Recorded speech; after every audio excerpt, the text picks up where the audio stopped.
Hello everyone. If you just give me a moment to get the game set up. I was just having a couple of issues before, but should be able to jump straight into it really shortly. Hopefully the sound and stuff is also all jigged up correctly. I always love it when it's not, but hopefully, yeah, we'll just get right into it. A crash occurred the last time this game was played, blah blah blah. So I've just done a fresh install, so hopefully nothing breaks, although there is, of course, the very large possibility that it will, but that is something that, I'm used to dealing with when streaming Silent Hill 3 and 4 in particular in the past.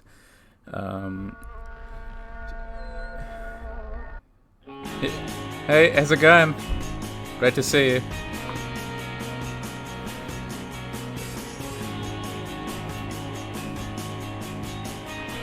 Possibly my favorite horror game ever, guys. I'm really excited.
It really doesn't get better than that.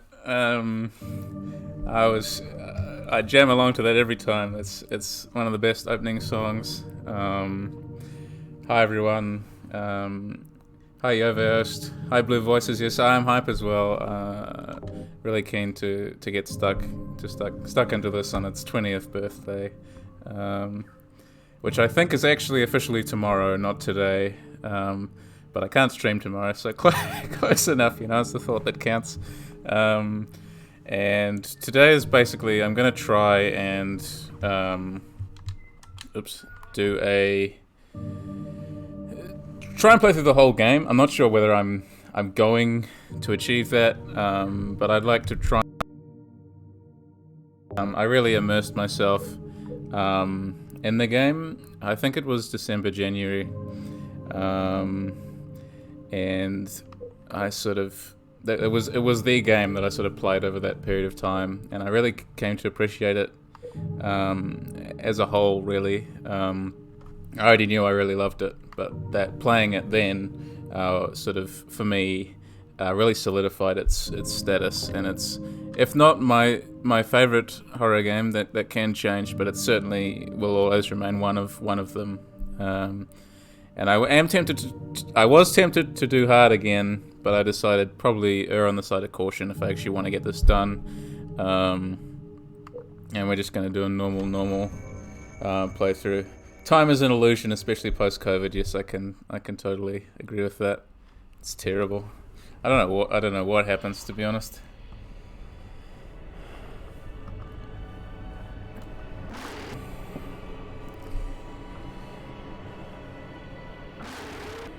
So I really love how this game opens, and what's really notable is that the game doesn't open this way every time. It only opens this way on the first playthrough.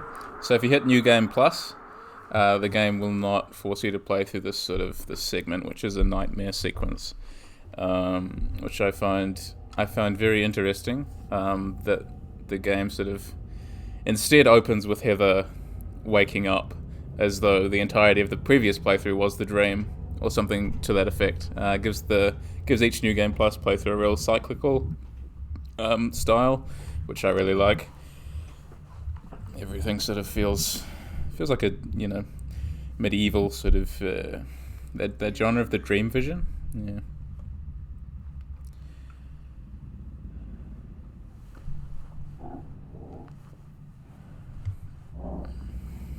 Cool. And you'll also have to forgive me because if I begin the game sort of with some crummy controls, because I'm not playing on the PlayStation as I normally do. I'm playing on the PC with an Xbox controller, and the button placement is slightly different. I didn't have time to change it, so if I do stuff some things up, that'll be why. So we've got there's some really important things that I'll also talk about gameplay-wise a bit later. But we've got, some pretty simple options, but they can become quite profound. So might as well start with our submachine gun. Don't have a map, I know that.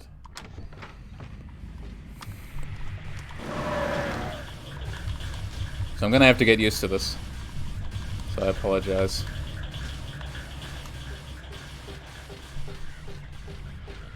I mean, it's just the environments for a game made 20 years ago are still really evocative, really grungy,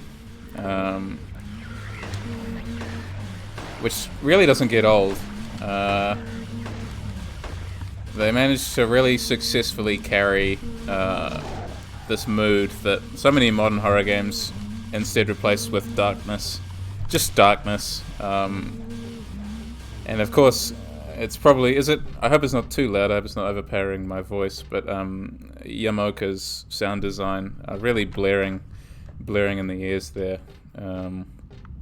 It's, quite seriously emotionally effective.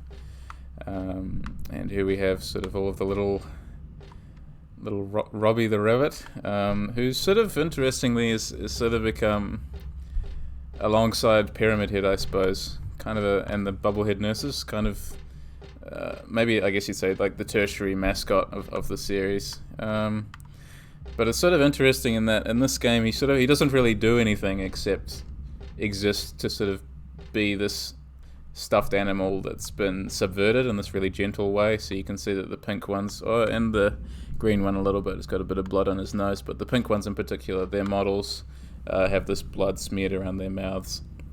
And it's this really expert way of just undermining the environment in a really particular and precise way. The expectation that you'd normally get from another horror game would, of course, be that the big rabbit costumes, which I should have looked at actually in the first area, those big rabbit costumes will sort of come to life and function as an enemy. But Silent Hill 3 is sort of smarter than that, and instead just leaves them sort of as suits that look to be inhabited by dead bodies, and that's really crucial to how Silent Hill 3 actually works on a slightly more, I don't want to say subtle, because I mean, you look at the imagery you got going on here, but it doesn't go for the obvious, I guess, is what I'm trying to say. Is other games would have certainly, if they come up with that idea, would have made the rabbit come back to life and try and kill Heather, but that's not the case. That's just not what happens.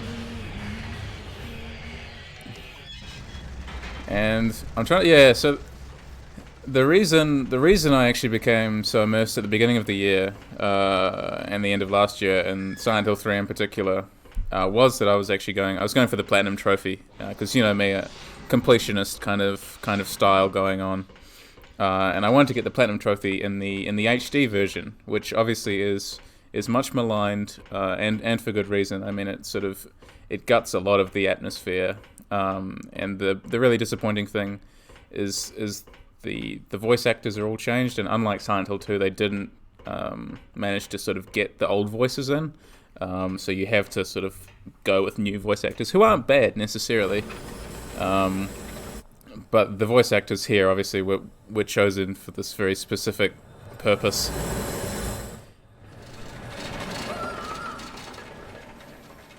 And this is how the nightmare ends, the classic sort of, your feet are sort of rooted to the tracks or something and you can't jump away. Really classic sort of horror tropes being set up.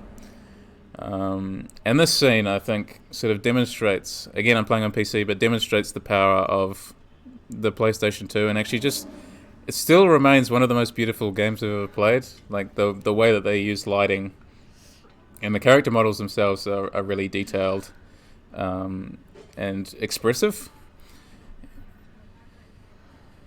Nightmare. And yeah, it's important to note the sound of chatter in that surrounds. And look, as a really small detail I didn't even notice in the first one, but there's sort of a train or a set of cars that pass by the window there, which is where she got the idea in her dream from. Apparently, we can infer. But the important thing to note is she's been dreaming about Silent Hill, which obviously only portends good things. And you might not agree with me, but Silent Hill 3 also has perhaps the best soundtrack, but then again, Silent Hill 2 does exist. Yeah. Sorry I didn't call sooner. Yeah, I guess I was. Anyway, I'm coming home now. Oh, I didn't get that thing you asked me to. Okay. Okay, I will. I love you too, Dad.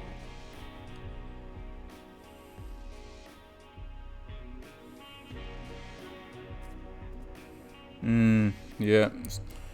Silent Hill 3 official soundtrack is incredible. Listening to it without the game, just by itself, you hear how many sound effects are actually built in and how brilliant that is. I 100% agree. I'll expand upon that after the cutscene. Detective? Really? Hate this chump. Nice talking to you.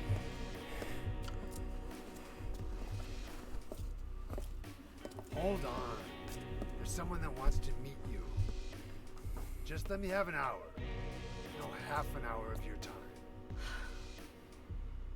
My daddy always told me not to talk to strangers. Good advice. This is very important. It's about your birth. I'm not interested. And you got these camera angles coming in even in the cutscenes. Really brilliant. Are you still following me? Do I have to scream? Sorry. I'll wait here.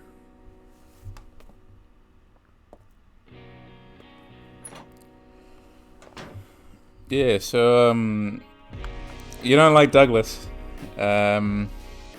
He's actually, yeah, what I find most interesting about him, or most tragic actually, is that his character sort of at one point laments that that no one will remember him.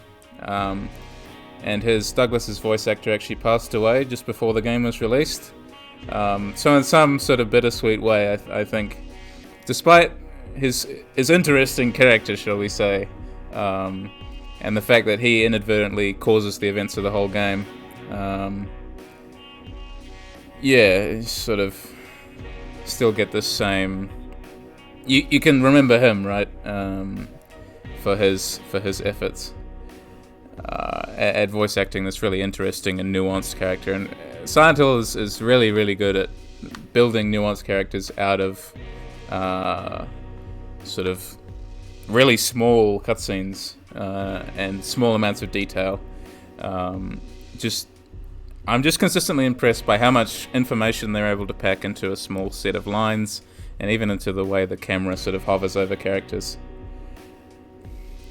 No, yeah, it's all right. Like he initially comes off as a really horrible or really creepy character, and that's something that the game also plays up. I mean, the first save point in this game for Heather is, of course, this, the woman's bathroom, and the first real problem that she encounters in the real world is this guy, like creepy old guy, sort of stalking her, and that's a pervasive, like horrifying thing. Nobody should trust someone who approaches you in a mall and says, "I need to talk to you about your birth." Exactly, like it's just, there's something really like genuine and upsetting about that. The theme, so pervading the Silent Hill 3, and you're going to see this a lot. Even if you haven't played it, you'll pick up on the sort of the themes of Heather's fear of sex, and that's obviously one of the key moments. Even though there's no technical symbolism going on or anything, there's something still, again, genuine. Sadly, a real fear, and the game represents that quite well. And of course, the first save point left here for us on the wall in blood. And to return, to FutureCityScape's point about the sound and the music. What Yamaoka does in this one, in sort of 2, 3, and 4, I think in particular, is incorporate all of these really industrial noises into the actual music. So the music itself functions as an ambient sort of soundscape, and obviously he's pursuing this sort of ambient genre as well, because it is video game music, and it is meant to entrench you in a particular space, in a particular mood. But at the same time, he's doing it really deliberately and using these really particularly unsettling noises to create both music and terror. He remains one of the masters, I think, especially when it comes to anything he's sort of put into the Silent Hill titles. I mean, even Homecoming, for instance, was redeemed by, in some way, by his music, which was even better, or even more impactful, or it shows his experience anyway. The Homecoming soundtrack, he's got some really great tracks in there, despite the sort of the actual game itself being lacking in a number of ways. Homecoming's only good quality was the soundtrack. Agreed. The Scarlet track, in particular. There was also the Shepherd Home one as well. I remember as being quite affecting. Is it called Witchcraft or something? I think that track. It was really, really nice. It's setting this really melancholic mood, and I didn't talk about it, but that really nice walk and having that music. It's the last sort of glimpse of the real world of sunlight, that kind of thing, and then we go back inside and we're sort of wandering around these dingy hallways. All the bosses were good. Some of the monster design actually, in a lot of ways, I actually quite liked. It's just the gameplay was incredibly lacking, and the story was sort of pretty meh. It's not as bad a game as I think everyone makes it out to be, but it's also not very good either. I'm glad. Witchcraft top 5. And then we've got so you might be able to hear that sort of some vague noises. The last permutations of the real world.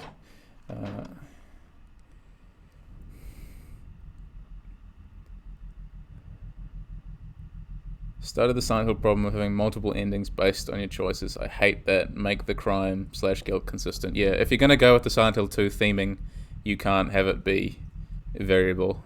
You can't have the protagonist be the Joker, like a multi-choice sort of crime, you know?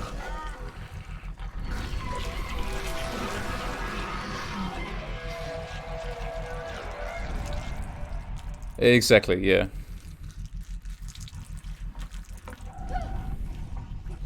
Stay back!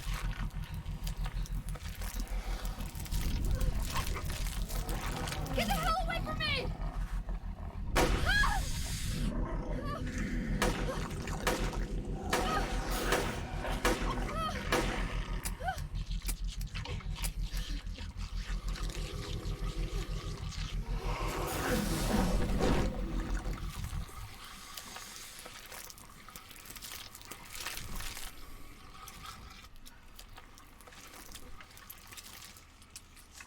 What the hell is this thing? So, important to note for Heather's character, she is one of my favourite protagonists in general. But yeah, when faced with a monster, she doesn't hesitate to pull the trigger. It's a monster. I killed it. Yeah. And we'll get some more bullets. It's not that I hate clothes, but this isn't the time or place. Okay, and then this poor person. I often wondered, sort of tell from here that it's dead. Should I call the police? Not that they'd believe me if I said someone's been killed by a monster. Yeah, I do think it's not just in Silent Hill, right? Like within the franchise, it's sort of within a lot of different horror games that try and emulate Silent Hill 2 sort of experience, is that they try and emphasize this guilt thing, but it really takes away from the experience. Yeah, if that crime or that guilt is sort of variable, the fact that like if James had sort of had a different set of crimes than the symbolism that to choose from, then the symbolism wouldn't have been as effective. Shattered Memories was actually pretty good at doing that because it had the one monster type, but depending on your sort of granular choices, like there's a Silent Hill 2 poster. Depending on your granular choices, right, you got a different kind of monster. Like I think the better you were doing, the more abstract the monsters became, if I remember correctly. But if you were sort of leaning towards like Vice or something, the monsters would sort of become more feminine, I think, in appearance and that kind of thing. She's got a good walking animation up those stairs. Okay, and then we've got some numb bodies in here who are very strange enemies.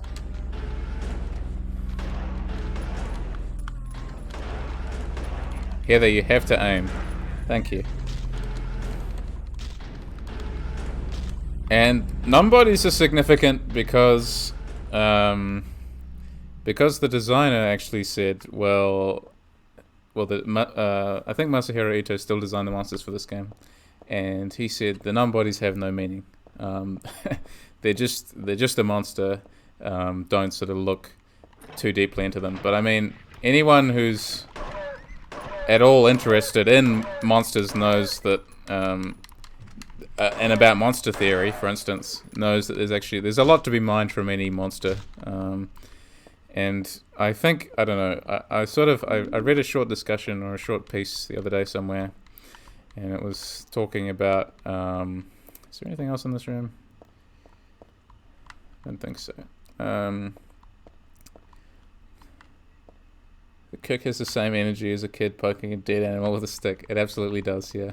And you'll probably notice me kicking the enemies quite a lot, because you can keep kicking them until sort of after they've already died. You need to listen for the sound cue to know that they're actually dead, but you can keep kicking them even after that, which I kind of like. It feels like something that you'd do in real life, make sure that these guys were actually dead. And you can hear creepy knocking sounds. I mean, that's all the game needs to do. And one of the benefits of playing the game in the more modern era is that you can rig up, nice headphones and really get the most out of it. The argument the argument was that I was saying that I read the other day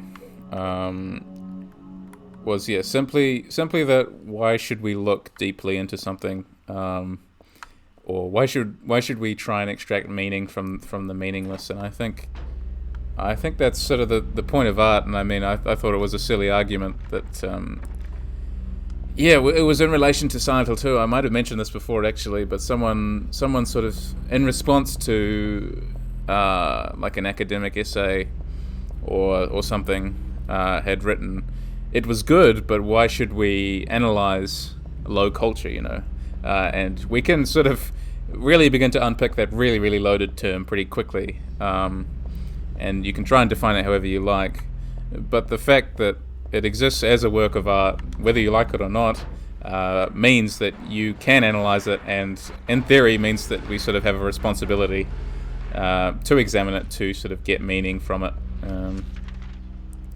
Cool, so we want to go in here and get it's bread, which I think has become something of a meme, but I'm not really hungry, so I guess I don't need to worry about it. So we need the tongs, because we need to go back and get that key. I'm just trying to avoid the closes here.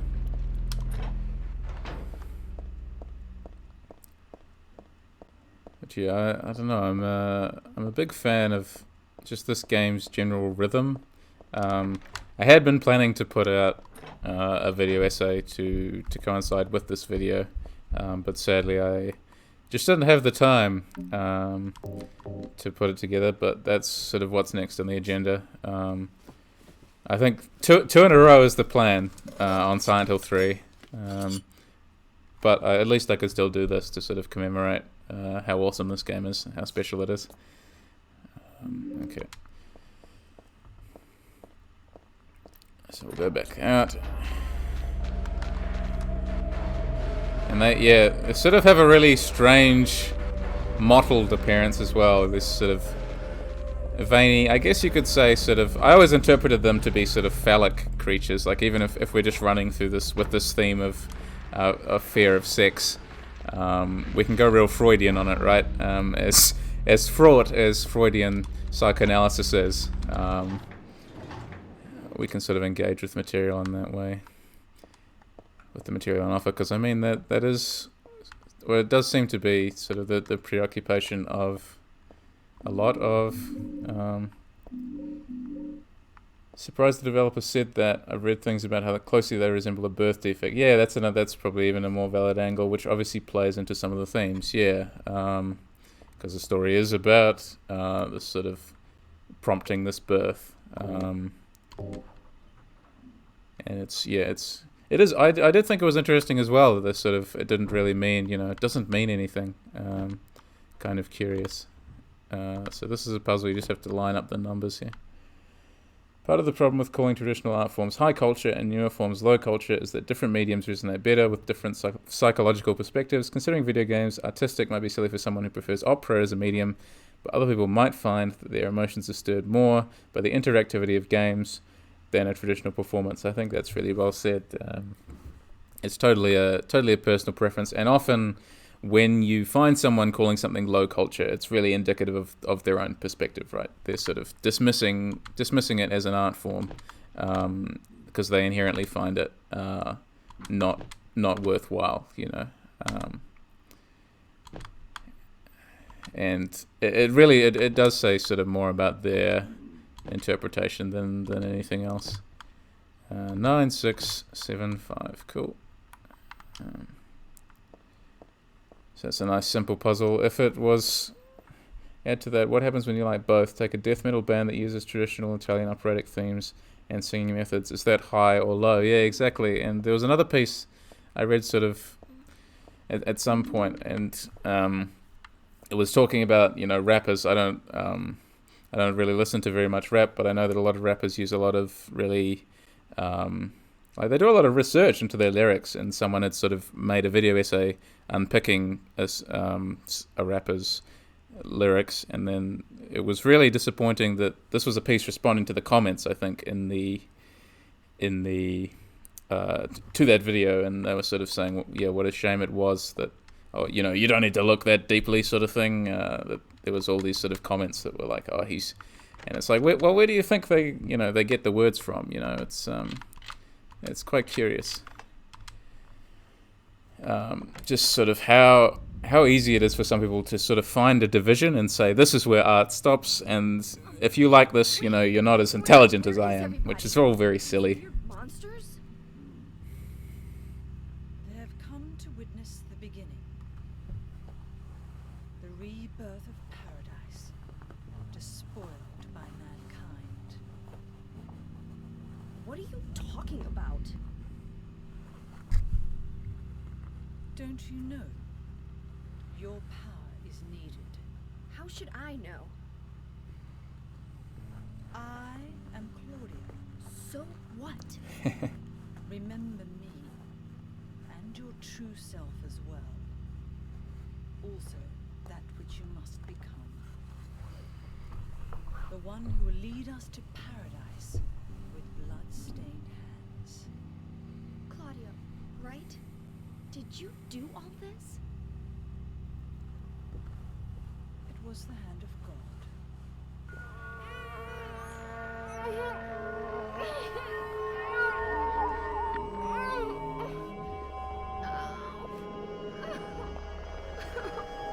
Wait!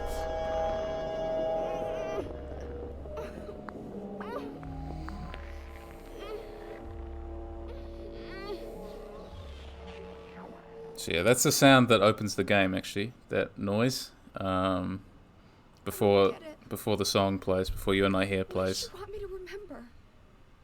And important as well to distinguish that, yeah, she has this sort of generically evil British accent, which doesn't make much sense within the confines of the fact that she was raised in America, but I don't know. And her father doesn't seem to have a British accent to my memory, but it doesn't matter. She's one of my favorite villains anyway. I just wanted to respond to what Yavio said. It's sad as well, since it creates a cycle. When people grow up believing that something can be denied the title of art, they avoid different mediums without any attempt at understanding them, and perpetuate the idea that people should only consider certain things artistic.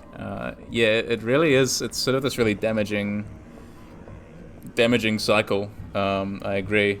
I think cycle is the right word for it, because you sort of, and that's how you get all these sort of gatekeepery kind of things going on, right? That sort of say, well, if you're only a real artist if you like these genres, or only critics should critics should stick to just judging these things, and audiences should enjoy those things. The absolute inexplicable arguments that I saw on the periphery about the Super Mario Brothers movie, just inane. Like, how dare the critics dislike a film?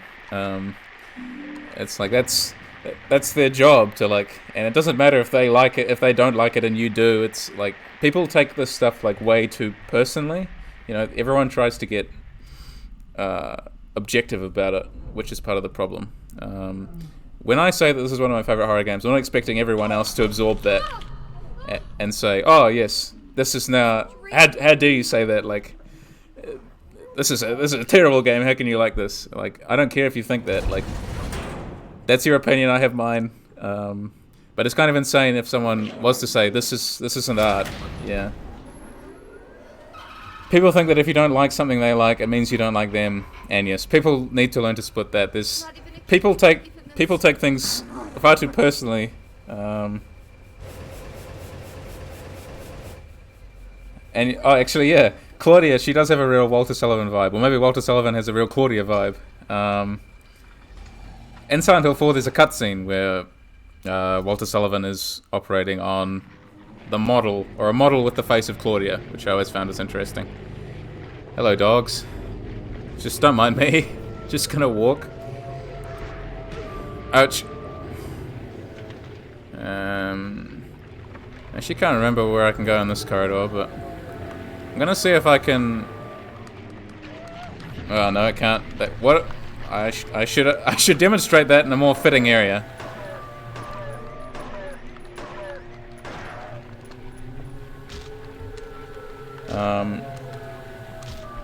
Grew up believing that opera and pop are incompatible, but I've noticed the crossover a lot more than you might expect ever since I started taking lessons. Oftentimes songs that we consider stereotypical soulless pop songs actually have influences from opera, and I've noticed it's sometimes necessary to combine techniques of both in singing songs like that. That's a great point, and drawing on personal experience as well. People seem to think that art is really, you can compact it, and that for whatever reason I guess you want to say medium or genre maybe of art is sort of self-contained, and that it can only draw or reference stuff from within that medium too, which is part of the problem. Is that, well, why on earth would a rap artist be referencing, classical literature? It's like, because both of them exist and can coexist. It's this sort of, really crazy expectation that we sort of have of art.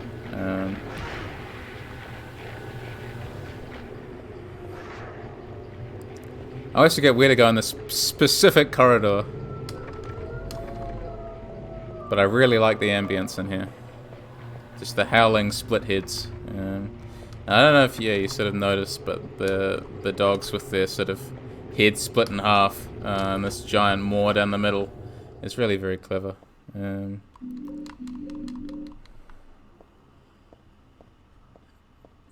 I mean, like, for those who don't know that there are sort of deeper influences in a work of literature, I mean, that's why criticism exists, and that's why I like to read criticism, like, as an art form itself, and why I do like to sort of analyze and critique. I mean, it all sort of comes back to trying to draw out actually why I like a work and sort of why I really engage with it. It's sort of part of the reason I make video essays in the first place, is really just a process of self-understanding. And if it helps other people along the way too, that's wonderful. But I by no means sort of expect them to. Expect people to sort of have a good time, I guess. Well, I don't expect that, but I would like to think that. It's like a magic circle I remember reading about in a book on black magic. Does it seem so familiar because I read about it in that book? No, that's not it. It's not the book. It's from the altar. Altar? What am I thinking? Cool.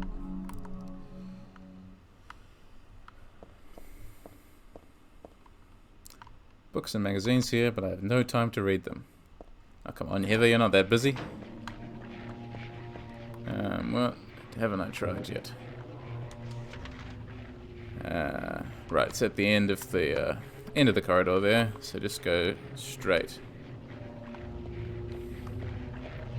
Example of rap songs using references to classical literature is fantastic. One thing I've always loved is when rap includes obscure Bible quotes in clever ways. Exactly, it's like it enriches not just the rap song, but also perhaps your understanding of whatever is being quoted. There's something to be said for just being able to reread something just again and again, and every time, because of different influences, get a different reading from it. It's a remarkable process. This is one of my favorite little moments in the Silent Hill games. Warning, when leaving the room, be sure to turn out the lights. It will be obvious if they're not switched off. And then you turn off the light, and look at that, there's still a light on, and that's how you find the flashlight. And I just think that's a really wonderful moment, and I'm sort of bemused why more games haven't used light just in that really, really simple way. It's like, look, you can pick something up now when you turn the lights off. It's just clever. I like it a lot. And then the room I always miss is this room, so I'll make sure to actually get the bleach this time, because I think on my first stream playthrough, it didn't go so well. I forgot to check that one room, and so didn't find the bleach, and was left wandering around for sort of half an hour more than necessary, because I thought I checked every room, but I hadn't in actuality.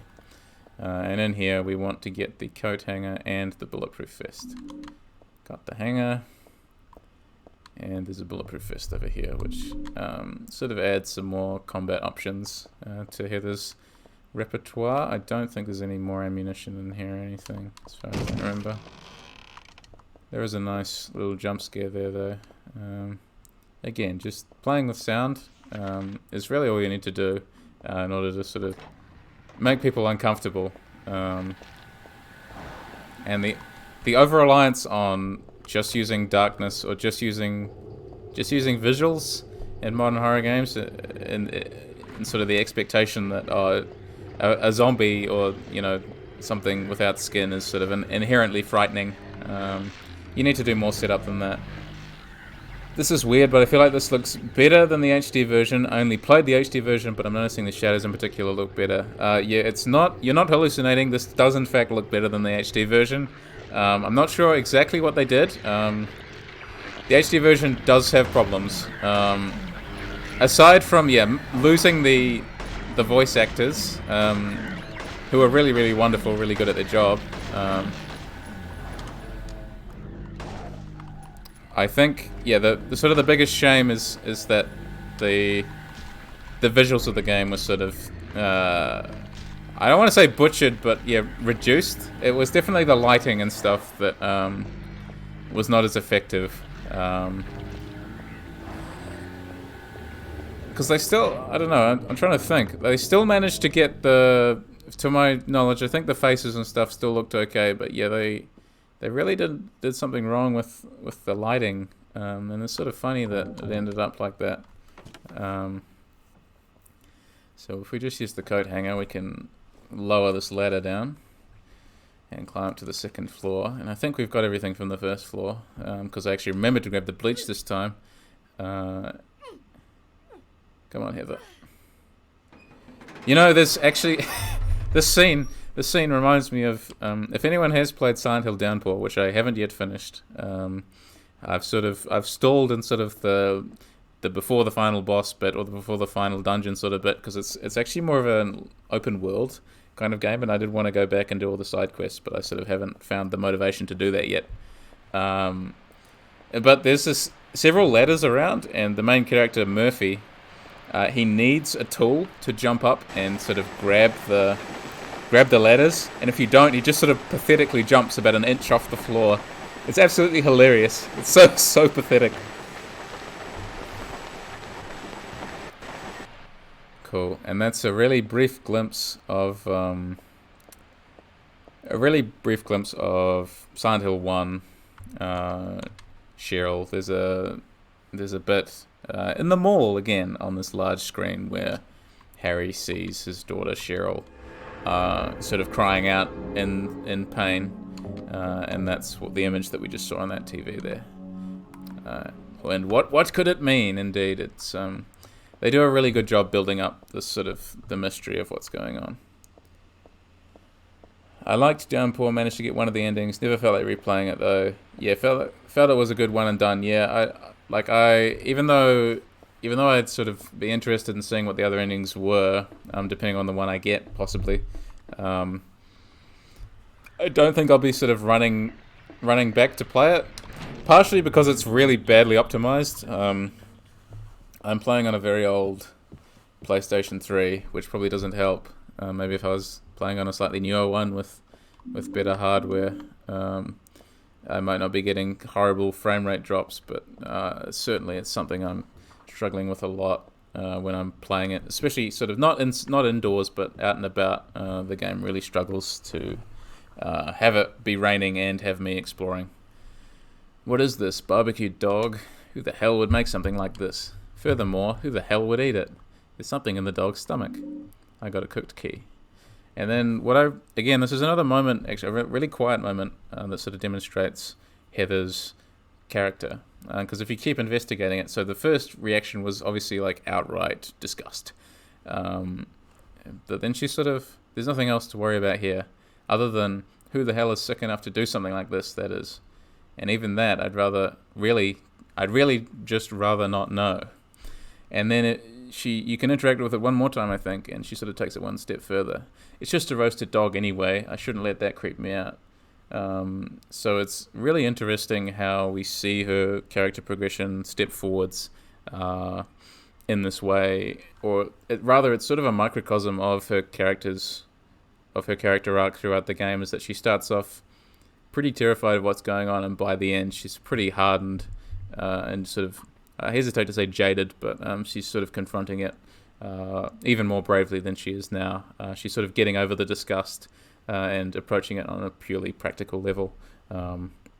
It's really, really interesting how the game does that just by putting it in these little sort of thought, interactions. And that's what a lot of games miss out on the opportunity to do if they have a specific character. Why don't more games sort of have character reactions to things, even just in really quiet ways like that? Because what that does is it helps contextualize the world and the character and the feelings that we should have towards that character. It's a really undervalued, I think, sort of method of storytelling. It's really easy too. Like it doesn't seem like it should be that hard, but nonetheless. What kind of person eats their keys rare? What kind of person questions how people eat their keys? I personally like this more than 2, to be honest. Yes, I must admit, sometimes I feel the same way. 2, in some sense, I think the story and the atmosphere, there's just something special about it. It's like lightning in a bottle, right? I can't possibly replicate, you can't sort of replicate that. But at the same time, Silent Hill 3, there's something really focused and also similarly quite haunting about it. And I think as a gameplay experience, it is actually by far the superior game, and that might be controversial. Aloha, though. It's really good to have you here. Thanks for stopping by and watching. Yeah, 2 is really funny because it's... it's a really, 2 is scarier, but 3 story is more interesting replay-wise. I get more out of replaying 3. Yeah. Which may be why I went after all the Silent Hill 3 endings first. Go, onion. Yes! Someone finally followed me and I got the noise. Yes, thank you. Thank you very much. I'm so pleased. I've been waiting for that to play. Thank you. It's really great to have you here, and thank you so much for the follow. That means a lot. That's awesome. Thank you. Makes my day. There's a nice silver ring in here the last time I came. Bummer that it's gone, huh? I like how she's just like, I would have stolen that if it was in there. Yeah. Yeah, I really appreciate that. I've been waiting for that to fire for a while.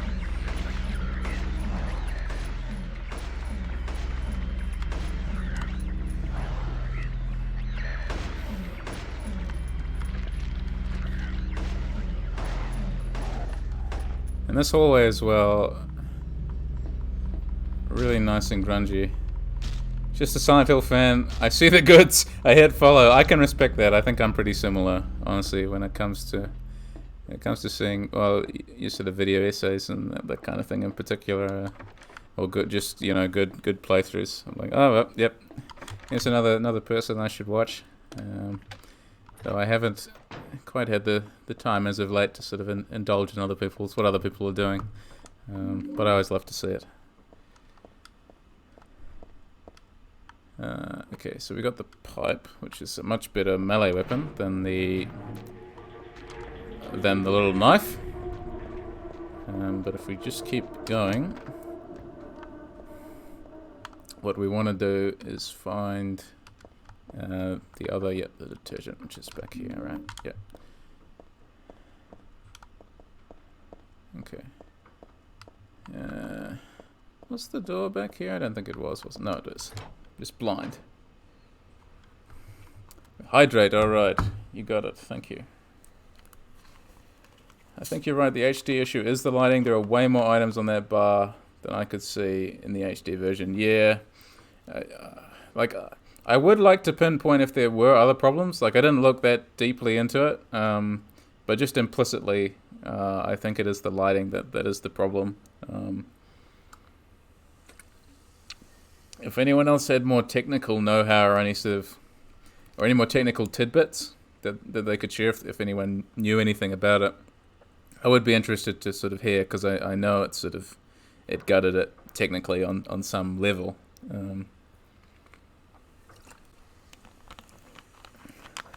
Graphical issues abounded. My Maria in Silent Hill 2 constantly had teeth in her eyes. Wow, I'm glad I did not have that experience. Silent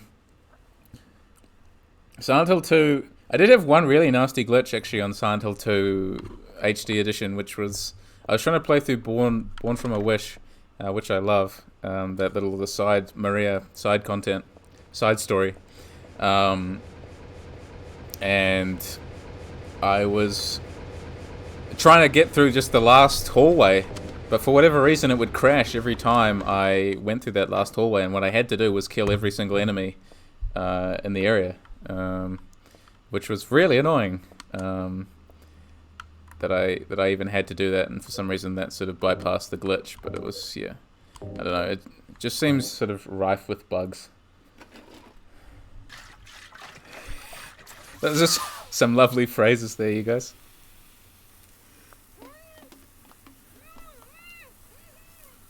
Cool. And what that's doing is we're killing the bugs in there. And to go back in there, we just need to turn the fan back on. And when we go back in here, all the bugs, all those nasty bugs, will be dead. So I presume they're meant to be sort of butterflies again, which, you know, the classical symbol of sort of death and rebirth, which is another sort of, I mean, it's an ongoing Silent Hill 2 theme. Happy the HD version existed because I never would have played them otherwise, but it was rough graphically. The fog on Silent Hill 2 was awful, very, very awful. Yeah, I remember the first time I went from the original PS2 game to the HD version, and you know that the very first vision that you have of the lying figure, the first monster, you know, as it shuffles its way down the street. In Silent Hill 2, the original, the PS2 version, you don't really see very much of it at all, to my recollection. You just get its silhouette. You sort of don't know what the hell it is. It does look vaguely human, but you can't actually sort of tell, you know, what it's wearing or anything like that. But I remember in the HD version, you could sort of see it clear as day. And I remember just sitting there being like, oh, you know, this is so disappointing. Like, this is meant to be like one of the moments that sort of builds the atmosphere to this almost unbearable level of like, what the hell, you know, am I seeing things sort of thing? But the fog just wasn't thick enough that day in Silent Hill, so it sort of ruined its big moment, you know, which is disappointing, suffice it to say. Yeah, I don't really know how to address the fact that the fog is really bad. It sounds really silly, right? Like, it's the kind of complaint that if you'd never played the game before, you'd be like, oh, who the hell cares, you know? It's just some fog. Like, who gives a crap? But if you have played or even watched the other, you know, if you have played or watched Silent Hill 2 before, and then you play or watch the HD version, you begin to really appreciate just how integral the fog is, and just how terrible it is that Silent Hill 2 doesn't have fog in the HD version, or doesn't have enough fog. It's just sort of this really thin, sort of patchy, kind of sad layer of fog, honestly. And it really does. It sounds like an absolutely pathetic complaint, but you know, some blocks it was non-existent, some blocks couldn't see anything at all. What's interesting about Silent Hill 3 is as we're going to see later, is that the section when we do get to Silent Hill is so foggy. Like, it's really, really lovely and thick fog, which sort of, yeah, like, didn't...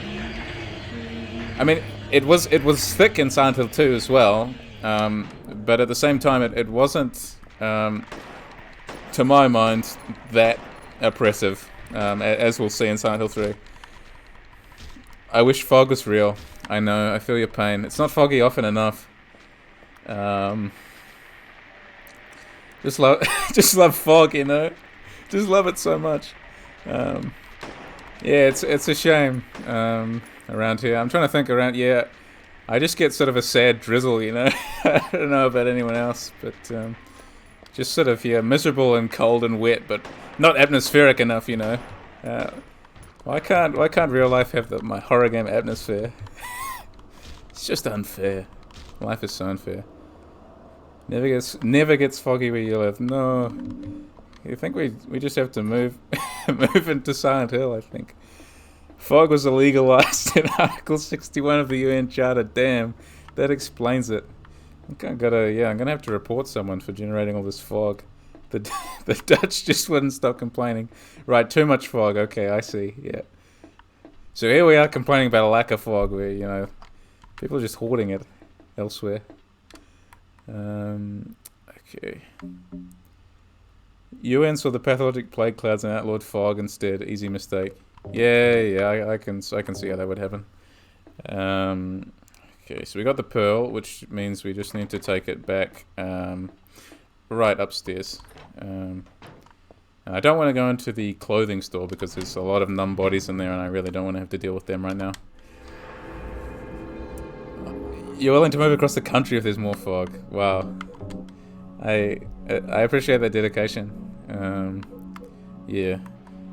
Need more fog in my life. Maybe that's why I spend so much time just here.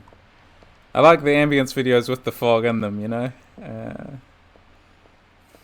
Find a town with a really dark past. Get yourself a dark past and then go to that town. Frankaloons is in here with a hot tip. Yeah, just import bottled fog. That's the stuff. Just a lot of dry ice, right? Excuse me. Thank you. That's very polite of him. Just move out of the way. Do I have any? Yes. Okay, and then we want to put the moonstone in.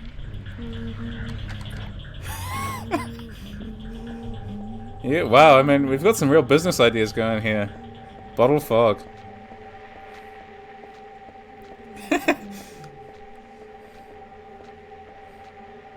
The illegality of fog is why I don't have many stories about fishermen lost at sea anymore. And here we have, I think this is a moment that stands out to a lot of people, is this really bizarre sort of walkway that leads out to this giant ladder.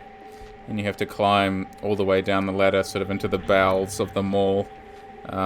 Which I do, yeah. It's a really impactful sort of image as you're descending this horrible, grungy ladder, yeah. Deep within the mall. Sort of, yeah. Is it true you can fall off the ladder? Oh yeah, so I should have mentioned that on the roller coaster. Silent Hill 3 is the first and I think the only game in the series where it's possible to fall off of ledges. So if you're running too fast, Heather, and you hit a ledge, Heather will play an animation where she sort of teeters, sort of on the edge, and like extend her arms to balance herself. If you continue to go forwards, if you don't notice that she's done that, she will plummet forward to her death. I'm not sure if she can plummet while she's on the ladder. I'm not sure if that's a possibility, but you can like run Heather off of ledges if you're not careful, which I've never done. I think I've seen and read about that. That's sort of how you do it, but it's actually quite hard to get. I've never managed to actually get her to fall off anything because she's quite good at stopping herself. Though I think it is easier on hard difficulty to do that. And this enemy is unsubtle, shall we say. A giant purple phallic worm with teeth. It's quite obvious that, yeah, it represents this fear of sex, right? And he's not a very complex boss. Yavios' immediate instinct is to press every button to see if you can jump off. No, like, what video game protagonist would trust you if you're just gonna fling them off of ladders? I mean, respect to some degree, experimenting with the ladder physics is truly an integral part of any video game, but, yeah, got something serious here. Just flinging every character off. Now, on hard difficulty, that's an instant kill, that move. So I'm glad I'm not playing on hard, because I would have just lost the boss fight. I do really like the way the enemy is designed, though, and the really intense music that plays, even though it's he's not a very difficult boss. to beat. As you can see, he doesn't really take that much damage. He's pretty easy to kill. But he is a well-presented boss, well-designed. This boss plays way better on this than the HD. It was so choppy and dark, couldn't see any detail on him. What? I think you're understanding this is going to be a running theme, right? You're going to look at this. You're going to look at this version of it, and you're going to go, damn, why didn't I play that version? Well, probably because it's like $200 or more these days. I don't know anymore. Yeah, the frame rate was pretty bad in certain areas for me as well. Though not in the mall, but I think, yeah, definitely in the streets of Silent Hill where it is really, really foggy. Same reaction people who played GTA Definitive Edition have when they go back and play the originals. Yeah, it seems to be. It's just a shame. Just a shame that, like, to me that's the biggest danger of remakes. And I think I might have been saying this possibly to BlueVoices the other day, where we had this issue where if the game is not if the original game is not able to be played, then we sort of have a problem of preservation when the remake replaces the thing that it is sort of intended to succeed. And I guess that's obviously what the designers and the publishers rather want, but it's sort of not the optimal. No, by all means, yeah, keep beating the dead horse. I mean, it's a shame when you sort of start to notice discrepancies like that. That boss made my Xbox kind of want to die. Oh dear. But yeah, sort of what function the Silent Hill 2 remake will sort of actually play, I'm really not sure, because if Silent Hill 2 is really hard to legally get your hands on these days, again, if you don't want to shell out sort of hundreds of dollars, then you're out of luck, but when the remake comes out, then will that be sort of the only accessible way of playing Silent Hill 2? And if it's bad, like the HD remake, then like this sort of feels like Silent Hill 2's last chance, It's going to be interesting. What just happened? You must be one of them. What did I do? Playing the innocent. And what do you mean by one of them? You're in on this with that Claudia, aren't you? Claudia? What about her? She asked me to find you, that's all. So you are one of them. Claudia did all that? Look, I was just hired to find you. I'm not on anybody's side. I don't know anything about this. Why don't you start by telling me what happened here? And that monster. What the hell was that? I don't know any more than you do. All I know is that things are getting really screwy around here, and I got a weird feeling it's got something to do with me. Maybe you're just an innocent bystander, but I can't feel sorry for you because you dragged me into this. If you hadn't found me... What are you talking about? What's so special about you anyway? If I knew that, I wouldn't be so confused, would I? It's another one of the all-time great songs off the soundtrack. Vanity Ruins, I think. I've been running from and forgot for a long time.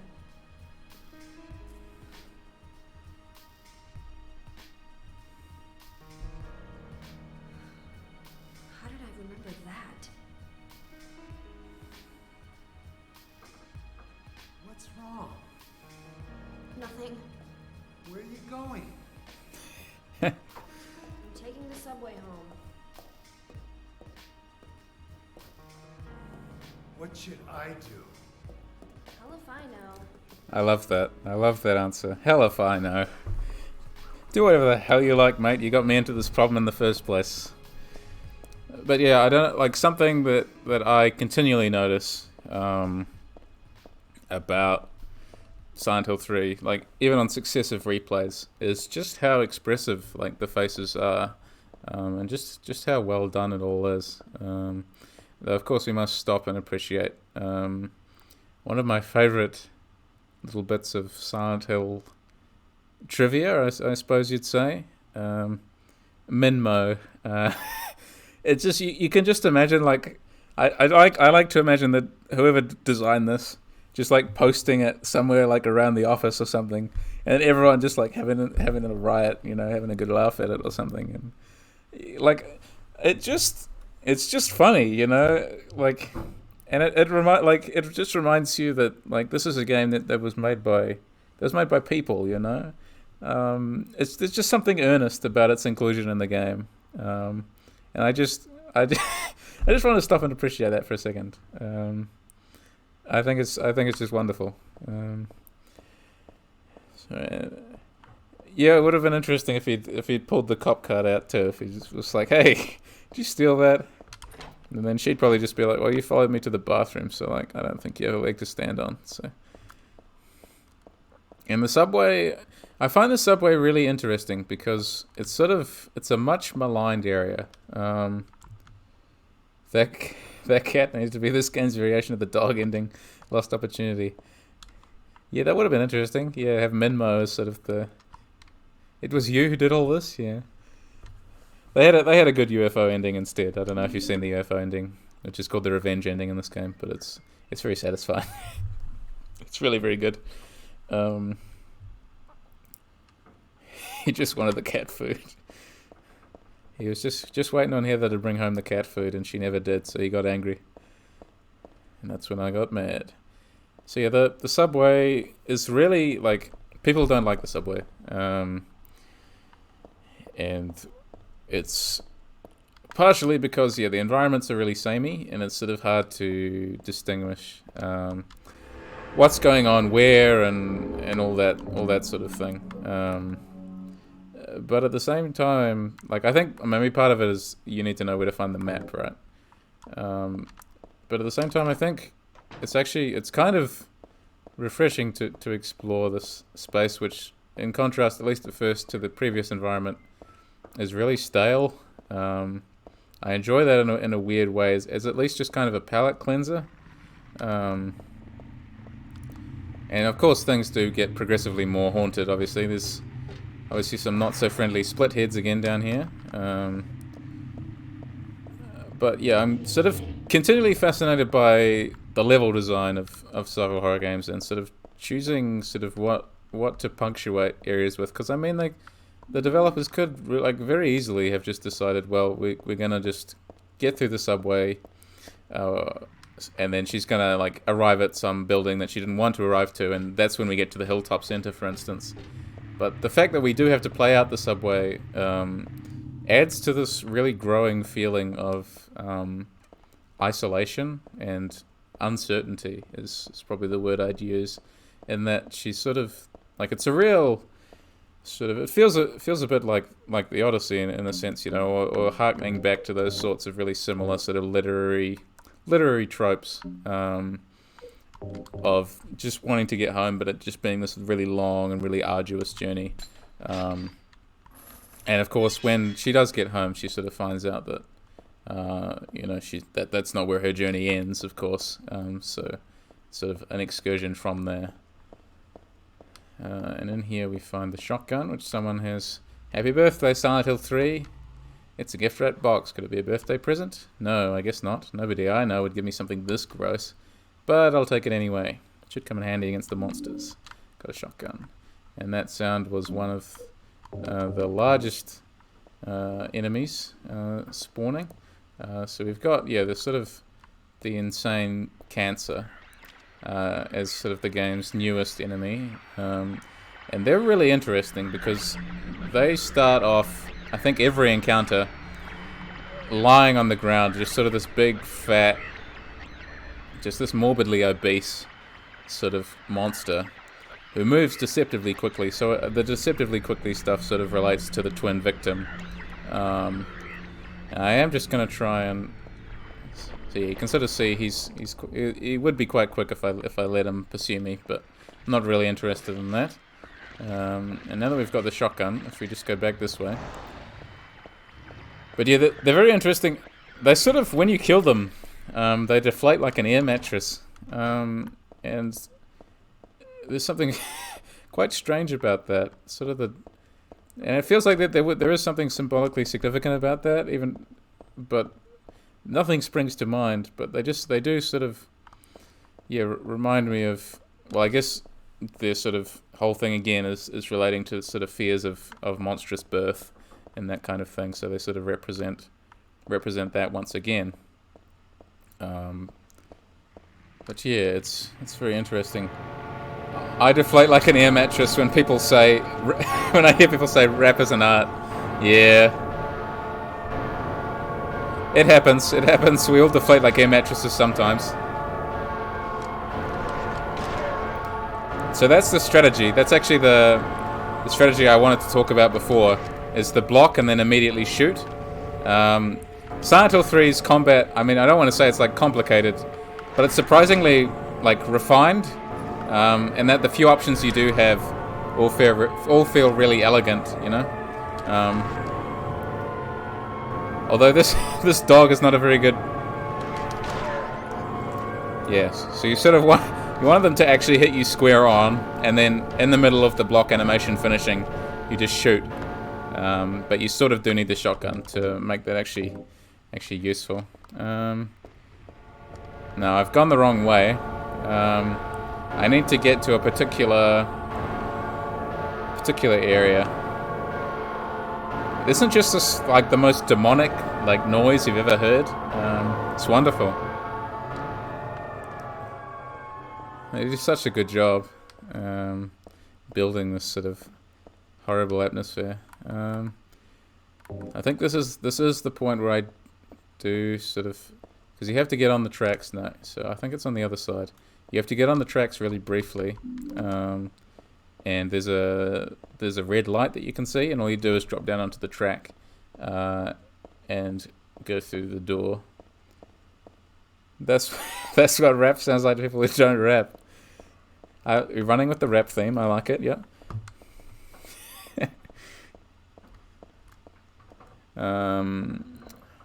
Okay. Yeah, I always do slightly forget. Sorry. That's what metal sounds like to people who like metal. Yeah, so I think it's this one instead. The Renata College one.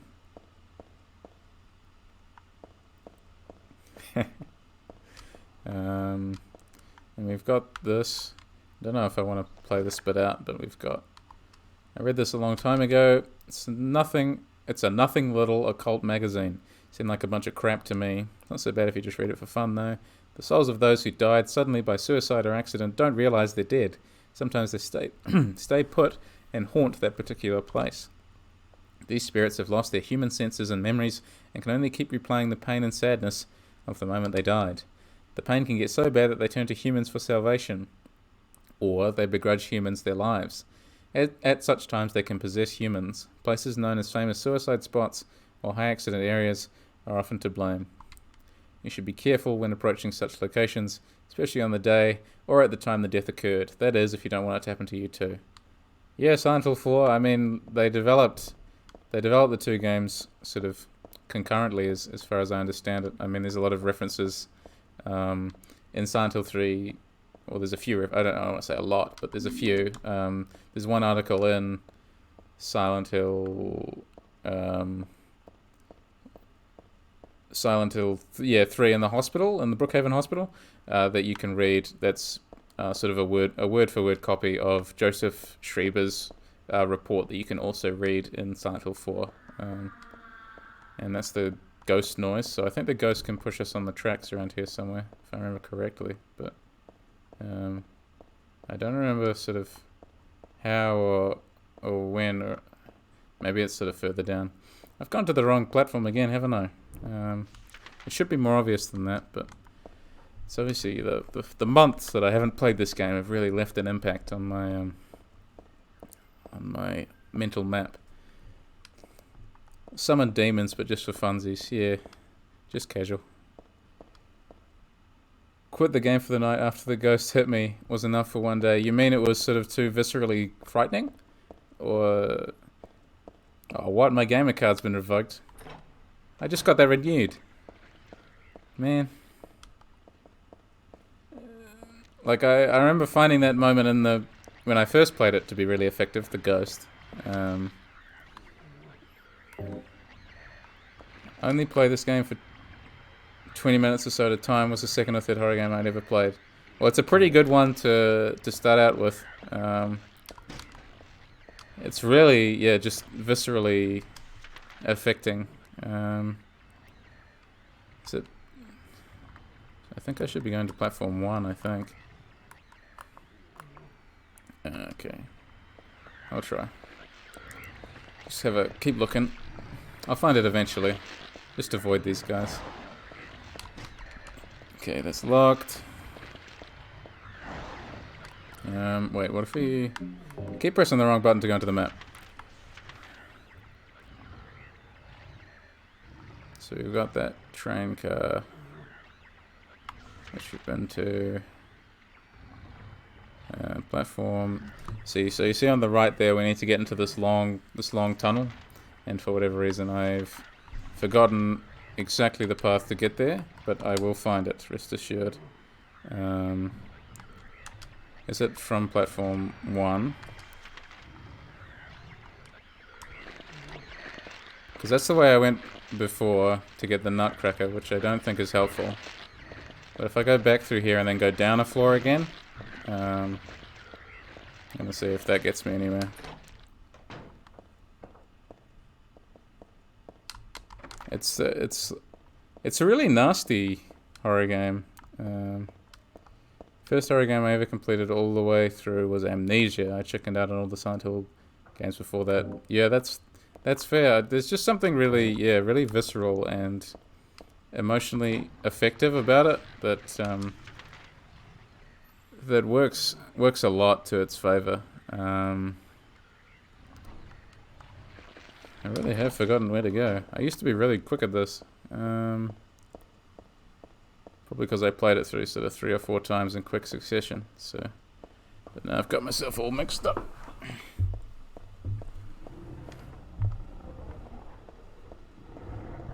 Like these sounds, like they don't actually mean anything. Like there's no, to my knowledge anyway, there's no monster that's actually in here. But it's just enough to unsettle you, especially on the first playthrough where you think it actually could be something, you know. It's enough. It does enough. I just remembered where to go. It's quite sneaky. It's back here. Got Dead Space literally after having a terrible fever and thinking it couldn't be that scary. I was very, very wrong, but I spent the money and told myself I had to beat it. I respect that that sort of dedication to the game. I remember playing Dead Space for the first time, and I guess it didn't help that I already had played Silent Hill and all of that as well. And yeah, I don't know. I wasn't as affected by Dead Space, but again, I was coming into it with these high expectations, which is part of the problem. I mean, that's part of the reason why I disliked Outlast so much, is that I did come into it with these huge expectations, and then all of a sudden, oh well, this game kind of sucks, not scary, which is always a shame. Like, I don't like to say that, but sometimes it just happens, you know. If we go back down here, is it having a terrible fever kind of survival horror on its own? Yeah, there's actually something, something really, profound about having an illness and playing or experiencing some horror literature. I think the first time I read Junji Ito's Uzumaki, I was pretty sick. Like, I had just sort of these general sort of feelings of nausea. And I was just like lying in my bed, and I was like, I guess I can read this. It was sort of like I couldn't get to sleep. It was late. It was a really bad idea. I shouldn't have been doing it. But the sort of the feeling of illness accentuated the fear of the text, like the way that I was physically feeling, was enough to add distress to the text as well. And I can sort of imagine, what playing, Dead Space or something, or Silent Hill with really loud noises would sort of do while you were sick. Just these really loud noise sort of banging in your ear. I'm trying to think if I have played any horror games while horribly ill. I do remember I made the terrible mistake one time when I was very ill, and I was a bit younger. I played, I think it was Just Cause 2 or something, actually, just for a change of topic. And I played that while I was feeling nauseous, and that was a very bad idea, because that's a game where the camera just zips all over the place, and you don't know what's going on at any one time. It's just kind of terrible. I don't know why I did that to myself. I tend to get vertigo when I get very, very sick. Yeah, no video games with any of that happening. I mean, I don't respond well to movement of the camera, like excessive movement of the camera that I don't control. And so playing something like Just Cause where the plane camera was like going crazy was really not a good idea. You have to test your limits somehow, and really that was sort of one of the moments where I sort of discovered the limit, as it were. I could have sworn where I had to go was down here, because I thought that where is the that door, right, so we've got that dog there.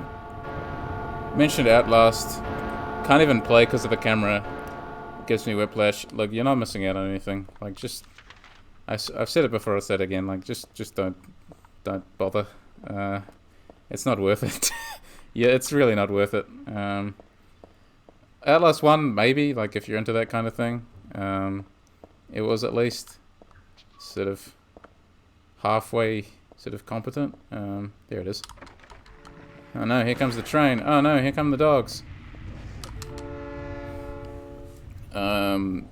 Sorry that took me so long to find. That's slightly disappointing.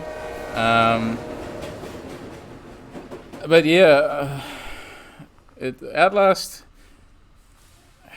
really funny. I mean, I wrote a while ago sort of this post talking about it, or 2 posts I think. One when I was sort of halfway through it, and the other one when I'd finished it. And I sort of concluded that it was relying too much on the implicit nature of the visuals being scary, the gore being frightening, but it didn't do enough in my mind to actually sort of make those things frightening right until the end, when it sort of just abruptly finishes about sort of an hour after the ideas actually get interesting, which is a real shame. Sort of the first 5 hours spent fighting through sewer tunnels and mental wards filled with blood, so it's just sort of felt generic to me, Can't help but love Dead Space. Space horror is a subgenre I think we always need more of.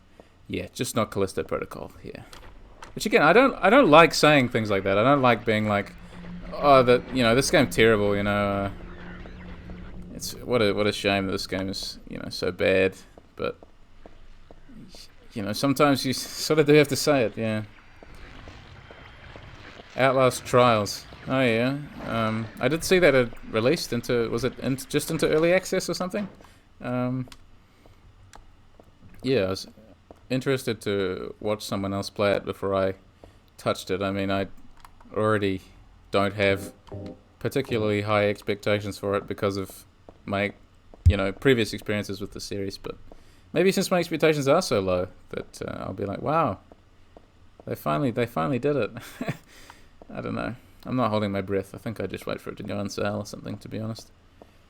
Early access like 2 days ago. Right, yeah. I'm going on the train. Oh, wait, no, I don't want it on the train. Let me off the train. I'll just say, not for me. Relies on the shock value, gore, yeah. I do think, it's... Multiplayer stuff is really interesting because sort of any experience, right, can sort of be elevated by having a friend like muck through it with you, you know. But at the same time, you sometimes feel like some games rely too much on sort of having friends to sort of liven up the experience. I think it's a cheap shot, but yeah, Fallout 76 is my big example of that. I seem to recall Bethesda sort of being like, you can make your own fun, and everyone was like, well, not really, because you've given us no structure. So, oh, giant numb body. I'm just going to try run past these guys. What point do we move past experiencing gore and horror with friends and just skip straight to having our friends simulate keeping us prisoner? Yeah, I mean, I don't know. Does sort of tabletop horror count in some degree?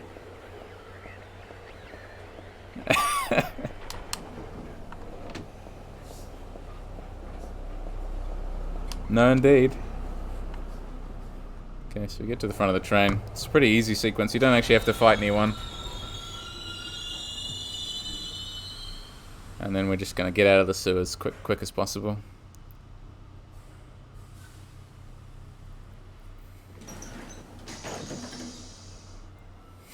Yeah. D&D is the closest you get, yep. You're going to sit here and listen to my backstory, and you're going to like it.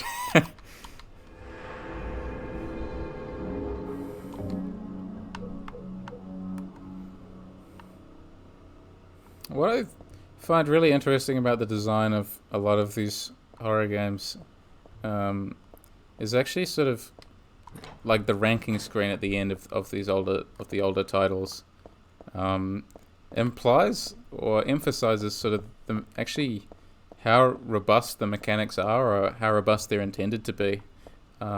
Because another, you know, I'm trying to like the newer Resident Evil games, their ranking systems are not very complex, and I always think back to just how complex the Silent Hill sort of ranking, the 10-star ranking is to sort of achieve, and I'm always really impressed by it, and just sort of actually how much it really values your engagement with certain systems. Whereas, I don't know, like, some horror games don't really seem to value that, the mechanics. Whereas Silent Hill 3 in particular, I think has the longest laundry list of requirements to get the 10-star ranking. Which I'm obviously not going for. I think I'd already be failing if I was. Get the map. But, yeah, I don't know if anyone else, like, appreciates that kind of thing at the end of a survival horror, of this sort of ranking system, but for me it emphasizes this real ludic quality of the game. It's not just a horror sort of experience that you watch and absorb passively. It's actually something that you really engage with on a personal level. Yeah, just down this one, yep. And that's, I don't know, sort of undervalued in some sense of the word. I really like getting into a game's mechanics and understanding why designers have made sort of certain choices, and even just how a character feels to move and control. I think it shows they thought of Silent Hill 3 is both a horror experience and a video game, yes. Not a fan of the ranking system because it reads to me as the right way to play it, but it does say respect from the developers about the mechanics as much as the story. Yeah, that's fair. I can see where you'd be coming from with the sort of, it feels like they're sort of pressuring you. I had a friend who tried to play, I think it was, Metal Gear Solid 5, and you know how it sort of has the very best players play pacifist sort of thing, right?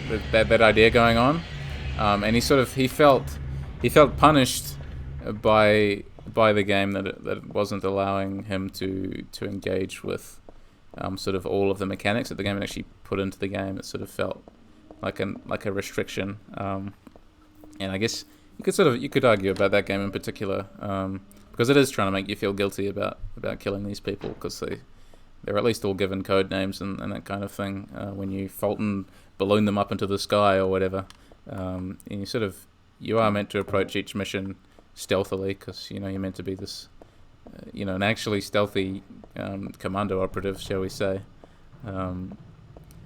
But for me, the Silent Hill 3 ranking system isn't so much sort of penalizing me for not playing it the right way as it is sort of rewarding me for showing mastery in certain systems. I used to be really bad about that, I will admit. I think I might have mentioned this as well on stream before. I've certainly mentioned it to people before when I've been having discussions about game mechanics. But I remember, was it Assassin's Creed 3, and then it has these optional objectives, and if you happen to fail one of those optional objectives, a big red cross will pop up in the right corner of the screen for the rest of the mission, and that used to physically pain me. That was a horrible thing for me to see, because the developers were indicating to me that I was playing the game wrong or in a subpar fashion. But what I do like about the Silent Hill 3 ranking system is that it shows up at the end, so you don't feel like you're not you can't look at the stats menu in the middle of the game and be like, damn, I suck at this. It's I don't know. It's more understanding of the player than that. It comes at the end, it bookends the experience. It's like, if you want to, go back, look at these rankings, and see if you can, beat our best expectations for you as an actual player of the game. But there's no indication that you're going to be ranked at the beginning. Like, if you've never played a survival horror game before, if you've never played a Silent Hill game before, you're not going to know that there's going to be a ranking screen at the end.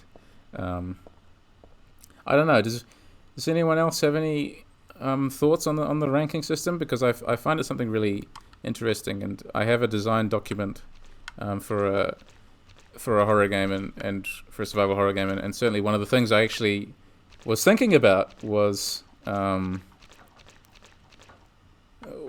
were these sort of requirements, if you wanted to sort of master the game. And I know that's thinking like leagues and leagues ahead into the future, but it was more of a sort of a design exercise, like a thought prompt. Sort of like, well, how would I implement these the same way that the Silent Hill developers would? Like, would this even be a beneficial thing to do? Just thinking, I remember replaying missions from the beginning countless times because I hadn't completed the optional objectives. Something about the shade of red they used felt particularly insulting, I guess. Yeah, it feels deliberately hostile, whereas the stars at the end of this don't really feel that hostile to me. It's just sort of like, well, you did good in these specific categories, but you finished the game, which is, like, what's most important. I guess with this being so story heavy, it kind of throws me off.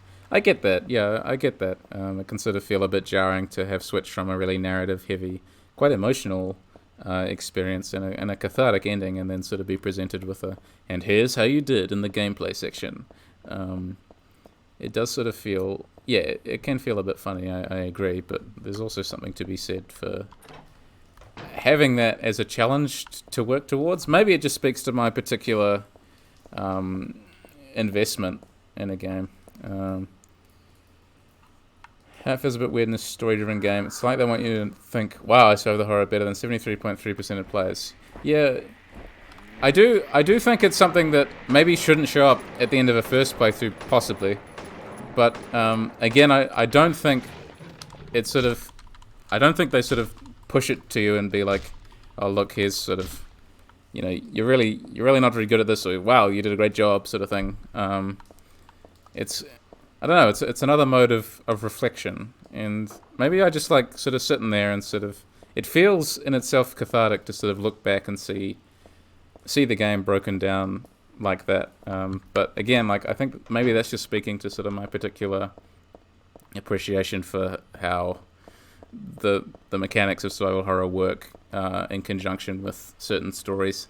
And I find that, like, you can see in the water there, you can see a slurper. The worst enemy in this game, by the way. I don't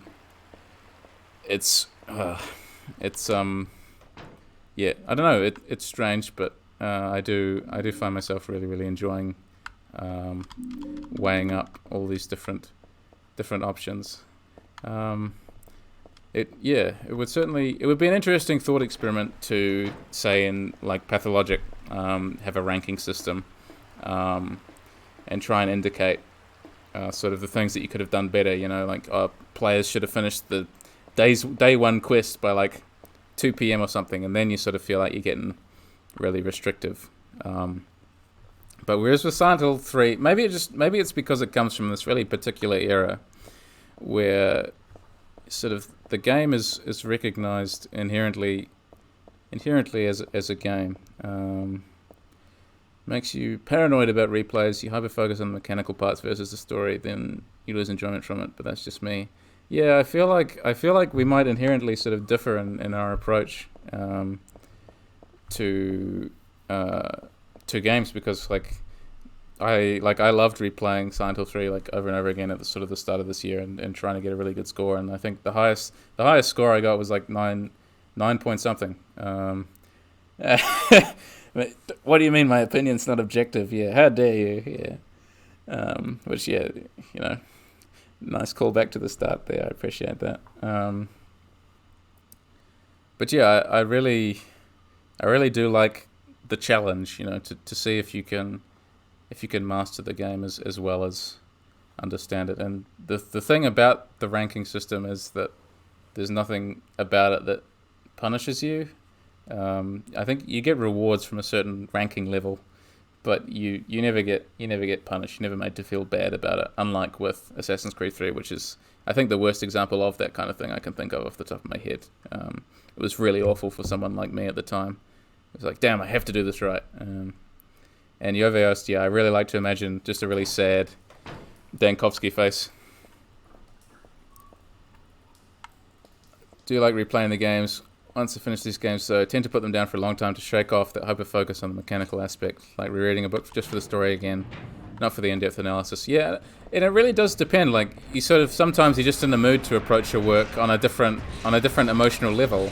I was having a discussion the other day with someone, and they were really self-aware about where they were coming from at sort of any one time towards the work. Sometimes they said that, well, I'm approaching it from an analytical perspective, so I sort of feel sort of more distant from it in some sense. But at other times, we find that we can get really invested and close to a work. And with games in particular, it is interesting how mechanics can sort of blend really seamlessly with that idea of this investment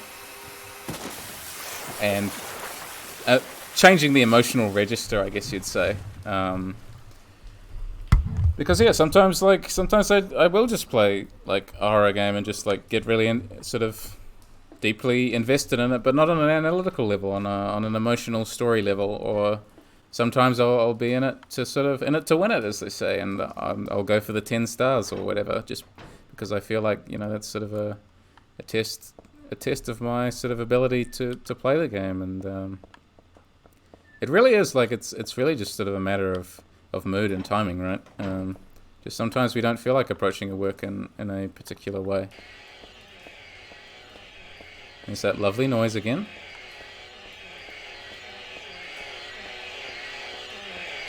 The pendulums, some of the worst enemies in this game too.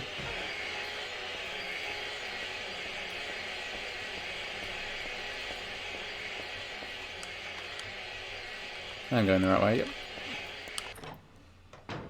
Doing that recently with Pathologic 2, since I feel like I got into that mindset where I pushed myself so hard to approach the game as analytically as possible. Didn't let myself enjoy the small moments or take in the emotional side of the story. Try to get through the story beating up as many people as possible. Nice, yeah, I can respect that. Yeah, I think it's really fascinating how when we choose to sort of shift gears. Because yeah, like there are sometimes sort of when I'm trying to write a video essay script, I'll return to the game and I'll be playing it and I'll sort of be trying to draw things out of it that I really want to draw out of it. But then sometimes it's sort of that process can sort of make me forget why I enjoyed the game in the first place. Sometimes, if you get really, really invested in sort of unpicking or analyzing a work, you sort of forget the emotional register that made you really fall in love with it in the first place. And I don't know about anyone else, but you sort of when I'm reading texts that I want to analyze, the first reading I always try to make an emotional reading. I really try and focus on, like, I don't want to read this with an eye to analyze. I want to experience it sort of really sort of as immersed as possible. But I mean, with bad texts, I mean, that sort of doesn't happen. You do really start to analyze it and unpick it. But I find it really interesting when we start to shift modes. Like, even halfway through a reading of a text, we sort of say, well, yeah, I'm not really feeling it, and then you start to see all the problems, and sort of goes on and on and on.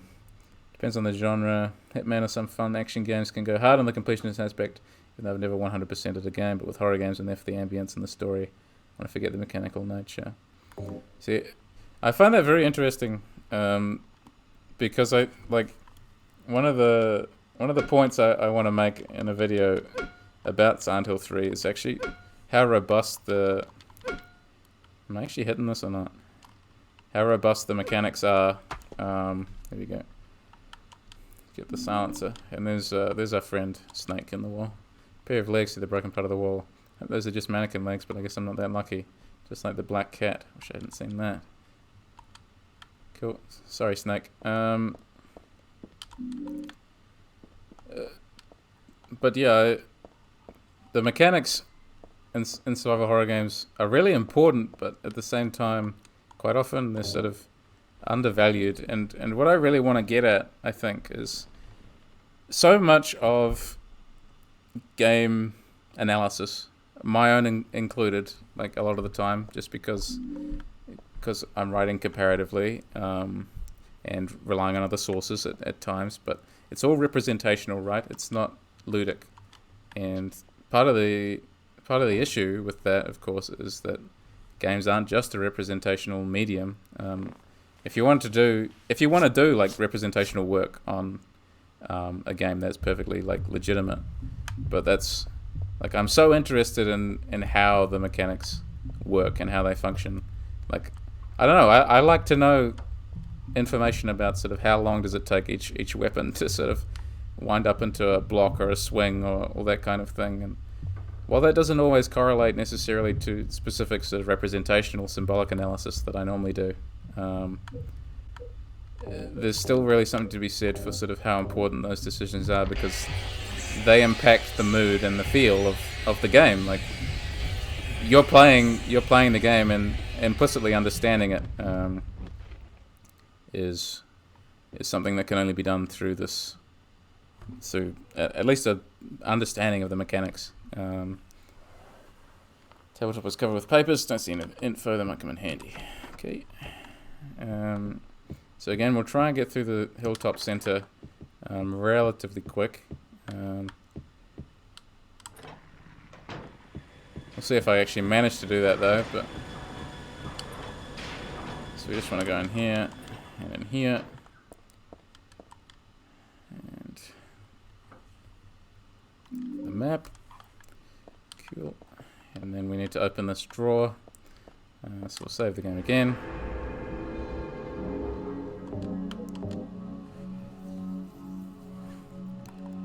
I think, yeah, one of the reasons why I like Silent Hill 3 so much is that it feels well, it's more difficult, right, than Silent Hill 2. I think I said that before. And the reason it is because the resources are actually apportioned, I want to say correctly, because in Silent Hill 2, no matter what difficulty you're playing on, you always end up with way too many bullets. It's kind of absurd if you're doing even just a little bit of exploring. But in this one, you're on a shoestring budget, basically, with what resources you have. And so everything feels slightly more fraught. which is one of the reasons why I think this is really perfectly balanced in a way. But I understand, yeah, not everyone would agree with that. Exactly how it is actually, I go into a game trying to make sure I stay as immersed as possible, and end up scanning every page of the wiki, so I'm 100% sure I know exactly how many frames there are in the wind-up swing of the broom. Yeah, I'm glad it's not just me. I try to avoid doing that on a first playthrough, but on second playthroughs, 100%. Like, I'm gonna get really into that stuff. It's interesting. This is the only mannequin with a head. Something weird about the headless ones. Ick. So this is one of the game's more famous sort of set-piece scares. It's nasty in a really effective way. So you just turn back here and the mannequin's been beheaded, but it's the scream that sells it, and the fact that it's real blood. It's just, it's creepy in such a fascinatingly simple way. Whoever came up with that was very clever. They knew exactly what they were doing. And the biggest mechanic I like to analyze is the camera angles. Those always fascinate me. With weapon stats and stuff, totally depends on the game. With horror games, all about the music, the story, and the characters. With other games, looking at numbers like I'm an accountant. That's absolutely fair. And I do, by and large, would tend to agree with you, but sort of increasingly coming to understand, I guess the importance of analyzing, I guess, almost everything about a game's presentation, which includes for me even the simple stuff, like sort of how combat feels and why they made combat feel that way. But I understand not everyone would approach it like that by any means, because it's a very specific and lengthy process. For Sly, I was really considering delving really deeply into that for a video, but I decided it wasn't worth it. I don't think people would necessarily appreciate all the stuff I found interesting about how he moves and how the developers got him to move really smoothly. But like, for instance, in Silent Hill 3, this is a empty room with one enemy in it, so we don't need to go in there. I'm not interested, excuse me. And there should be the jack that we need in here, I think. Yep. So the way the camera angle cuts to important items is really important as well. They do such a good job at framing an area, but not making it entirely obvious what you need to pick up. So you need to sort of immerse yourself in the environment, sort of that one step further, right? Oh. Go through here. Okay. Alright.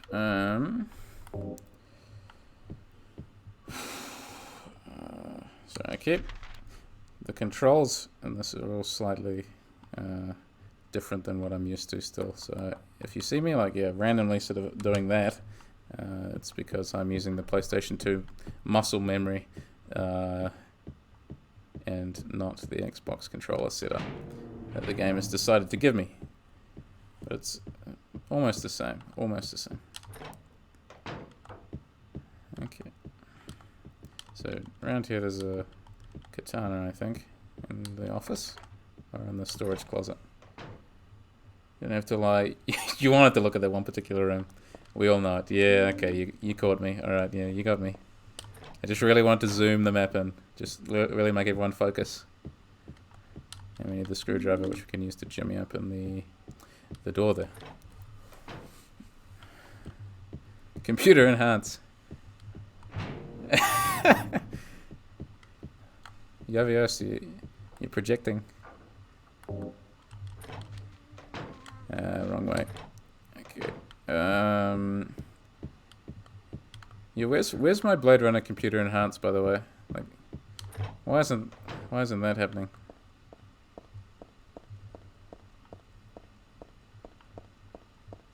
It's in a lot of things, I suppose, isn't it? That really silly sort of expectation the computer will just be able to magically... Yes. I I was thinking that actually while I was saying that. I was like, yeah, actually, humanity doesn't deserve that kind of power. We don't really, yeah. Should we just quit while we're ahead? Not that we're ahead at all either. Fog is still number 1 on the list though. Yeah, I'm gonna look for some bottled fog after the stream. Cool, and we got the rope. Now all we need to do is go back out to the elevator. We love fog here. We all love fog. And that's a good way to be. Use the jack and then use the rope.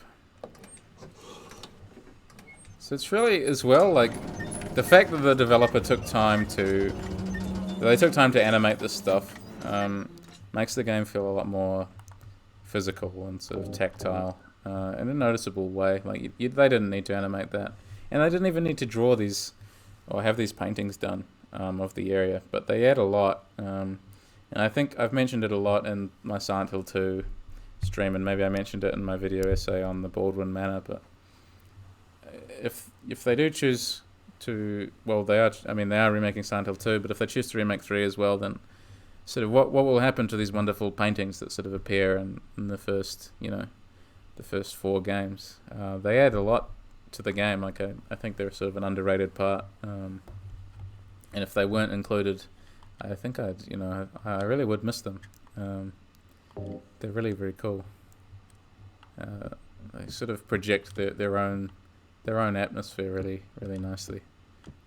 And it would be a shame if they were lost. It makes me so uneasy. The HD version made this almost entirely black. That detail makes it worse. Yeah. Like, and it's again, like, here we are again, like, talking about, I mean, perhaps it wasn't the intent of the HD version to make it so dark, but, like, people just seem to assume that, yeah, darkness is frightening, and the more darkness there is, the scarier everything must be, which is just not true, but it's a shame that people, or that horror developers sort of seem to believe that by and large. No, yeah, like, it's interesting, like, that you point this stuff out, because, like, I've played the PlayStation 2 version a lot more, and even my time spent with the HD version at the beginning of this year has sort of been overridden by returning to the PS2 version again after that. So yeah, pointing out those kinds of things I find really legitimately very interesting, as to how they changed the game, almost always for the worse. This is also one of my favorite camera angles, just the emphasis on the tap that you need to interact with, but the way that, yeah, Heather's torchlight is sort of framed in the shadows. This game really is still really a beautiful game. And here I am beating a dead horse because I've said that many times already, but yeah, it's just extraordinarily expressive, and the lighting is really great. Kitchen mirror POV, yeah. I knew it.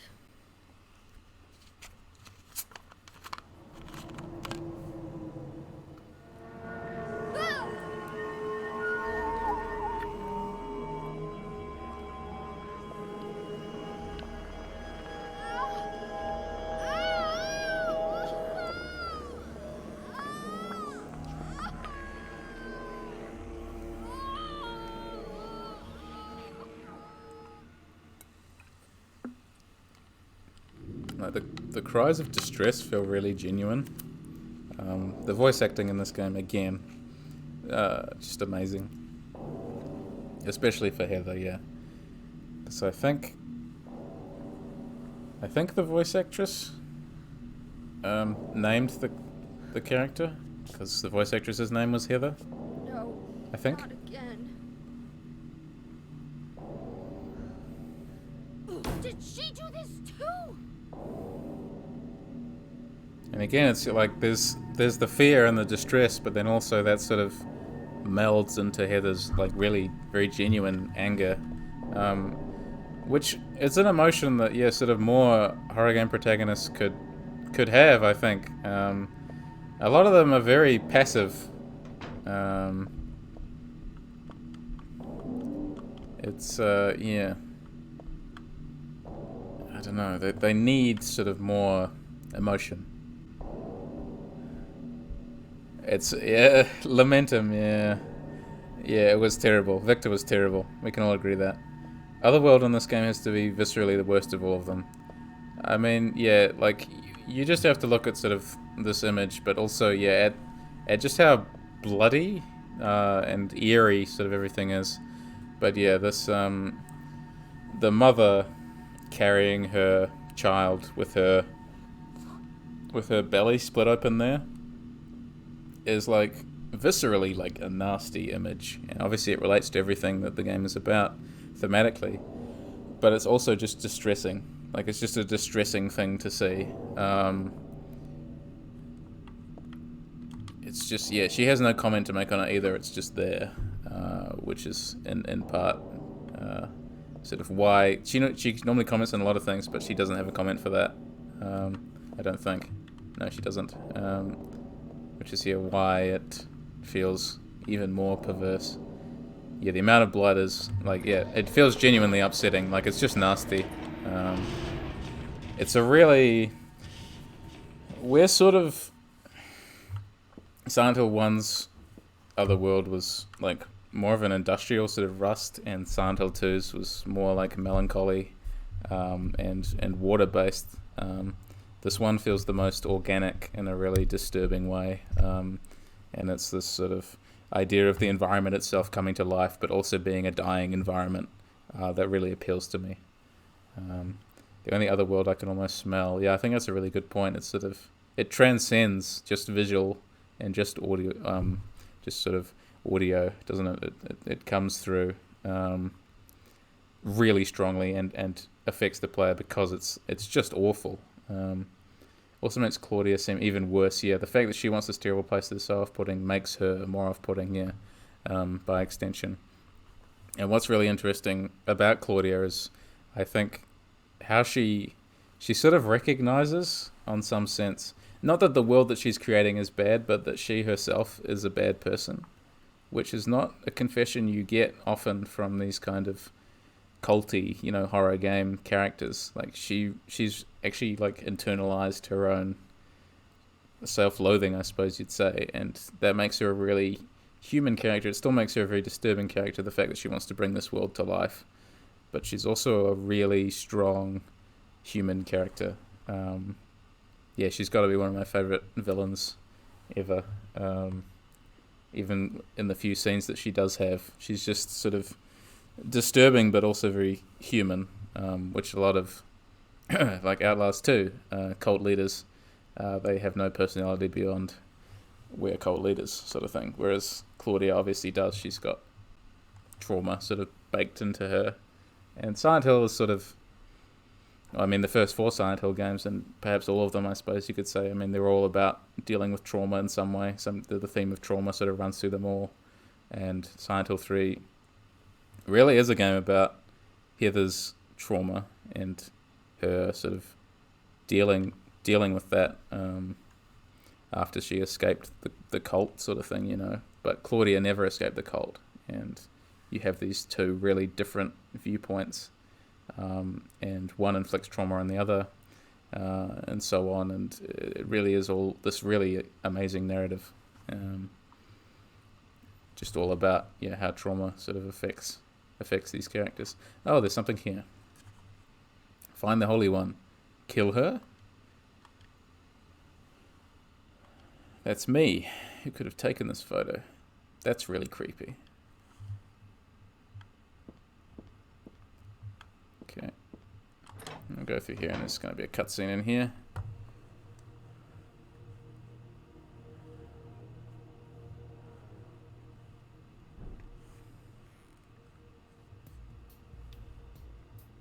Heather. That's what you're called now, isn't it? And who are you? The name's Vincent. Don't forget it, okay? I'm on your side. So you say. But how do I know you're not with her? Her? You mean Claudia? Please don't lump me together with her. She was totally brainwashed by that crazy old hag. I guess crazy old hag is a bit harsh. She is your mother, after all. My mother? What do you mean? You don't remember? So Harry didn't tell you anything. I guess he hid the truth to keep you on his side.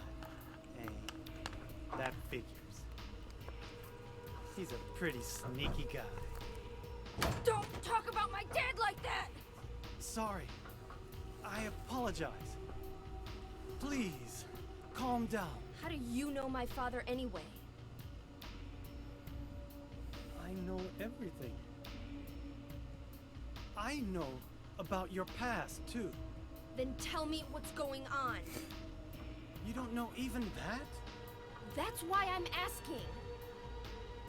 If you know everything, then tell me how I can put an end to this. Not yet. Why not enjoy yourself a bit longer? Enjoy? I feel like I'm going crazy. Doesn't this place get to you at all? Oh, it gets to me all right.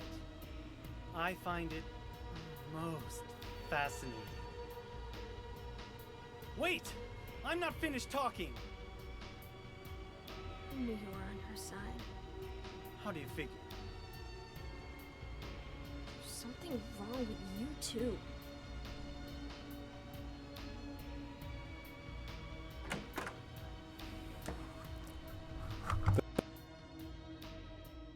That's very sad. It's again like she's a really emotional protagonist. Like someone who sort of acts in direct contrast to James, obviously, who's stilted for a reason. But Heather is really expressive and engaging. Yeah, her actions. She's like she doesn't take any of his sort of bullshit. Like he's sort of talking about noble intentions, like I'm on your side, but he's still. Vincent is still saying, "Oh, well, actually, you know, like this place is fascinating, isn't it? Why don't you stay here and have a bit more fun, sort of thing." And it's like clearly that's mentally disturbed. Waiting for someone to say they had none of my problems in the HD version, and that it was a copy of a disc or something. I would like to return to that scene in the HD version and see if the bang on the door is there or not. I'm actually not sure. I think the first floor is where we need to go first.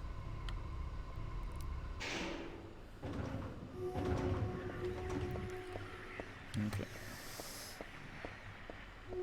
And then the one thing I didn't showcase this in my first stream playthrough, which I didn't finish, but this creature here has got to be, like, it doesn't move, and I don't even think it can hurt you, but it's got to be one of the most disturbing creatures in the whole game, let alone sort of the series, because it lets out this really mournful sound, and it just coupled with this disturbing imagery, you can sort of see, yeah, it's just this giant humanoid figure.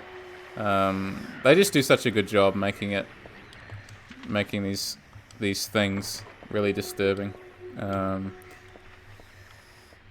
in just really easy ways, I guess, like the whole jerky movement thing. I mean, that's something that lots of horror games have picked up on and realized that computer animation can do very, very well. In fact,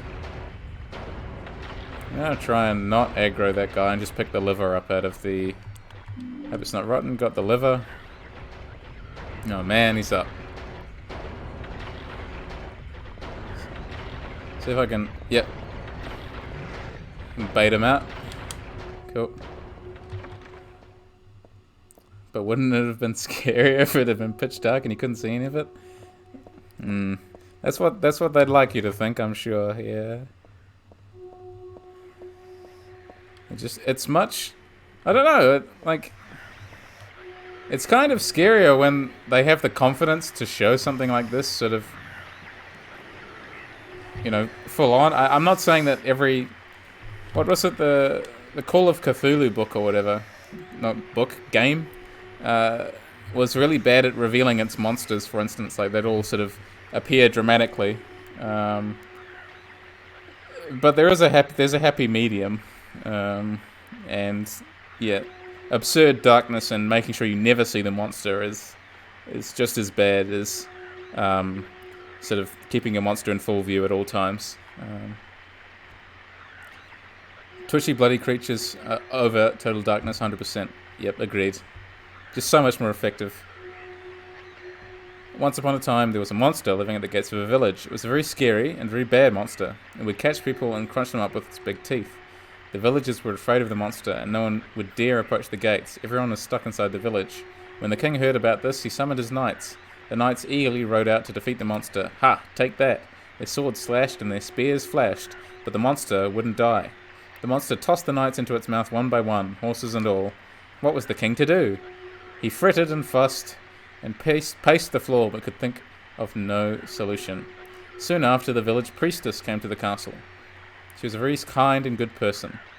The king asked her to defeat the monster guarding the gates. Book's torn, the rest is missing. Remember reading this a long time ago. I think I borrowed it from someone. Don't remember how it ended, though. Ugh. Didn't I read the story through to the end?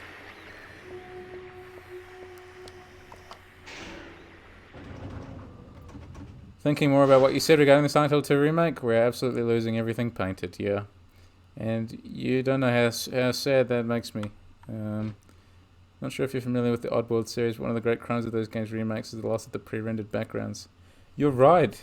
I played through that some years ago. That was one of the games from my childhood, the original Oddworld, Abe's Odyssey.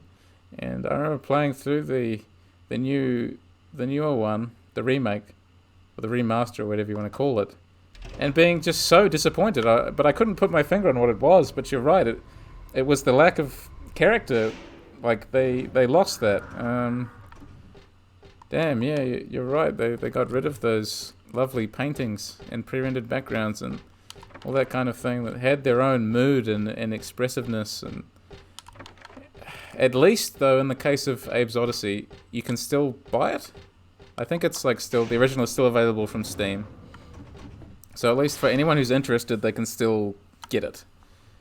But Silent Hill 2 is not. And that's the scary part for me, is that what we're just gonna have the only memory of Silent Hill, the original Silent Hill 2 one day, is that just gonna be like all the diehard fans have got like the copy stored in their house, and that everyone else has just gotta sort of tough it out.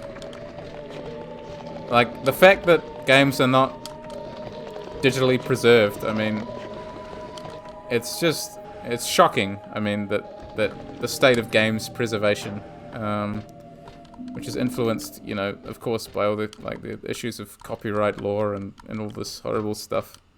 I want to pick up the matches. There we go. So Heather quit smoking for good. The Xenosaga treatment. You might have to catch me up on that.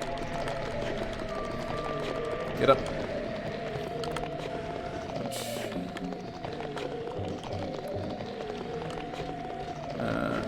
Really wonderful big sheet of glass and a wheelchair.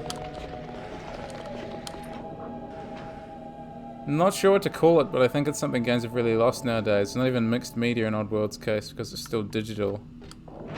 It is interesting. If anyone's played, it's something I'd like to play on the stream. But yeah, Lost in Vivo has these enemies that are like floating mirrors, but the reflection in the mirror looks like it was made with sort of 90s technology, sort of 90s 3D rendering. And there's something about that effect.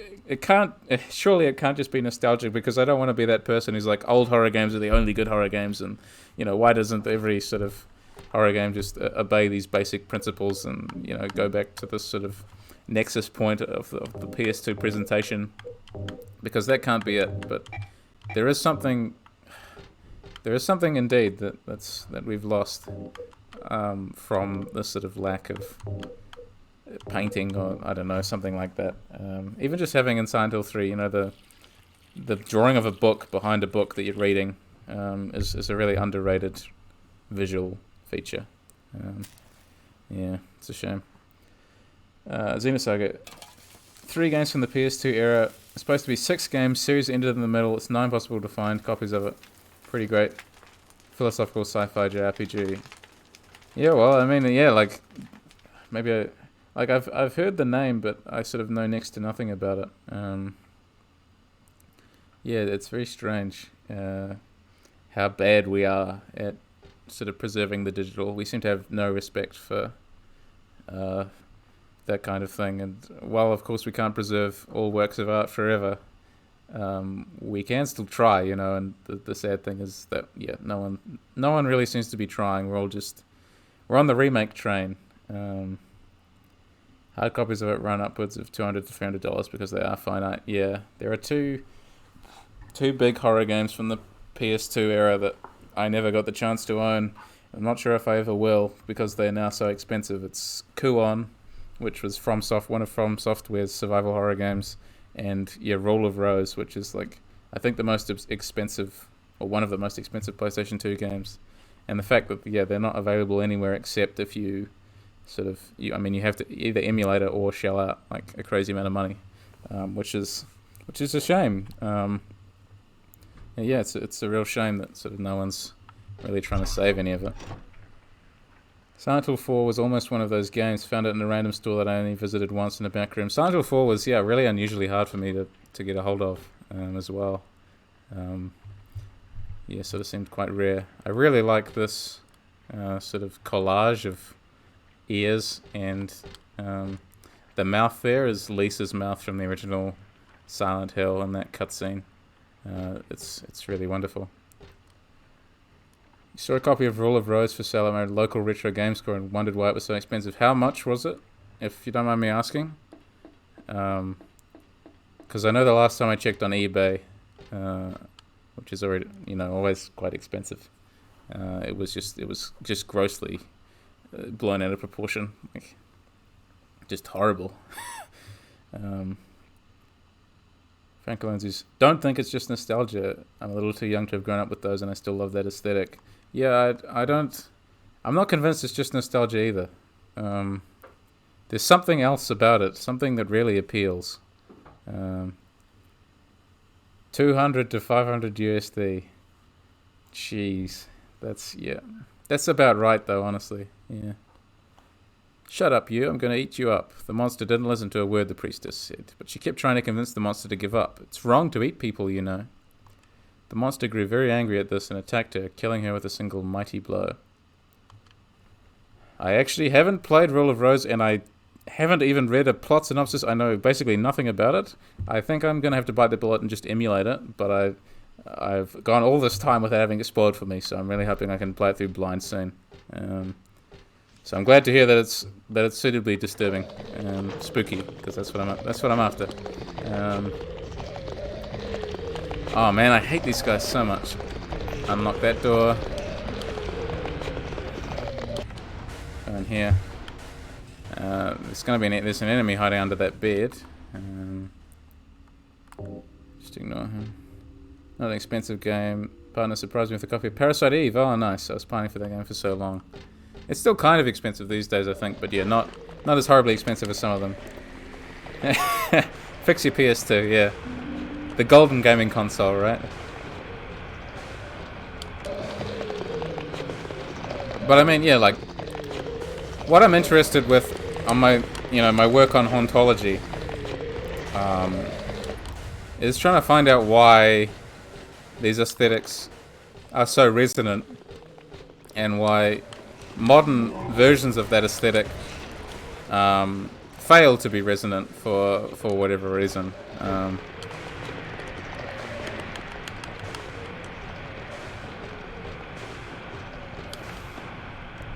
Because the specific, I know a lot of developers pursue the PS1 aesthetic for obvious reasons, the low poly sort of pixelated aesthetic.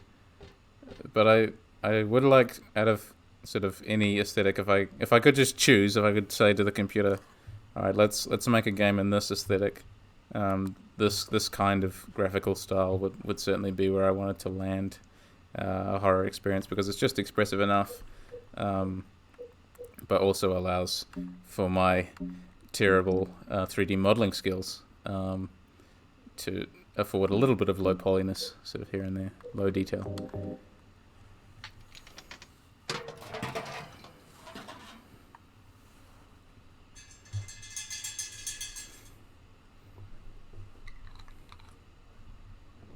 Again, that's not a lovely sound. Do such a good job. Okay. Life insurance key. I think it's on the 4th floor. How's Blender going for me? Very slowly. I've been basically, just trying to model all the basic shapes and just starting to try and combine things to make things that look, vaguely more impressive than a donut, for instance. But slowly. I don't have as much time as I'd like it all to work on that kind of thing. But I am trying. Nothing. Never have enough time to work on it. But I'm hoping sort of over the middle section of the year, I will actually have a bit more time to work on stuff. Where is the life insurance area? Is that the 1st floor, is it? I think it must be. Yeah, 1st floor, just over here. The obsession with graphical improvements has helped to destroy the mid-budget game. I think you're right. I've always been impressed by good-looking games. Like, I do like, to a certain degree. I'm like, wow, what a lot of effort. Very impressive. But if your game didn't look like photorealistic, like, I also wouldn't mind. I wouldn't care.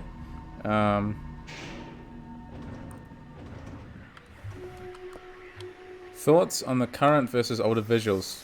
Do you think it's because coders are afraid to make their games look ugly? Like, some of this grungy atmosphere is from the fact that some areas are bland or grotesque, but in a truly ugly way. Love the new Dead Space, but the blood and gore and stuff is clean in the sense that it looks very, very good. Yeah, there's something really to be said for making a game look gross and ugly and not shying away from that. Not having... Was it made in the Unreal Engine? In the new Unreal Engine? Because I feel like that the lighting engine in that actually gives it a sort of shiny or shimmery kind of quality, everything that it touches, or almost everything, to my experience. And I'm not sure whether that's it or not, but I do, yeah. I miss the kind of the grunge, the like game environments being willing to sort of get gross. And the game, I'm going to play a puppet combo game in a couple of days' time, hopefully. And I mean, that's one of the few developers I can think of off the top of my head that still really pursues the grunge and makes their games just look like absolute garbage, which, like, in a good way. It's a really, like, amazingly presented game, as all of their games are. But blood in this game is smeared and gross and doesn't look almost finished or right. But blood in new horror games, even splatter modes, very clean and fresh and very obviously placed. I think that's a really, really good point. I mean, you can sort of see, like, the texture work here. All the blood is really uneven and inconsistent, just looking on the floor. And the big, like, it contributes to the fact that this was the site of probably, like, some gruesome murder or something, or just monsters, like, trailing blood. And blood is not like a clean substance, it doesn't just sort of ooze in a particular way and look nice and clean. It's a really gross substance. Just trying to think. I had this horrible sort of gash on my finger once, and it just would not stop bleeding. And I remember just putting my hand on the bench top just for a couple of moments, and then when I sort of drew my hand away, it just smears in this horrible fashion. I'm sure you all have sort of stories like that, but Gore is a really funny subject, right? I mean, we sort of... A lot of new horror games, yeah, they really don't. I agree with that. Which is, yeah, a huge shame. Out of the way, Slurper. We'll get rid of this. Get rid of this here. End of that fairy tale. The king and his people shed tears at the death of the kind priestess. God took pity upon them and, granting their wishes, healed the priestess. The priestess opened her eyes just as she had done every morning of her life. She went once more to the monster's lair. Fool, you wish to die again? No. This time it's your turn. The priestess had come to defeat the monster once and for all. As the priestess was very, very kind, she felt sad about this task, but it had to be done. Swords and spears won't work. Arrows and bullets will just bounce off. You can't kill me, the monster laughed. But the priestess used neither sword nor spear. She chanted but a single spell. Tu fui, ego eris. Do you know what happened then? The monster let out a huge cry, and then died and vanished. Thus the villagers were able to use their gates once more. Everyone lavished their gratitude upon the priestess, and they all lived happily ever after. How lovely. Tu fui, ego eris. Weird writing. What was that? It's a good thing she chose to read that out. Otherwise we'd be in a spot of bother. But yeah, I mean, that's a really good example of a nasty, bloody room, right? Like, it's sort of not, you know, not a clean, friendly room. It's a nasty, grungy room. And that's what Silent Hill 3 does better than all the other Silent Hill games, is make every room feel really unsafe, just through its visuals. And again, not relying on darkness, but relying on colors, visual textures, and all this sort of real richness of environment and character that makes it feel properly nasty. Just a place you don't want to inhabit at all. But yet, gore, I mean, it's such a strange subject, because quite often games will use gore in an in-your-face way, too often. And Silent Hill 3 doesn't really do that. Gore is sort of a side horror show, if you will. There's that scene at the start, obviously, where the closer is eating that person's face, and I mean, that's a nasty scene, but it's not. The focus isn't necessarily the gore. It's on the sort of monster's horrible appearance. I'll just let this play. Something really crazy is going on. I think we should... Dad? Dad? Makes me sad every time.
Did you do this?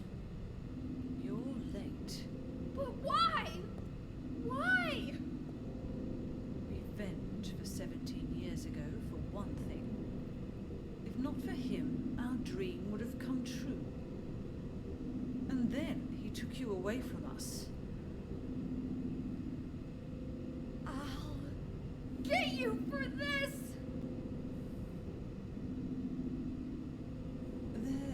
perhaps another reason. To fill your heart with hatred. It must be this way. One day you'll understand why. No, I'll never understand! You must try to remember me, and your true self as well. You will birth a god, and build an eternal paradise.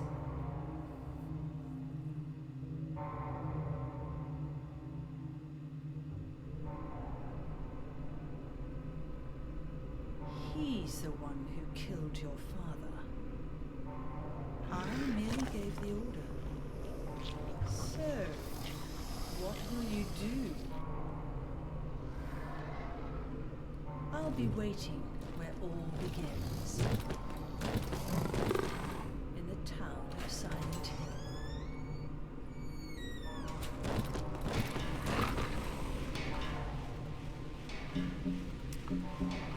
Okay.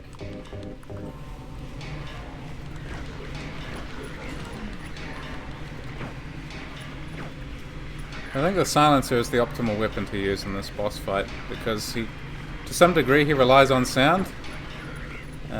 Also, he can tell which direction your attacks are coming from. But you also can use the silencer to avoid him immediately homing in on you all the time. But if you run, of course, he'll be able to tell where you are too. It's a really well-designed boss fight, and it comes at this midpoint of the game. In a really emotionally effective way. It feels like a duel.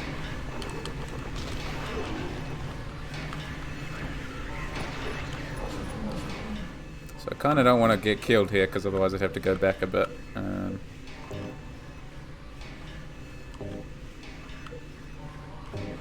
The HD remake totally changes Heather's line to "I'll kill you, you bitch." Really? Because at the end of the game, there's still that really great line, "Shut your stinking mouth, bitch," and she says it like so well. Like, it's such a melodramatic line, but it's like it's said so well that you can't help but like you sort of pump your fist and be like, "Yeah, you tell her," sort of thing. But really, I did not even notice that, to be honest, or I'd totally forgotten that. That's very interesting that they chose to substitute that in.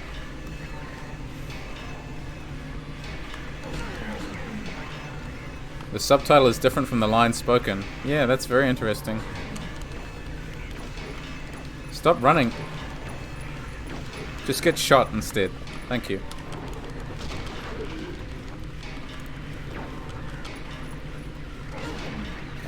Yeah, it's very strange, now that you mention that. Maybe I just wasn't paying close enough attention.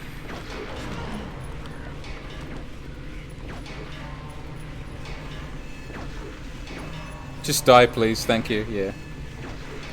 Hold still. Oh.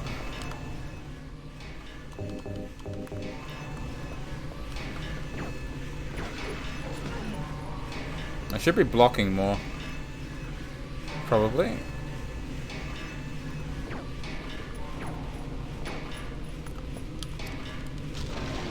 Got him. So yeah, it's a really... I think this is probably one of the more famous songs from the game. This one sticks with people, for obvious reasons. I don't know what to say. Then don't say anything. I'm fine, so just get out of here and leave me alone already! Calm down. Calm down? How am I supposed to do that? My father is dead! He's murdered! Get out! This is all your fault! If it weren't for you... I'm sorry. Then go! Chump returns. Poor Douglas. To make you feel better, I will.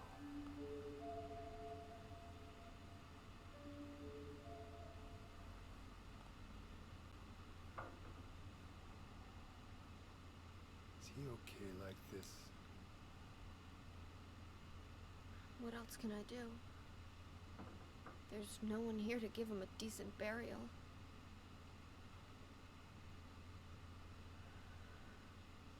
I'm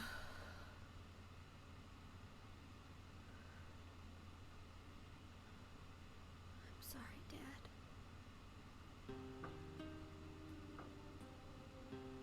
What do you do now? I'm going to Silent Hill. What's in Silent Hill? I don't know.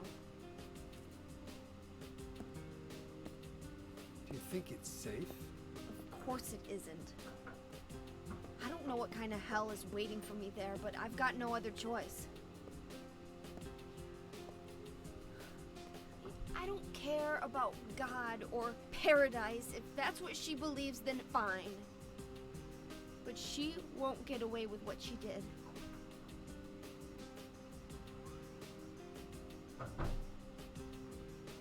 When I find her, I'll kill her myself.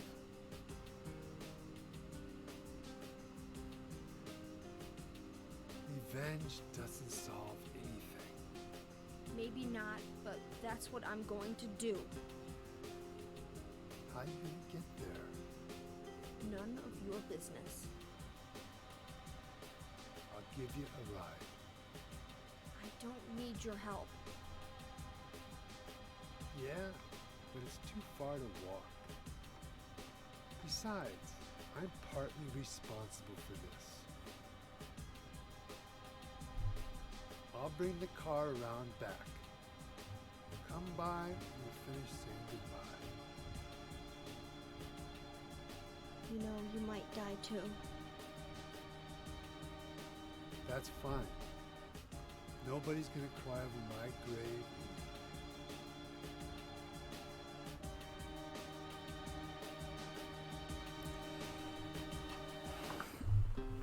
Yeah, so a couple of things here, right?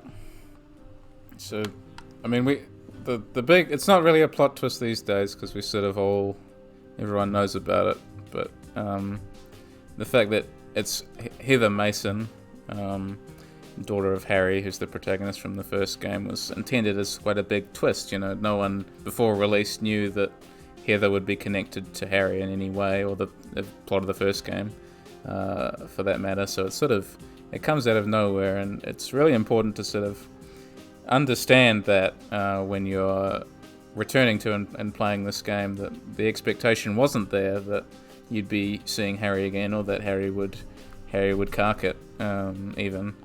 And I might have said this a long time ago, again at this moment when I played it on stream before, but this moment in YouTube comment sections, wonderful places that they can sometimes be, quite often people will be like, oh, what Harry, you know, what an unjust way for Harry to die, you know, how could he die like that, you know, what a cheap way to die. And I don't know, there's something really powerful and horrible about the way that he dies. I mean, he was just like asleep on the couch waiting for his kid to come home, and then this monster came in and sort of stabs him to death. I mean, it's not fair, and it's really horribly sad. And it reminded me a lot of, in some sense, those comments reminded me a lot of the reaction to The Last of Us Part 2, and I mean, you know, that's a whole can of worms.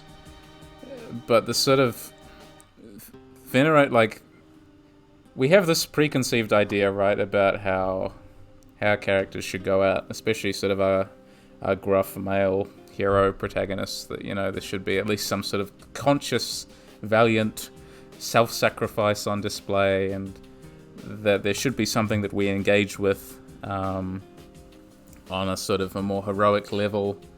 But this doesn't do that. I mean, this moment has none of that. She comes home and she finds that Harry is just dead on his recliner and just covered in blood. And it's just horrible and senseless. And it's really one of the most vulnerable moments in any horror game I've played, I think, in that you're not expecting it. It completely disarms you. And you come into this not expecting any of this to happen. And it happens in a way as well that you're not expecting.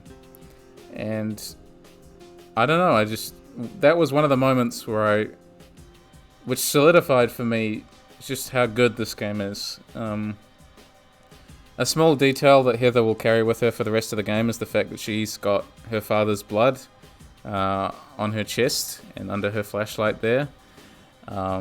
She's carrying his memory literally, physically, sort of written on her chest. It's just... And this song as well, and the fact that the game allows you to wander the apartment. Thank you, Frankaloons. The fact that the game lets you wander the apartment and engage with Heather's life, which you haven't really understood up until now, is profoundly sad because you're only just getting to touch everything that she's just lost. So everything is profoundly sad, and obviously it's helped by this music, but this moment exists as a tiny little emotional box that sort of separates the two halves of the game. And I find it really hard to think of any moment in any game, any horror game, any game, that actually rivals this emotional quality, this moment. Just allowing you to luxuriate in a space is enough. It is enough to engage the emotions.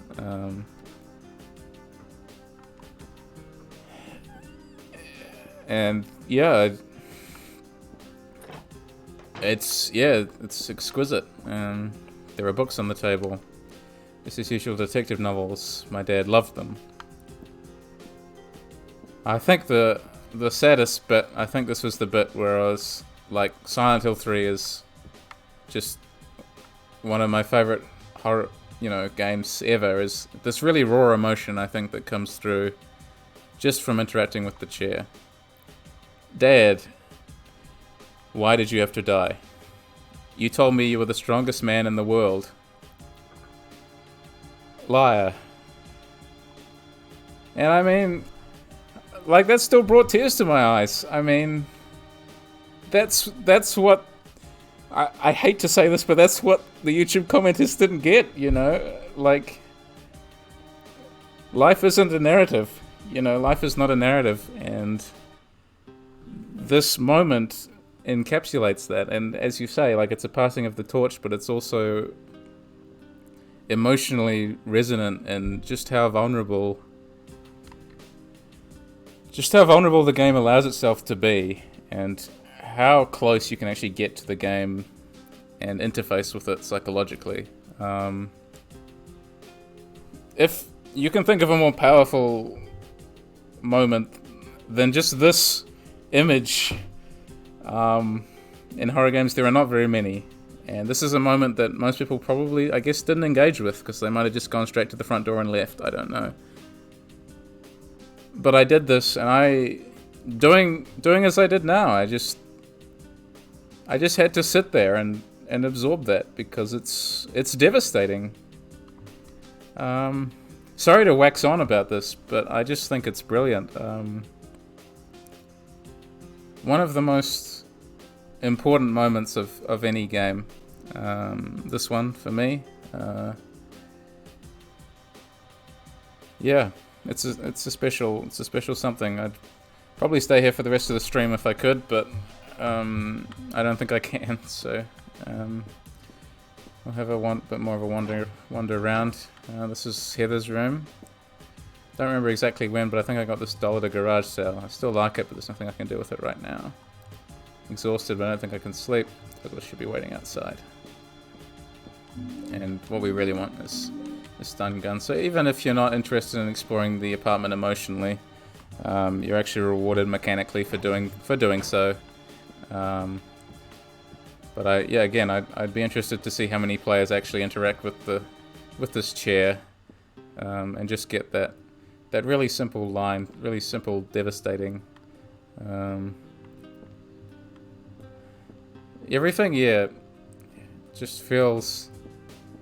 You can't help but feel a bit crushed, by the music as well.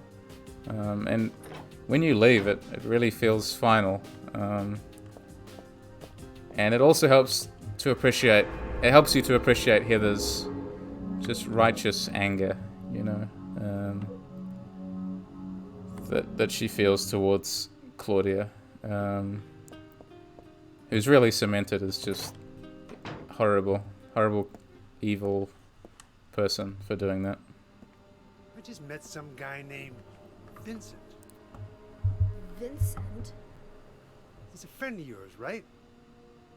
You could say that. I'm not sure. He said when we get to Silent Hill to look for a guy named Leonard. And he gave me this map. What do you want to do? We can't trust him, but we've got no other choice.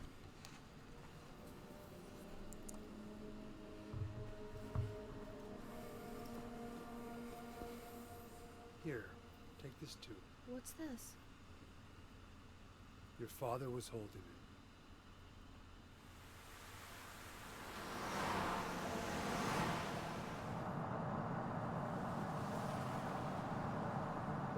Bloody Chair is such a horrific image, but there's so much more going on there than just look how horrible this is. Yeah, there's something emotionally resonant. It's not just a horrific image. You're right. Started raining. There's something really human about it and about the emotions that she feels. It feels genuine. It's a genuine work, which is one of the reasons I love it so much. It used to be a nice, quiet little town. But now, You've been there? once, on a missing persons case. Never did find him. But I'll tell you, that's one screwed up town. My line of work, you hear a lot of nasty rumors. I was born and raised there. Sorry. Didn't mean to offend you. No offense taken.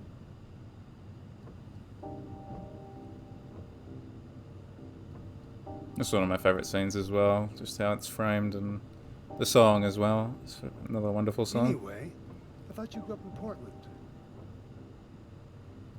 What's wrong? Feeling sick? My head's pounding like the worst hangover ever. Maybe you're car sick. No. I'm just trying to remember. Same. My childhood. Same. Honestly, still brings tears to my eyes. Something terrible happened in Silent Hill 17 years ago. A woman named Dahlia. She tried to summon the ancient god of the town.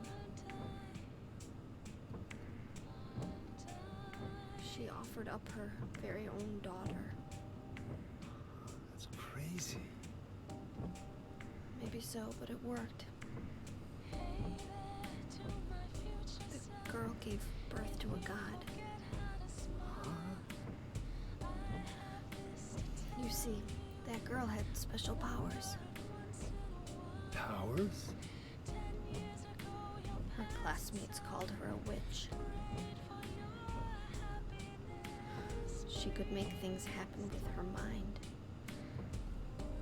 She could kill people just by wishing for it. But in the end, that god was killed by a single person. My father, Harry Mason. I guess it wasn't much of a god if it could be killed by a human being.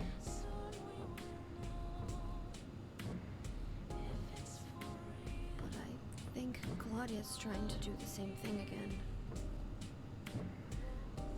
And I've been chosen as the sacrifice. You've got some kind of power in you too? after the god was killed, the girl reappeared. She was holding a baby in her arms.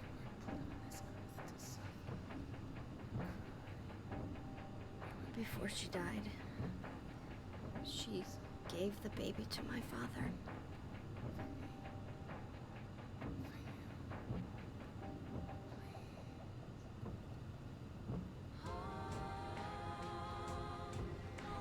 He loved me just like I was his very own daughter. Even though he didn't know who or what I was.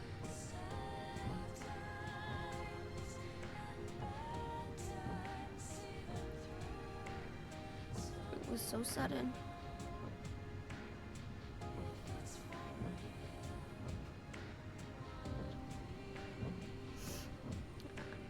I never had a chance to tell you how happy you made me.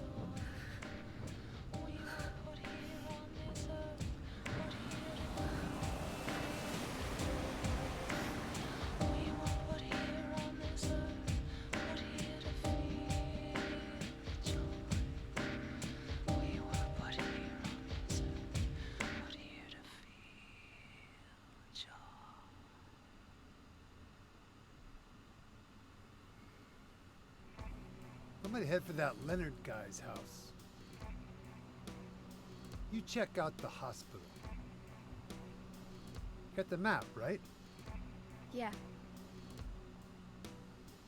Gonna be okay alone? I'm not a child, you know. Are you sure it's not you who's afraid to be alone? You're right. I am afraid. I'm 50-something years old. I've never seen nothing like this. I still feel like I'm dreaming. More like a nightmare, I'd say. Yeah. I want to wake up and have a smoke already. Meet me back here when you finish looking around the hospital. Okay? Roger.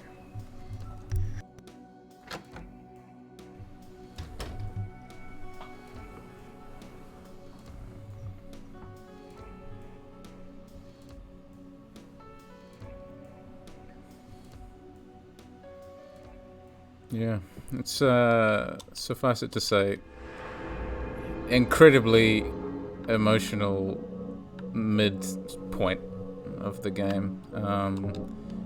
It's amazing. Like I mean, functionally, it's just technically expository dialogue,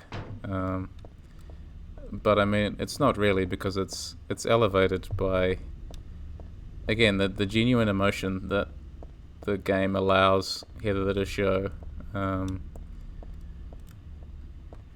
That, I mean, I'm just trying to think.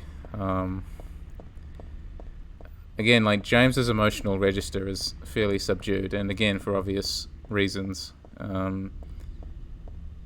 Henry from Silent Hill 4 doesn't seem to have an emotional register of any real kind, which I still think, yeah, that might be the reason why I gravitate towards saying that Heather is probably my favorite Silent Hill protagonist, because she is sort of allowed to express these really human feelings of grief and loss, and there's a real care and implicit, understanding from the developers. Like, she's written really thoughtfully. There's no, I don't know, there's no moment where anything is sort of cheapened or made fun of or anything like that, nor would you necessarily expect there to be. But I'm just so glad that the does take itself seriously in that way, that the developers, for whatever reason, didn't feel a need to add some kind of levity, because what the middle section of the game is, the apartment, and the boss fight, and those cutscenes, is allowing her to be, and the player to sort of luxuriate in a specific set of emotions that most horror games can evoke a lot of things, but quite often like just actual like tears, actual sadness. I mean, I don't know, that doesn't really happen very often for me. Grief and in a video game, because it's really easy to compartmentalize fictional character death, right? For obvious reasons.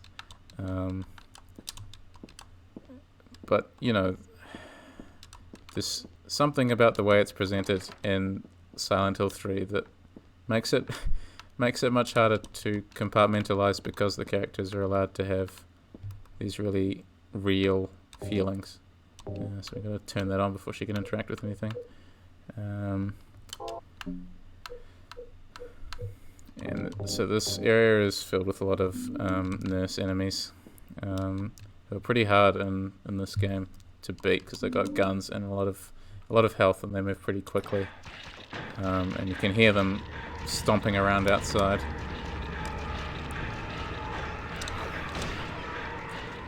Gotcha. And they're pretty, again, the sort of the jerky movement again, reinforcing just sort of how sinister they are, how wrong they are. Stuff written on the right board, nothing really matters. So this is also, personal opinion, Hospital in this game is the scariest dungeon in any horror game I've ever played. Otherworld version has kept me from replaying on several occasions. Like the amount of blood that is on display in the Otherworld version of this hospital is something else. And it's one of the few instances where in this game darkness is rarely used, but since darkness hasn't been overused, it's used really, really magnificently. I do agree that the hospital has to be one of the most frightening areas in any horror game. It's a real gauntlet of just disturbing imagery and harrowing audio. It's just a gross, unfriendly place to be, like actively hostile towards the player. Quite brilliant in that way, I suppose you'd say. Okay, locked. You have to watch the rest of this later? No worries. Yeah, good to have you here. Have a good night.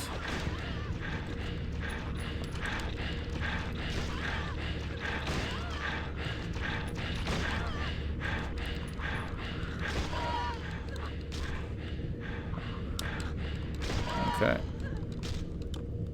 So just go through and try and find...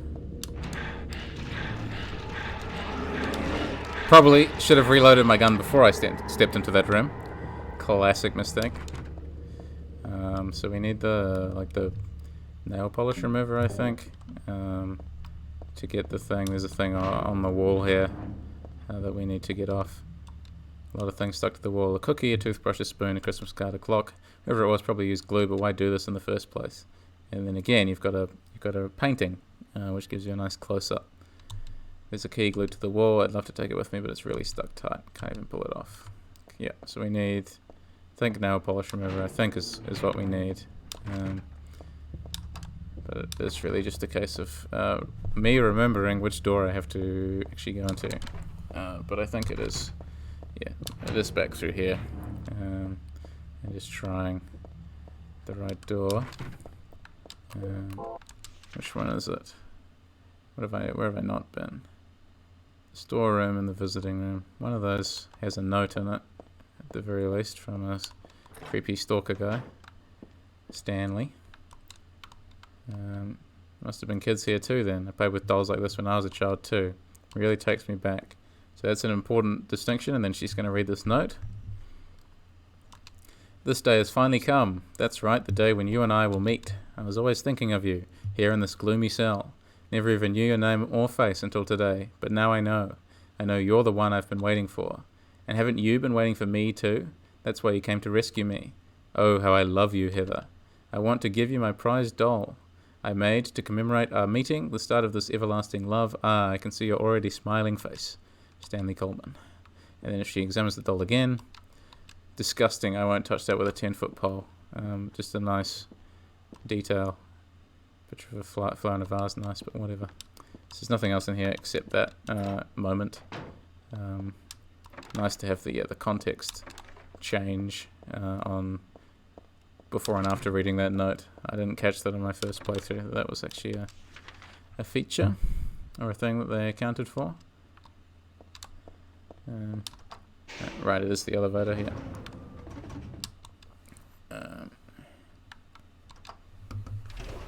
So yeah, we just need to wander up over here.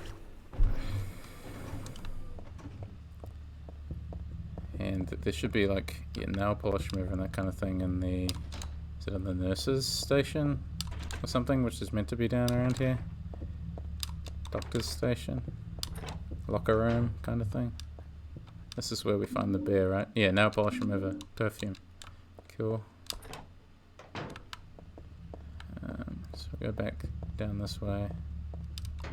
It's locked. Now, do I remember this correctly? I do, yes. I played through it enough times to remember that at least.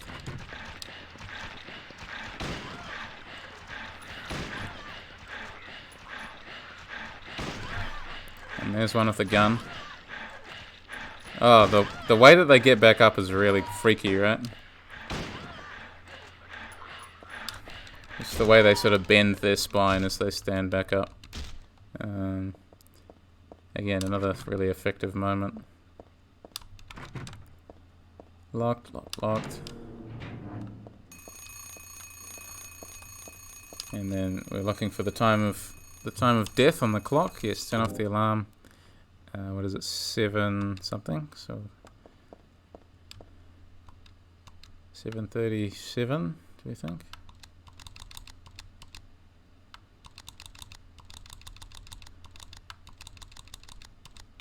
Well, that will be what? Oh, whoops.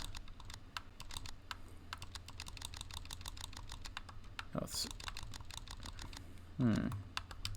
actually, what'll it be? Should have been paying more attention. It's a nice puzzle. Nice, theoretically simple puzzle. 40.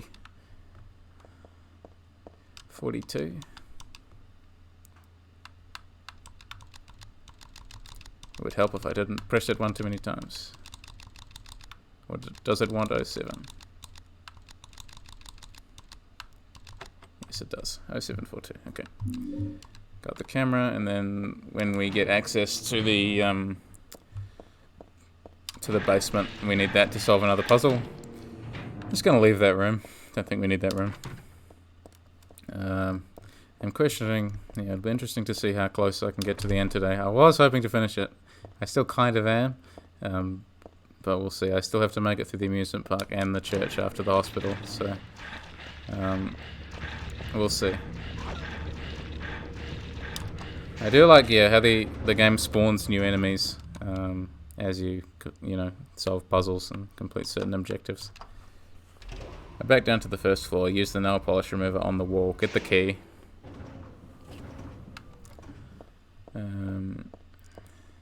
And I might play an ad for a minute as well in a minute, just so I can stand up and have a stretch. Trying to yeah, the last time I did something this long, the Silent Hill 2 playthrough, I don't think I took a single break, which I was told afterwards might not have been the best idea. So maybe I should avoid that this time for my own health. Okay. Where's the nail polish remover? Here it is. Got the stairwell key, cool. So now we can go onto the stairwell. And yeah, just the fact that the corpses remain, especially these really human-looking corpses. There was a piece I read on Resident Evil 5, I think, the other day,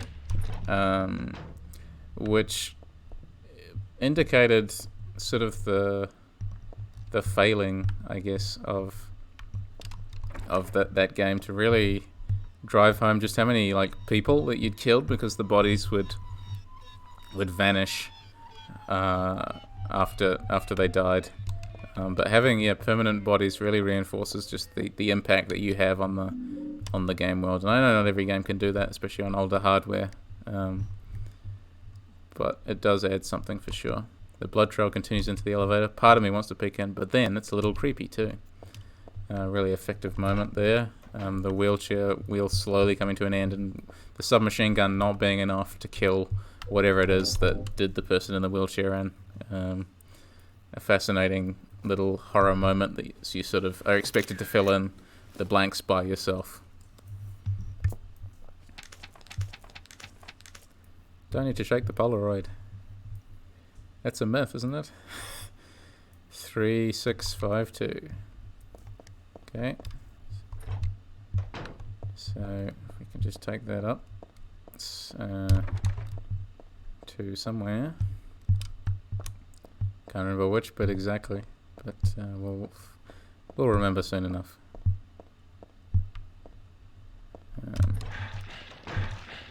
Alright, that's where we came from. I don't need to go back in there again. For some reason I duped myself.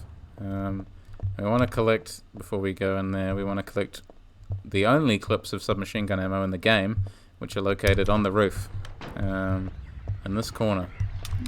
And that's it, that's all you're getting. So I better, make use of them.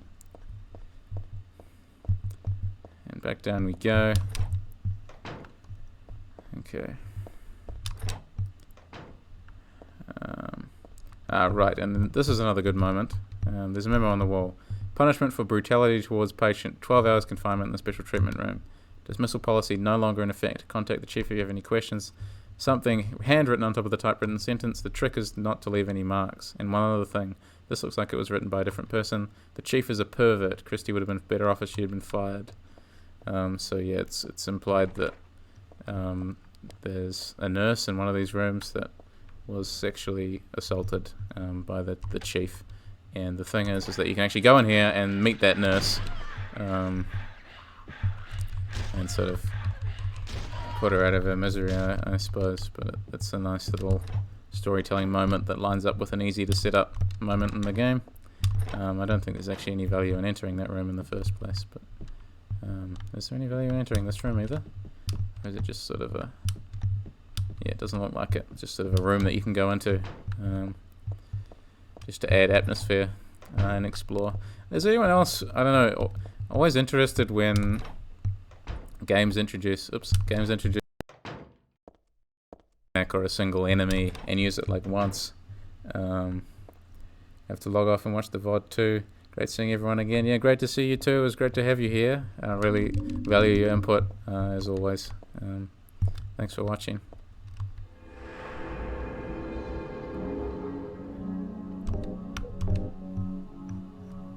And the same goes for everyone as well. Really appreciate having you guys in the chat. Thank you. I'm glad you're enjoying it.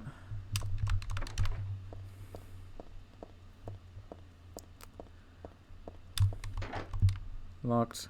Was it 3652? Yes.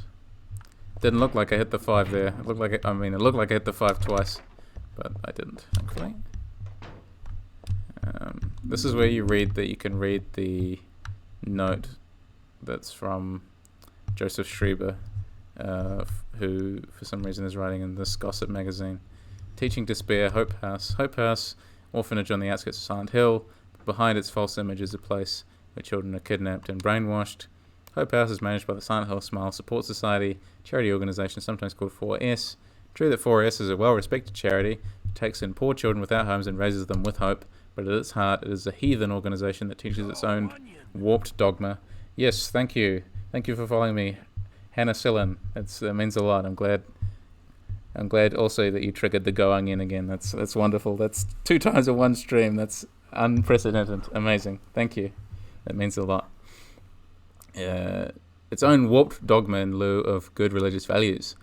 Mr. Smith, who lives near Hope House, had this to say: "Sometimes at night I can hear their weird prayers and the sounds of children crying. I went there to complain one time, but they ran me right out. Since then, it hasn't changed a bit.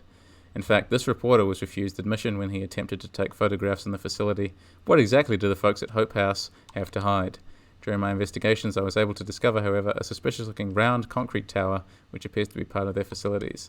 Unfortunately, no one was willing to tell us what the tower was used for, but it seems unlikely that it has anything to do with the business of raising orphans. It may in fact be a prison or a secret place of worship. The cult religion that operates Hope House is known by the locals simply as the Order. It's a religion that is deeply interwoven with Silent Hill's history, but its worshippers' fervent belief that they are among the elite chosen people has a dark and dangerous side.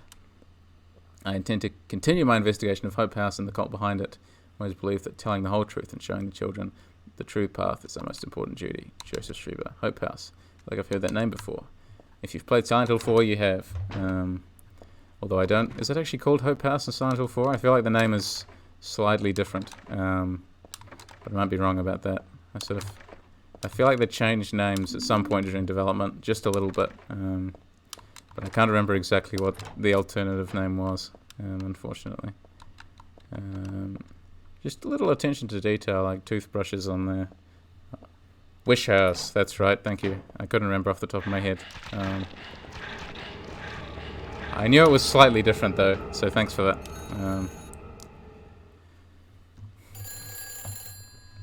Cool. I'll let this cutscene play. Have another drink.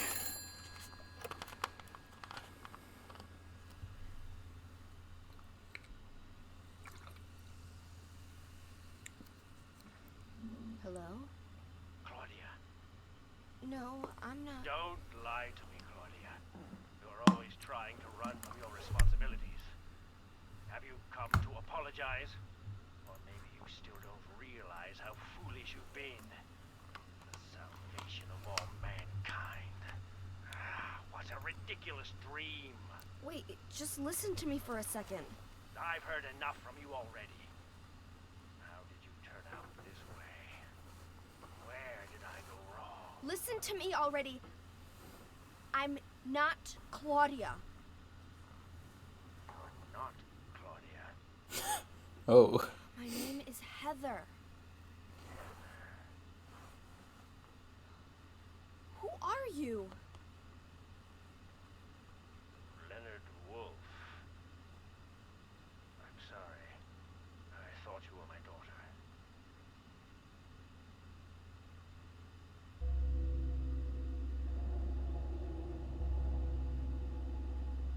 Claudia is your daughter?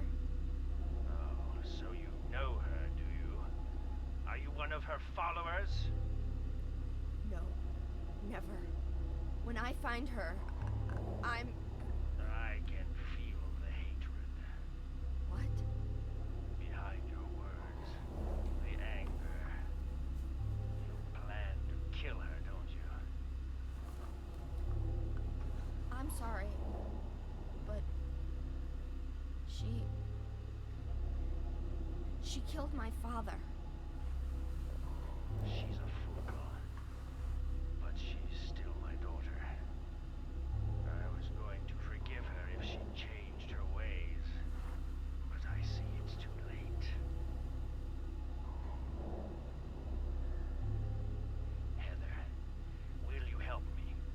Help you? I'm locked up in here, and I must stop Claudia. Where are you now? I'm not sure myself, but the door is at the end of the hall on the second floor. I think I can be of help to you. I have a seal. Please. A seal? A seal.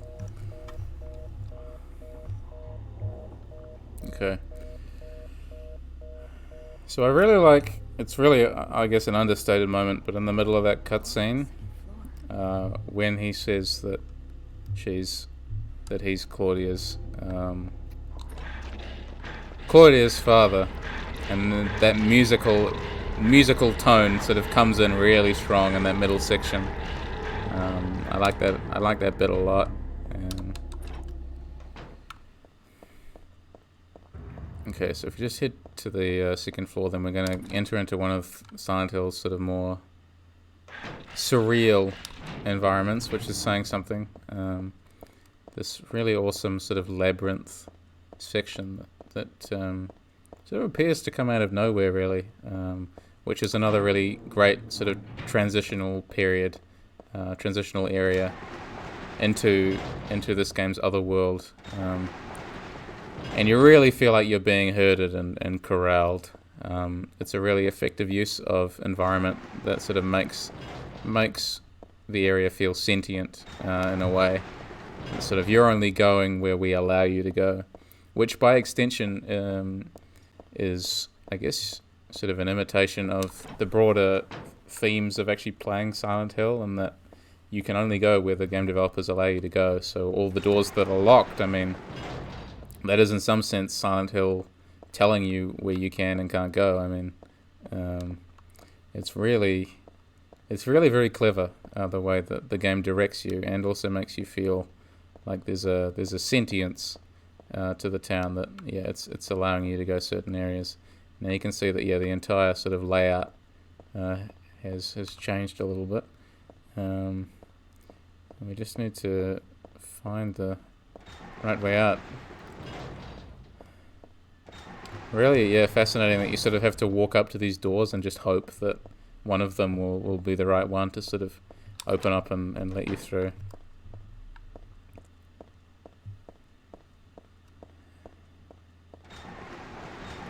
Words can't describe how much I love this game. I know I'm 3 hours into this stream, but like, it's just such a good game. I could just keep playing it over and over again. It's mechanically simple, but also mechanically rich at the same time, and its story is just amazing. It looks amazing. It plays amazing. I think I could just wax poetic about this one all day. This one doesn't make my head hurt when I look at it. But I know this one. It must be.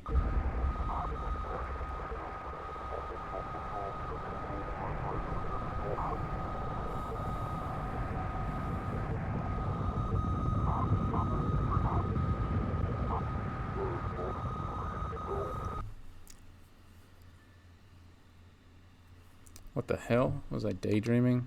No, it was more like watching a video in a dark room. But that nurse, I know her, Lisa, who was so heavenly toward me in that hellish hospital room.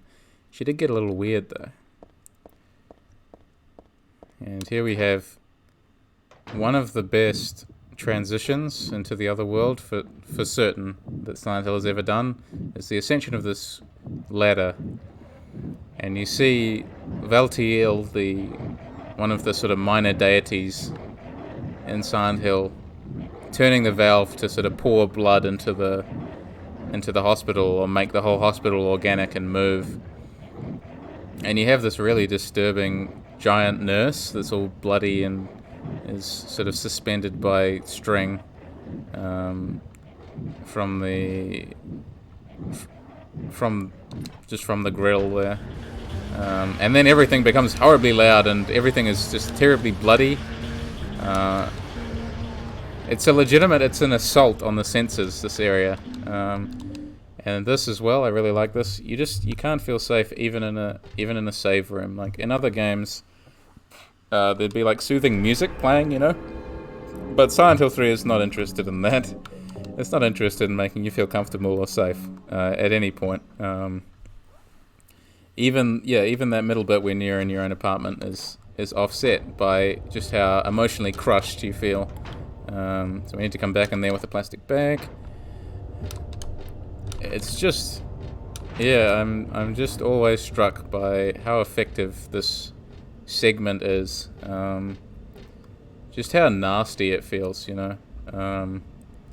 Nothing makes any sense, and everything is bathed in this eerie red light, or is just excessively bloody.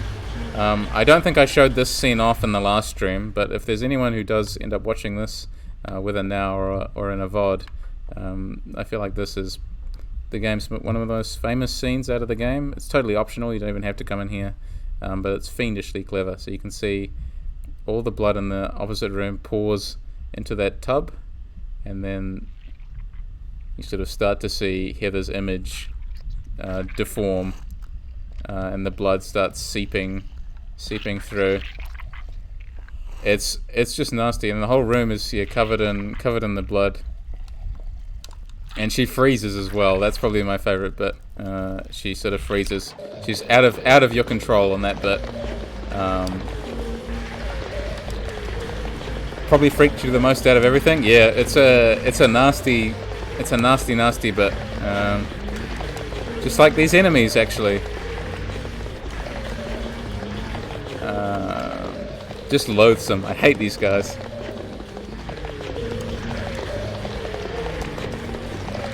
Ugh. Run, Heather, run. Okay.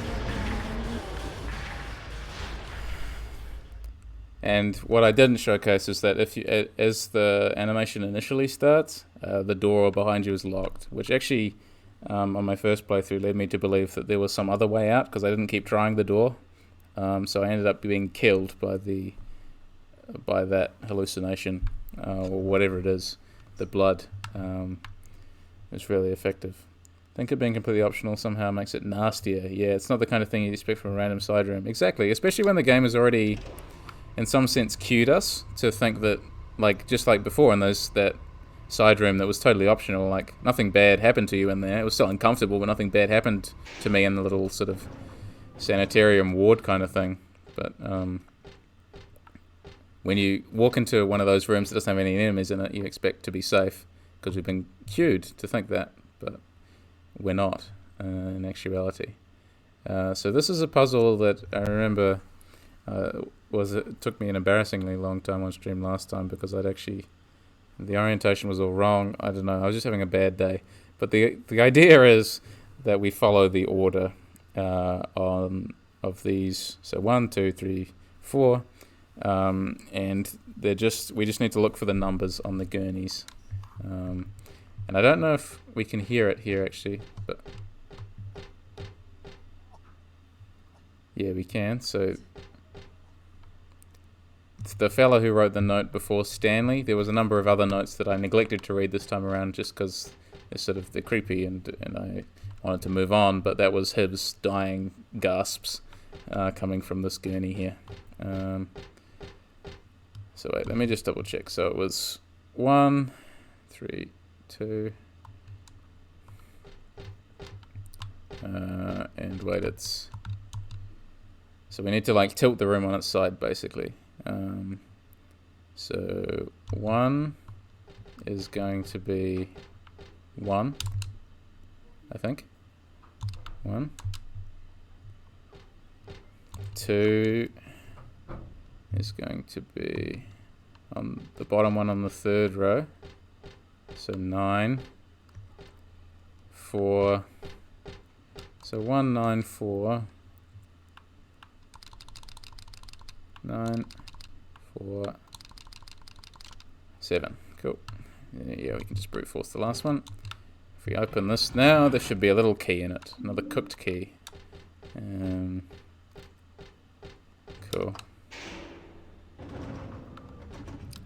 And then, wait, what room is that for again? The cremated key. It doesn't say, but I'll remember shortly. So we want to go to the second floor, which I think is where we find the plastic bag. I can't quite remember.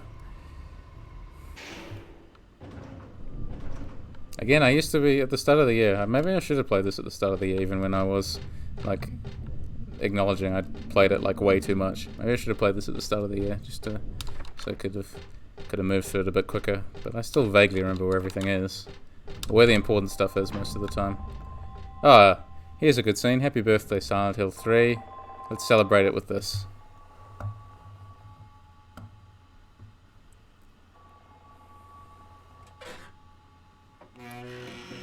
I keep saying this game has so many like famous and iconic scenes, but it really does. This is one of them.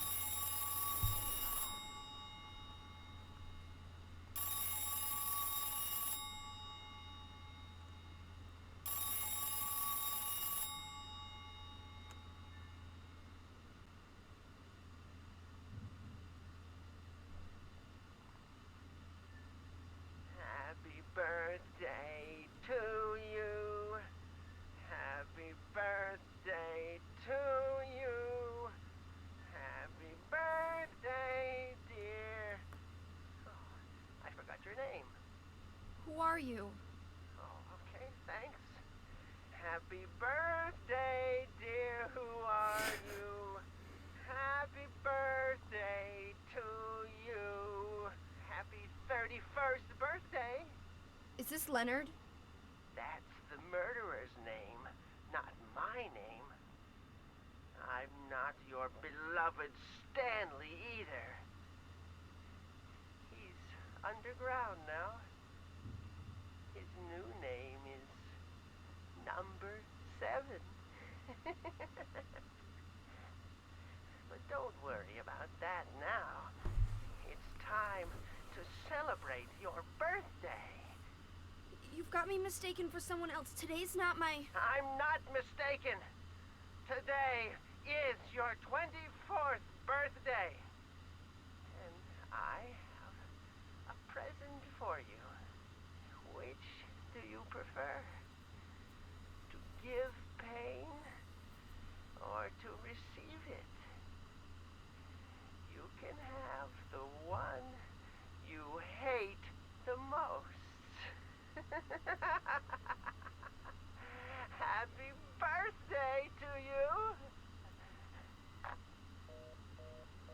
But you're wrong. It's not my birthday.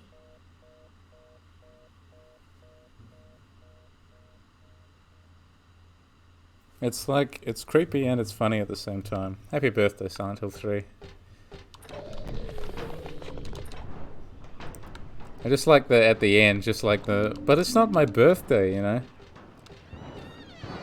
And we have this creature in here. Another really nice set of comments that she makes. Something strange is cooped up in the locker. I think I'm safe, but I shouldn't get too close. And then again, showing her evolution. Actually, the more I look at it, the more pitiful it seems. Like a child locked up in there with no chance of escape. You can sort of see that, yeah, at first she finds it scary, but then secondly she begins to rationalize it, you know? Which is an important distinction to make. Right, so now if we go back to the 3rd floor, and we're going to get that blood in the plastic bag, and then we're going to go down to the 1st floor.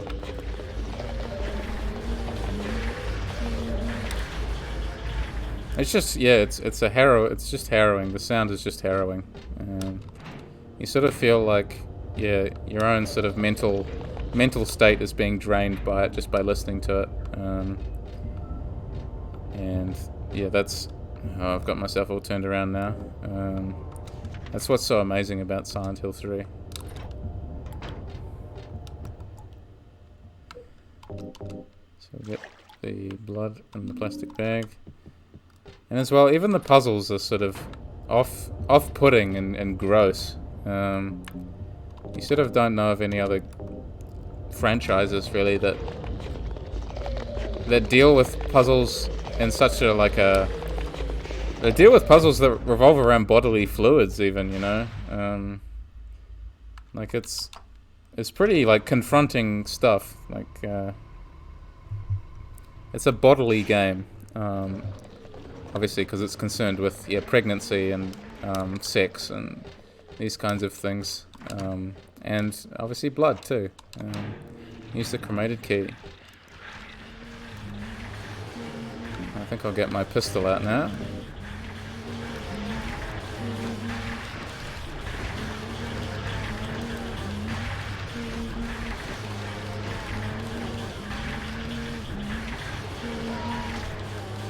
Cool. Get rid of you nice and quick. Happy birthday! I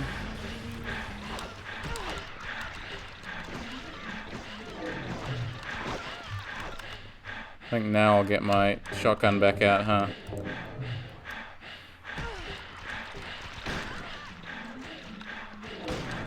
And the combat, I mean, despite it sort of being, again, rudimentary, it feels visceral in a way, you know? Just hearing the monsters sort of cry out with these humanoid noises, in the cases of the nurses, is particularly disturbing. So she decided that we hate receiving pain the most, so gave us health. And there is an algorithm, a really simple algorithm, that determines what one we get. I think depending on how much damage we've dealt, or how many enemies we've killed, and how much damage we've taken, that kind of thing. Okay, and then if we offer up the sacrifice, the requisite sacrifice, to the altar here. Then we'll go to the boss fight with Leonard.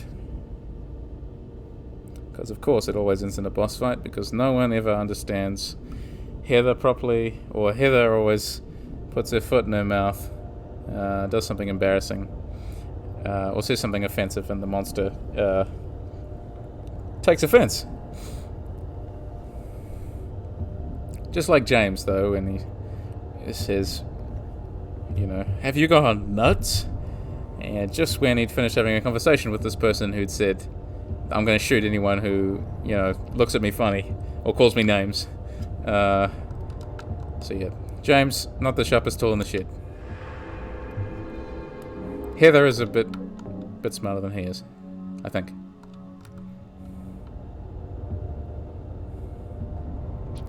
So you can see, yeah, just that was accidental, but that's a demonstration of being able to fall off ledges and plummet to your doom.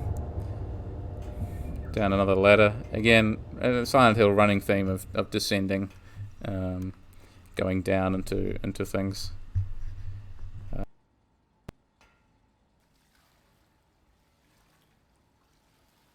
The same free fall that James and Henry go through, but the same kind of deliberate descent into danger. Heather? Yeah? Leonard, where are you? Thank you. Now I can finally leave here. Now Claudia's ridiculous dream is over. Well, I guess it's time to dispose of her. The salvation of all mankind. Ha! Why must we reward even the unbelievers? What are you talking about? About our plans, of course. It's true that God is merciful, but first, one must be chosen. Only we, who hearken to the voice of God, will be given the keys to paradise. Don't you think so, Heather? Yeah, sure. Go ahead and think whatever you want. What do you mean by that? I mean that I don't think the way you guys do. I don't want any part of that kind of paradise. You're an unbeliever. You deceived me. I didn't deceive you. We were both just wrong about each other. I thought you were a normal person. So you tried to trick me so you can run off with my seal, eh? Heretic! You plan to destroy God! I told you I wasn't trying to trick anyone. What is this seal thing anyway? Don't play innocent. You can't fool me anymore. The seal is mine! I was appointed by God to be its guardian! The only thing you'll get from me is a gruesome death.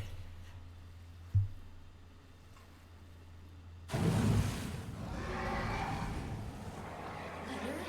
Is that you? Death to all who turn their backs on God! Is every person here a mental case? Well, I guess you're not a person anyway. Like just how snide she is.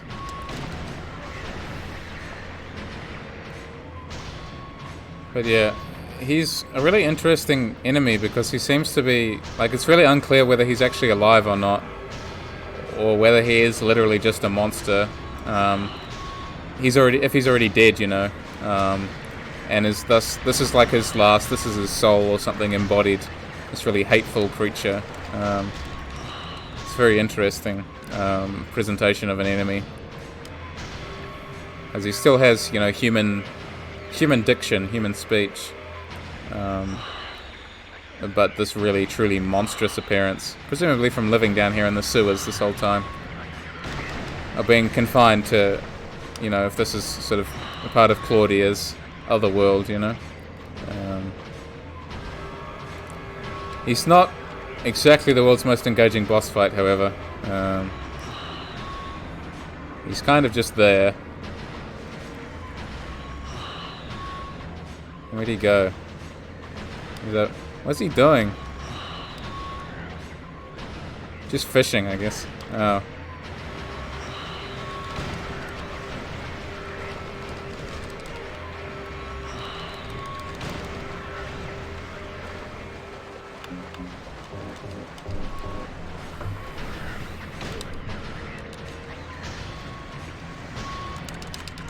I tried to block that, but you can't cancel the reload animation.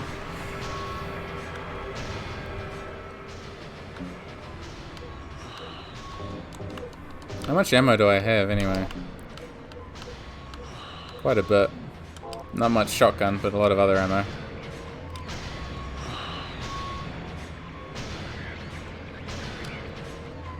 And you notice the water makes Heather quite a bit slower too, which is mechanically interesting.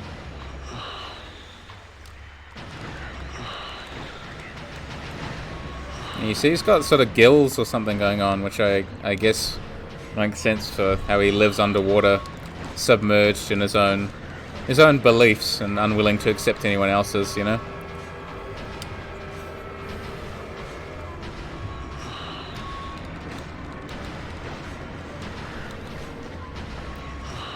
But he always takes a while to kill. I never quite figured out the strategy to kill this guy fast enough. It was one of the reasons I didn't get the 10 stars. It's because I couldn't quite work out the strategy. I'm sure that I probably should have done some more research or something, but I couldn't work it out myself. What the best way to do it was. He always just stayed underwater for just slightly too long. Especially on hard difficulty. He takes a bit more than that. Cool. Vanquished. Okay. Can I make it through the remainder of the game in an hour and 10 minutes or so? Probably not. But I can at least make it through the amusement park, I imagine, and finish just before we get to the game's final area. I'll see how I'm doing in an hour or so. Leonard's not here anymore. I guess I should head back to the motel now. I hope Douglas is okay. Huh?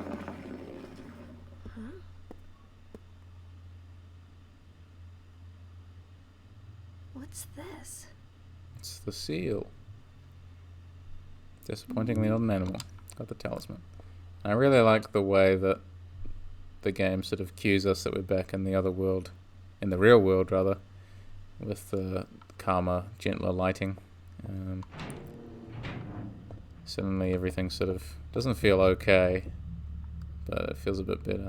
This is a good use of darkness. I hope you'll agree that if we're bringing up examples of sort of bad darkness where it's sort of overused in a lot of indie horror games, this level of darkness is really good because you can see what's directly around you, so that if you get close enough to something important, something can confront you still, and you can still see it, but you have to deliberately push into the darkness properly to sort of see what's going on. Okay. So, if we save the game in here again. So we made pretty good time, all things considered. 2 hours of in-game time and 3.5, it says, of stream time. Not bad. Why did you send her to my father? Was that wrong? It's your fault that he... Oh, but surely it's a good thing. It means he was one of God's beloved, no? Those who mock God will never receive salvation. You'll go to hell, Vincent. You'll never feel the joy of God's everlasting paradise. And you think God is going to save you? Ha! What do you know anyway? I know about the pleasures of this world. And I want to find my happiness while I'm still here. You hated your father, didn't you? I saw the way he hit you, kicked you, and made you cry. The memory of his cruelty is forever burned into my mind. Yes. Yes. And that's why we need God. What you call faith is nothing more than a child crying out for love. That's why you're all alone. You don't understand. None of you do. So nice, cutscene that elaborates on Claudia's motivations, as well as where Vincent's coming from, and that he's clearly a materialist. He doesn't actually seem to believe in what Claudia believes in, but nonetheless he's aligned with her in some regard anyway. Part of the same organization. But we can see, that Claudia's reasoning is steeped in the traumatic experience that she had as a child, and that she doesn't want anyone to go through the same pain. But in some sense, she thinks that pain also can bring joy. Because she wants to birth something out of this hatred, that she herself, that everyone should appreciate the same thing. That only a God that understands hatred and evil will sort of be a good and just God, which is obviously an interesting stance to take. But she's a really layered and fascinating character. Even and again, we don't really get that much from her. I mean, she's not sort of on the screen every 5 minutes or anything. Oops, I always make that wrong turn. But she's still a present figure in the game, and the dialogue that she is given, and even the sort of her appearance, speaks a lot to her character. That she's obviously fanatically devout, and that she wears the robes everywhere and goes barefoot in penance or that kind of thing. Whereas Vincent's all dressed up, and clearly invested in sort of looking prim and proper, whereas she sort of looks kind of half. Where's Douglas? Hesitate to say deranged, but the stereotype. But we left a message for you. Was there someone else here just now? No, just me. And he's slimy Don't too. you want to know what the message is? Yeah, what did he say? The church is on the other side of the lake. Church? Wonder what he meant by that. You don't understand? That's where Claudia is. Across the lake. On the north side. If you're going, you better go through the amusement park. It's probably the only way in now. Go northwest on Nathan Avenue. It's a bit far, but closer than heaven. Is that it for the message? Uh-huh. Thanks.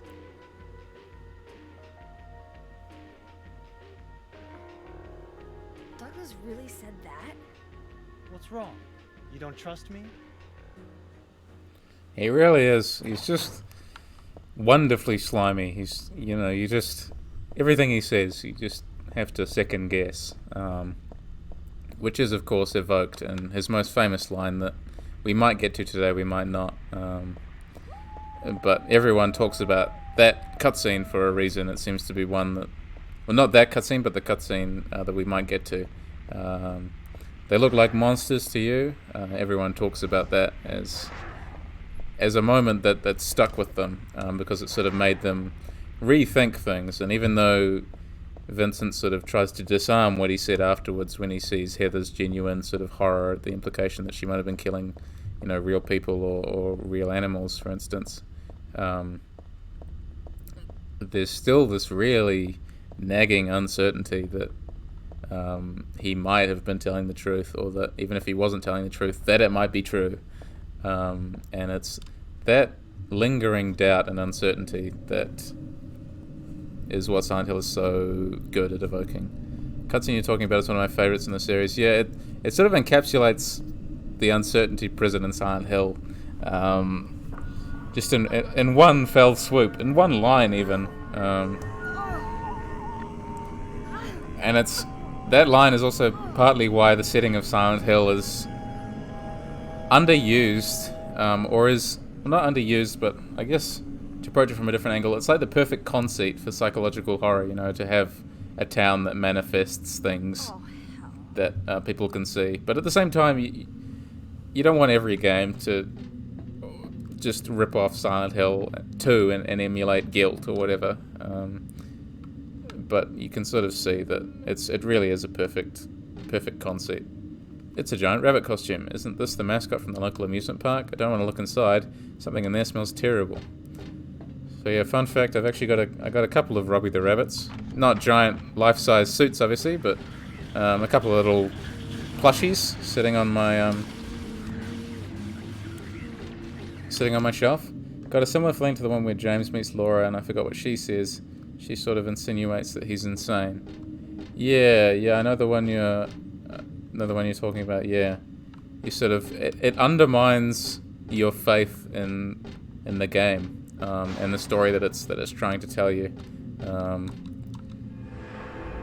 And that's a powerful experience, and I mean that's the same kind of thing that Ice Pick Lodge love to evoke, Pathologic and the Void in particular, right? Sort of undercutting your understanding of what's going on in the gameplay, like even the tutorials in the Void cannot be trusted. So that's sort of similar thing that's being done on Silent Hill, but on a narrative and thematic and still a gameplay kind of level. If you're questioning whether you should actually be killing these monsters or not. That being said, there is sort of this really interesting and really strange kind of obsession that a lot of modern horror games have with not killing monsters. Even though the monsters are like actively sort of attacking you and forcing you to defend yourself against them. Silent Hill Downpour, I think, is doing that. It's judging me for the amount of monsters that I've killed, even though the monsters are just harassing me over and over and over again. And I think the Blair Witch game by Bloober Team did that as well. That if you passively just run away from all the monsters instead of actively trying to resist them, that nets you the good ending or something. And I find that really bizarre, that the game doesn't allow you to get a good ending if you happen to want to defend yourself against one of the giant flesh-eating monsters that's sort of pursuing you. Sometimes it works thematically, other times it just feels really inconsistent and kind of strange. The game really needs to have a reason for that to be criteria for the ending, but a lot of games just sort of take the pacifism as good and leave it at that without exploring those themes any further. I might write a piece on that, actually. Jump, Heather, jump!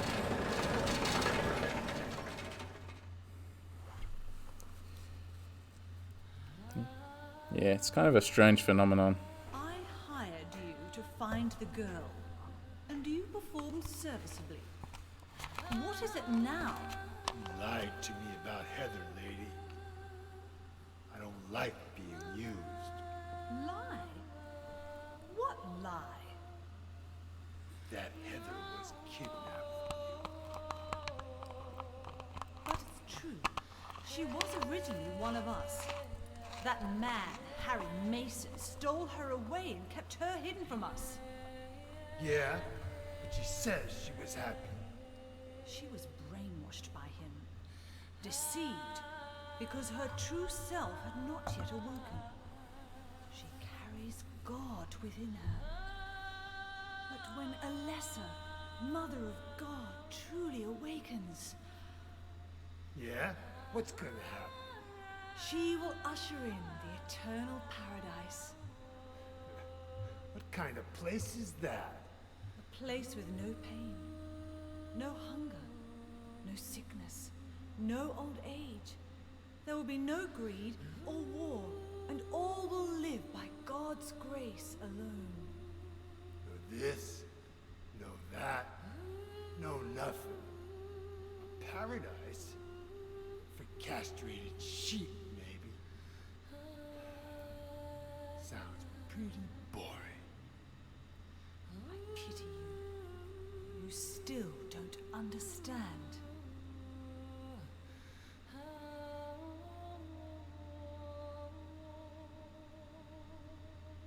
You're going to kill me? Is it really so easy for you? I've done it before.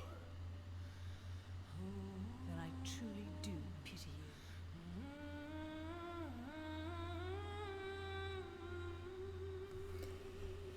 Might be a spoiler to say why, so I won't, but that makes me want to ramble about Signalis again. I played the first hour of it finally, the other day, but I haven't gotten any further, so I suppose, no, you probably can't spoil it for me, but I would, yes. When I finish it, I'd be interested to hear more of your thoughts, but I'm enjoying it so far. It scratches the itch for a game like Silent Hill, but not Silent Hill, you know. And the actual gameplay is really fun. Not a twist or anything. Only to say that it accepts, but doesn't reward pacifistic play. Okay, that's good to know. Not that I've been playing like a pacifist or anything, but I'm certainly I'm always interested in games that present themselves as pacifist, but sort of don't understand why. And Signalis so far seems really intelligent from what I've played, and amazingly presented. It took a long time to develop, right? Like it was those two developers passion project for years and years and years. I imagine I'm going to get wrapped up in something like that. I just know it. We're so glad you came. Please come inside and look around. 8 years, yeah. When you feel you're ready, then go through the door. So I don't know how long I'll spend talking about this in the stream, because I have a small section dedicated to it in a video essay I want to make. But I love the Borley Haunted Mansion. It's amazing. So clever. Voices? A family of 4 was sliced into bloody pieces in this room. The cries of the children. The murderer was caught. Do you know why he said he killed his family? Because I felt I had to. Anyway, I'm lying. It's all just a joke. I wanted to scare you, that's all. The truth is, only one person died. By suicide. What the Borley Haunted Mansion does is it's all done in a very compact amount of time. But again, it feels like another microcosm of what Silent Hill can do, because it subverts your expectations over and over again. It compartmentalizes the really cheap, schlocky kind of. If anyone's ever been on a ghost train ride or ever done anything like that at a carnival or something, you know that they're just absolutely terrible most of the time, has been my experience. But what Silent Hill does is it makes the experience actively hostile. It's not trying to be fun, though there's still an element of the sort of the fun in there, like, oh no, it's just a joke, I wasn't trying to, I was only trying to scare you. And then he follows it up with this fact that someone died and actually did die in here by suicide. And again, here's another really good example of bait and switch. You've got this creepy figure, back to you, chair creaking, and so you're like, oh, okay, guess I better go and investigate that. That's Danny. A quiet young man, but quite friendly, as you can see.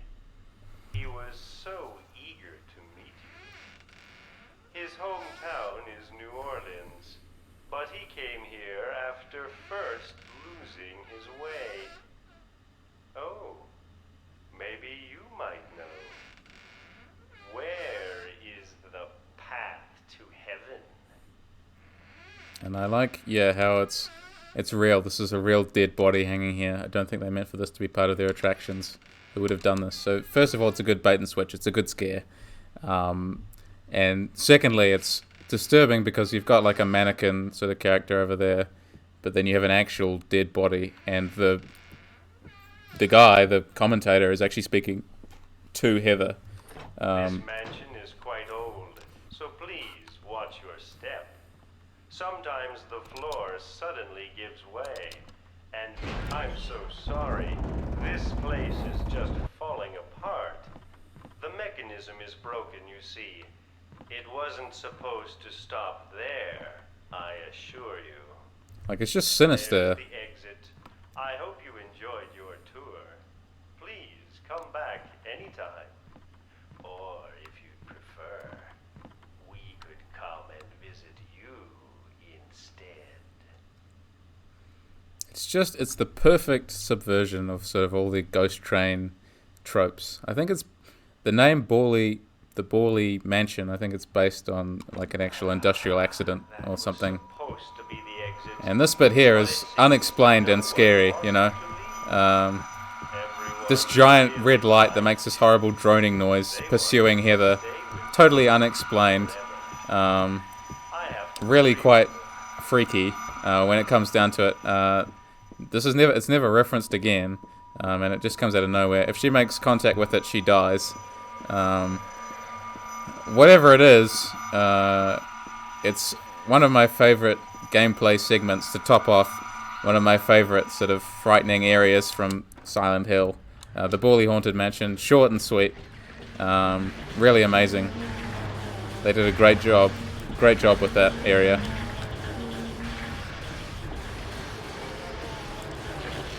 Okay, so we just run through, get what we need to get. Excuse me. Health drink, shotgun shells. There should be a red shoe and a chain around here somewhere too. And this is going to be used to solve a puzzle a little bit later on. The red shoe. Nice fairy tale sort of puzzle. Again, Silent Hill sort of calling on cultural capital, you know, sort of understandings of fairy tales. Just like Silent Hill 2 did right at the end. I like how that chase sequence... Hi, Arsene Main One. It's good to see you here. I like how that chase sequence felt like you were going through circles, constantly repeating, and made me wonder if you're making any progress. Yeah, that's what's really clever about it as well, is that the hallway loops twice, and the second time you're actually running on the ceiling, so everything's upside down. And you sort of do feel like there legitimately is no escape, because he says... And the commentator, right, is sort of holding me there as well. He's saying, oh, no one wants you to leave. You know, we like you too much. You've got to stay here. And you sort of do feel like it's just going to go on forever and ever and ever. The place is legitimately evil and warped in this way. It's a very, very clever bit. And it again, another really emotionally resonant, emotionally effective section too. So we need to connect the chain.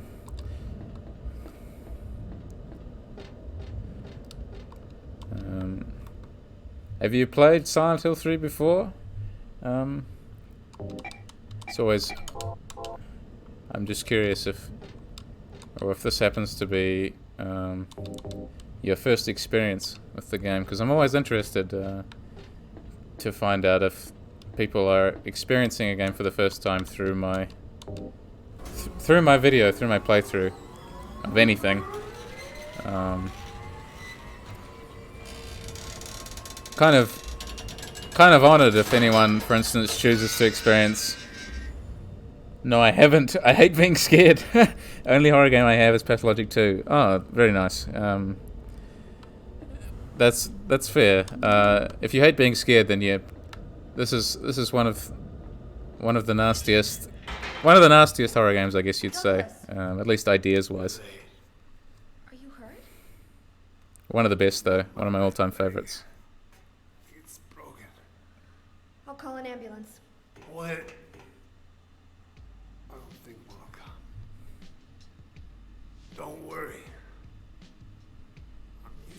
He's a really tragic character, Douglas. I actually really like him by the end. You old fool! Getting yourself hurt like that? Sorry. Why did you have to do that for me? You take back everything you said. What have you done? Have I convinced you? Have I, Frankaloons? What do we do if this god thing gets born? Or have you just forgotten what happens later in the game? How powerful could a god from a dump like this be?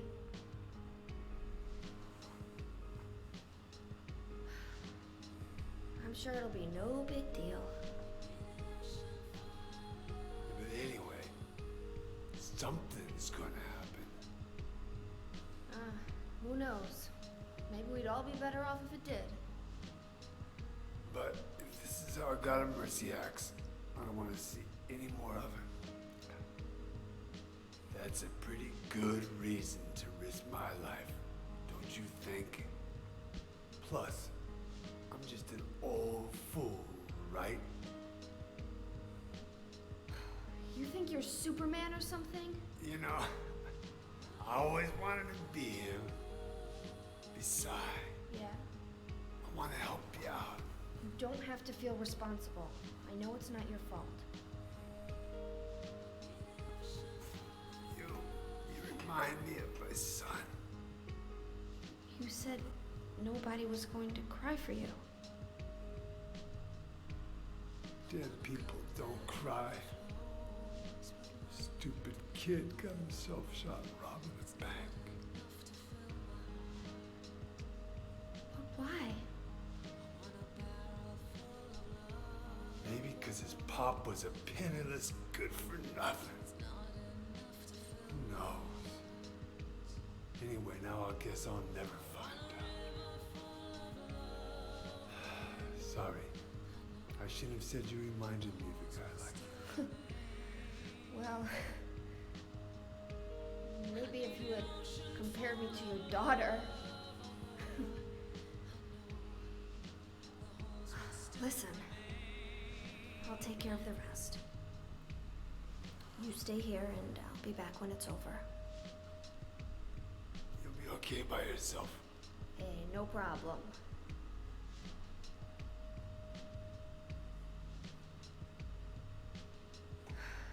Besides, my dad's not around anymore, so only I can do this.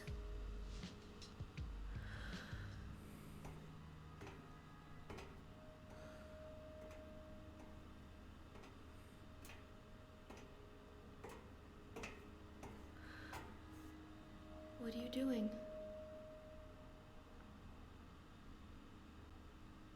Maybe killing you here is the only way to end this nightmare.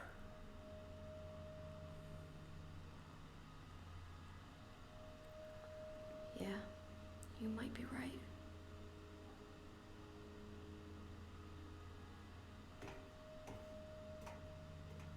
Then he can't do it. And it's never confirmed at all. But he says before in that earlier cutscene, right, that he's killed one person, he shot someone. And then he says that, yeah, his son was killed during a bank robbery.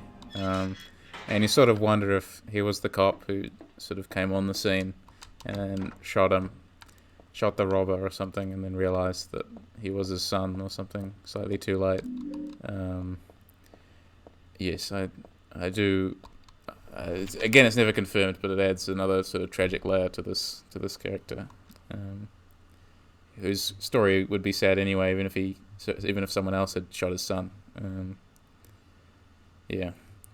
No idea why I disliked him so much. I really like his dynamic with Heather. Yeah, he plays really well off of her.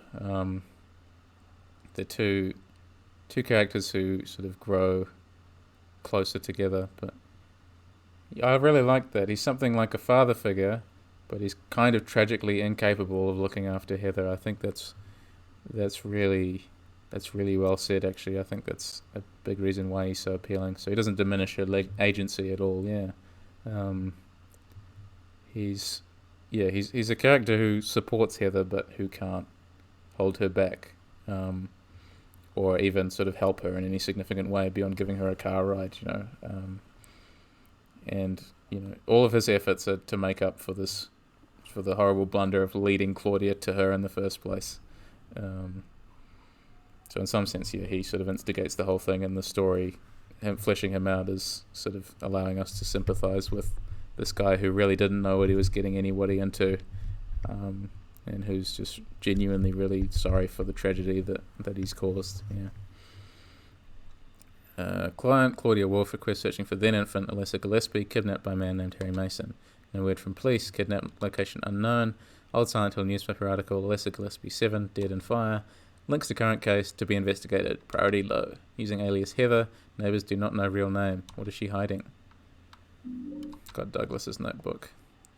You just love the visual filter, like just how the noise. I know some people don't like the noise, but I actually really do. I think it adds that sort of griminess to it, which maybe that's part of the reason actually, just having that noise filter that makes it look grungy and gross and grimy, which is part of the appeal for me. A lot of games, a lot of people complain about that kind of filter because everyone's like, oh, I want my game to look as good as possible, but sometimes that's not the point. Sometimes I want it to look real nasty,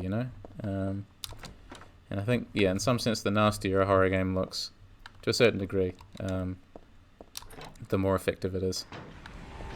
Not always, but generally. Out of the way, pendulum. There should be stun gun stuff over here. And a note from Harry, I think. Dahlia is the one who said that girl was a demon, that she took my daughter for a sacrifice. It's not totally believable. I mean, appearances can be deceiving. When I saw that photo in the hospital basement, I thought that girl looks like Cheryl. Is that why I feel this way? Something's not normal anyway. Nothing good will come of this. But I just can't think of her as a demon. Is it my imagination, or do I actually feel sorry for her? Why do I feel like she's looking for someone to help? Cheryl's what's important to me. Everything else can wait until I've gotten her back. There's a date and signature at the end, stated some 17 years earlier and signed by Harry. Dad? So showing, Harry's growing love for Heather, who he doesn't actually know, like, where she came from, or sort of even what kind of creature she is. Happy carousel, enter. Don't they mean unhappy carousel? Ticket booth, I guess. No one here, so I can sneak in. Okay. Make sure that, we got everything loaded up. So we got another boss fight in here, and sort of a puzzler to start with. When 13 turns count 4, you will die from their curse. If you wish to escape, there is but one way out. To kill before you are killed. You will be saved by the 12th death. So it's time to bust out the katana, I think.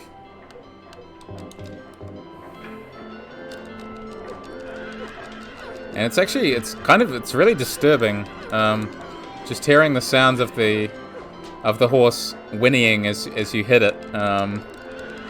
There's clearly like artificial things just dying in front of you.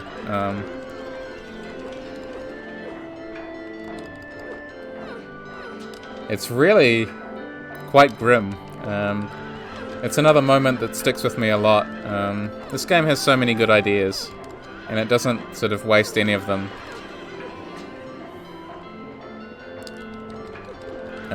To my recollection, anyway, there's sort of, I don't know. I love the whole game. I've said that over and over again, but it's such a good one. And it's a shame it's so inaccessible. Like, because every horror fan would ideally be able to play this game. It should be one that's accessible and understandable.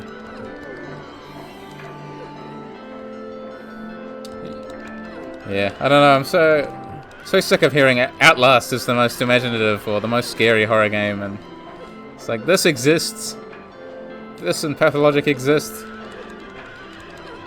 I sound like, it just sound like old man yelling at cloud, you know?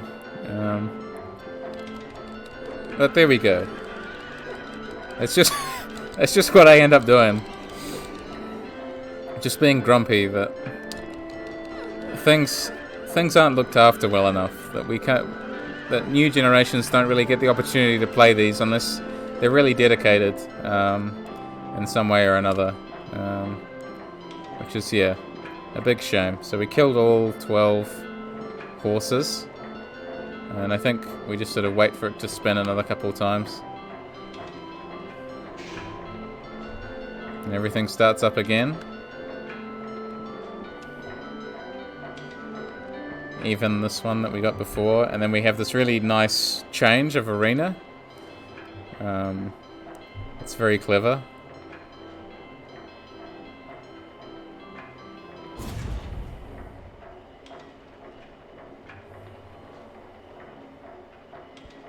So we're sort of, the carousel is actually descending into the earth. Again, another descent.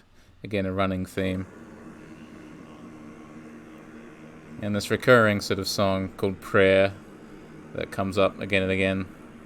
And you'll see that all the horses I killed have sort of tarpaulin or body bags put over them, which is a really nice little touch.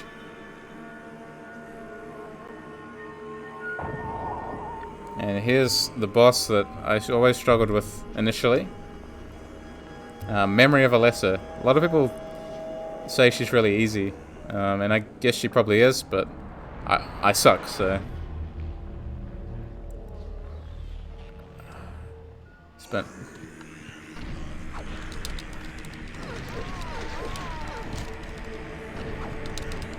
Yeah. Just want to try and block.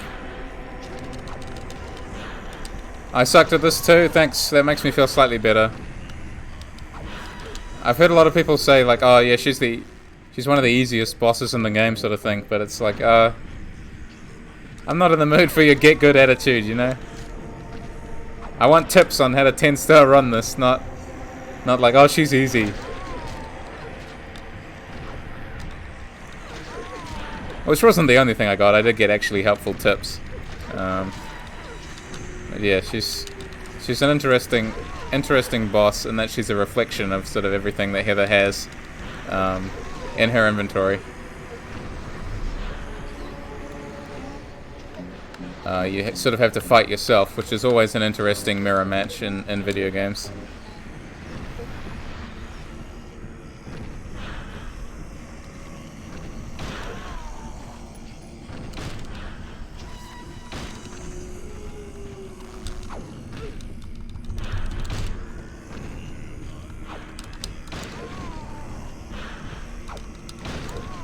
So yeah, that's the actual timing that you want. Except I suck. There we go. Yeah, you want to block the attack and then immediately follow it up with the shotgun blast. Is the ideal, but I'm still not 100% at doing that. But yeah, she can't block it when you immediately follow up like that. And the carpet in this area as well actually reminds me of carpet that my grandparents used to have in their home. So it brings me back a long way. Really evocative of personal memories. So I particularly like this boss arena for that reason. Except I don't have any of that left, so I'm going to have to go back to, sadly, to using my handgun here. Ow.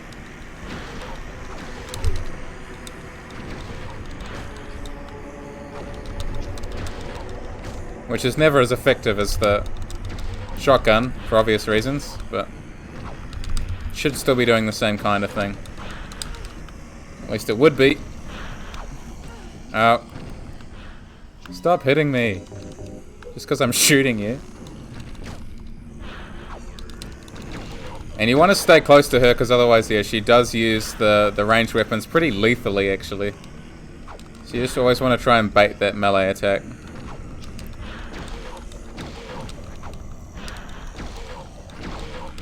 Ow.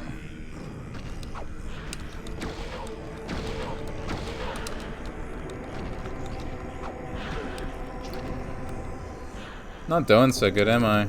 Using up all my items here. Okay, cool. I think that's the boss done. Finished. Cool. And how much time? Can I finish this quickly? I don't know. We'll see. It would be better for myself to die. After all, it's nothing to be afraid of. That child, that demon, when I think of the endless pain it will bring when it is birthed, I decided that, instead of the suffering and cruelty I endured in that sick room, that I would like to bestow a more gentle and peaceful death on myself. Why do I resist? Never thought of myself as such a fool. Alessa, I guess it's kind of strange for me to call you that, since you are me. But you know what? You and I don't think alike after all. And it's not that I don't remember that sick room either. So that boss fight, I guess, is a way of... I mean, Alessa is, until that point, sort of externalized, but then when she dies, Heather can absorb the memory of who she, quote-unquote, really is, but also remain distinct as a person and a character. I give to you unreservedly my body and my eternal soul. Whatever darkness may befall me, I will endure with you beside me. As proof of your miraculous power, guide our obedient and willing souls to the road of paradise, O Lord. We will not give in to the power of temptation as long as we have you in our hearts. O Lord, save us with your compassion. O Lord, shower us with your blessings. O Lord, favour us with your abundance. Okay, and then we're going to get to the chapel. So we're pretty close to the end. It's just dependent on how quickly I can get through what's in here. This door is the gate which leads to the road to paradise. Embrace the bosom of the Holy Mother. Admit your sins and be forgiven. Eternal tranquility can be yours.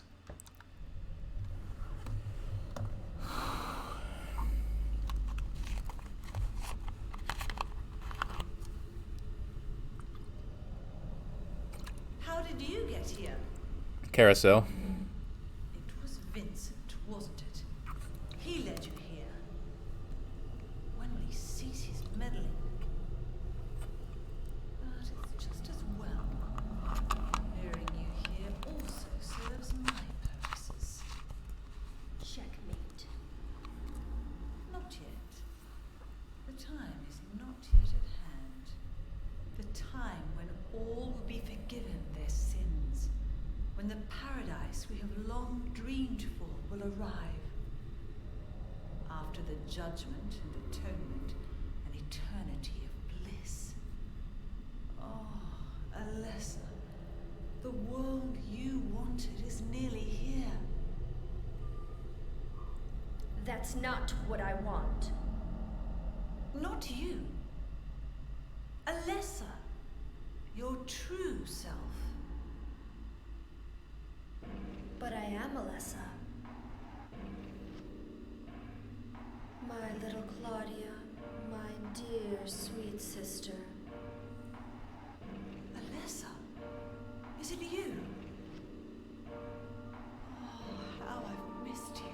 I don't need another world. It's fine the way it is. But you said it yourself. The world must first be cleansed with fire. But that's not what I want now. Alessa, don't you want happiness? Have you become blind to all the hopeless suffering in the world? We all need God's salvation. Listen, suffering is a fact of life. Either you learn how to deal with that or you go under. You can stay in your own little dream world, but you can't keep hurting other people. Besides, I'll never forgive you for hurting my father. I wish only for the salvation of mankind. But for that to happen, the world must first be remade. And for that, we need God. You self-righteous witch! No one asked you to help! What is growing within you? You despise me, don't you? You're damned right I do! That's good.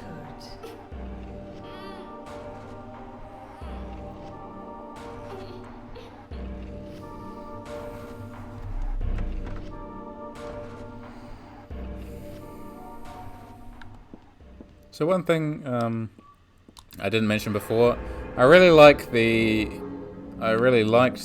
pitch black sky outside of outside in the other world of the amusement park. just the total absence of light is really cool. And I'm not going to go through it now because I'm really conscious of time. I'm going to try and finish it. I don't know if I will actually be able to, but I would really like to. Just to have an entire playthrough in one video would be nice, so that people can sort of engage with this. But the other thing that, I don't technically have time to address is the... So around that big chapel room, there's a number of paintings, and you can interact with those paintings to sort of see the, I guess, the history of the church and sort of their belief system, which is really cool if you're invested in the lore and that kind of thing. And this is another really great room. Just the way the filter works, right? It's just beautiful.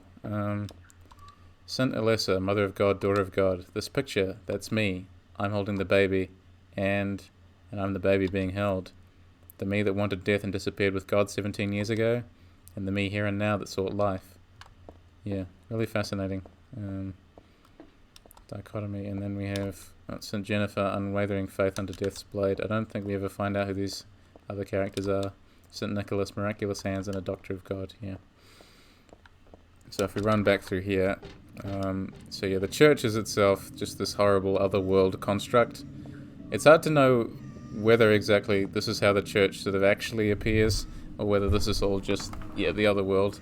And you can see that much as Heather actually does track bloody footprints, and James actually tracks bloody footprints, we're going to follow these bloody footprints. Girl's cries and footsteps disappeared beyond it after all. Yes, move the picture of the angel. So we need to go beyond this and sort of descend deeper into the bowels of this really wretched place. Just sinister and evil, and these horrible noises, horrible images. You just don't want to spend any more time here than is absolutely necessary, it's a real hellscape down here. And you sort of imagine that if this is how Claudia perceives paradise, then when she said that Vincent will be going to hell, what was she envisioning? There's a musty diary on the bed. This writing, is this Dad's diary? Why would it be here? I sometimes have the sense even now that that girl is a reincarnation of Alessa. I don't worry about it much now. That's all forgiven. You were unloved, Cheryl, or was that Alessa? Now Cheryl is Alessa again. No matter whose reincarnation she may have been, that girl was my most beloved treasure. But that name was a mistake. At the time I thought of her only as a replacement for my lost Cheryl. When she knows the truth, will she feel bad? That's what worries me. Thanks, Dad. So I was Alessa after all. But I do have just a trace of one more memory left. I haven't forgotten my sweet and gentle mother. So she's sort of, a fusion of those two characters, but also she's her own person too, which is the really important distinction. Really well rendered, sort of full character. Now we need the shotgun shells, although we do need to turn our flashlight back on, which was turned off at some stage. I didn't even notice. It is nice that you sort of have to be aware of that too, to sort of turn the flashlight on and off. There's the tarot card. Doors open inside. Maybe, no, they definitely did. Now that looked like the card, but I guess not. I guess it's just the tag. No, there's the card. Okay. So the objective for this area is to collect the five cards. Whoops. So we've got 2 out of 5, I believe.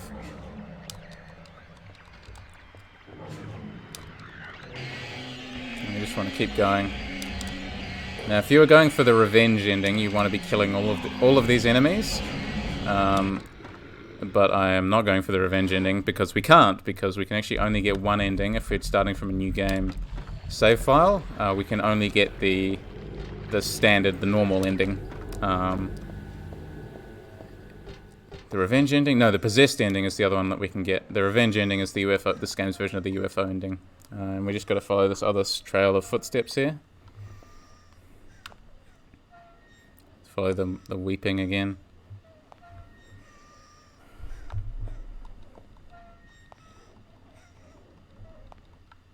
And we can push this wall, because it's a fake wall. And then Voltiel is also down the end of this corridor, and that's where he's twisting the valve and the two ladies in the red dresses, just like we saw at the very, very beginning of the game in the opening cutscene.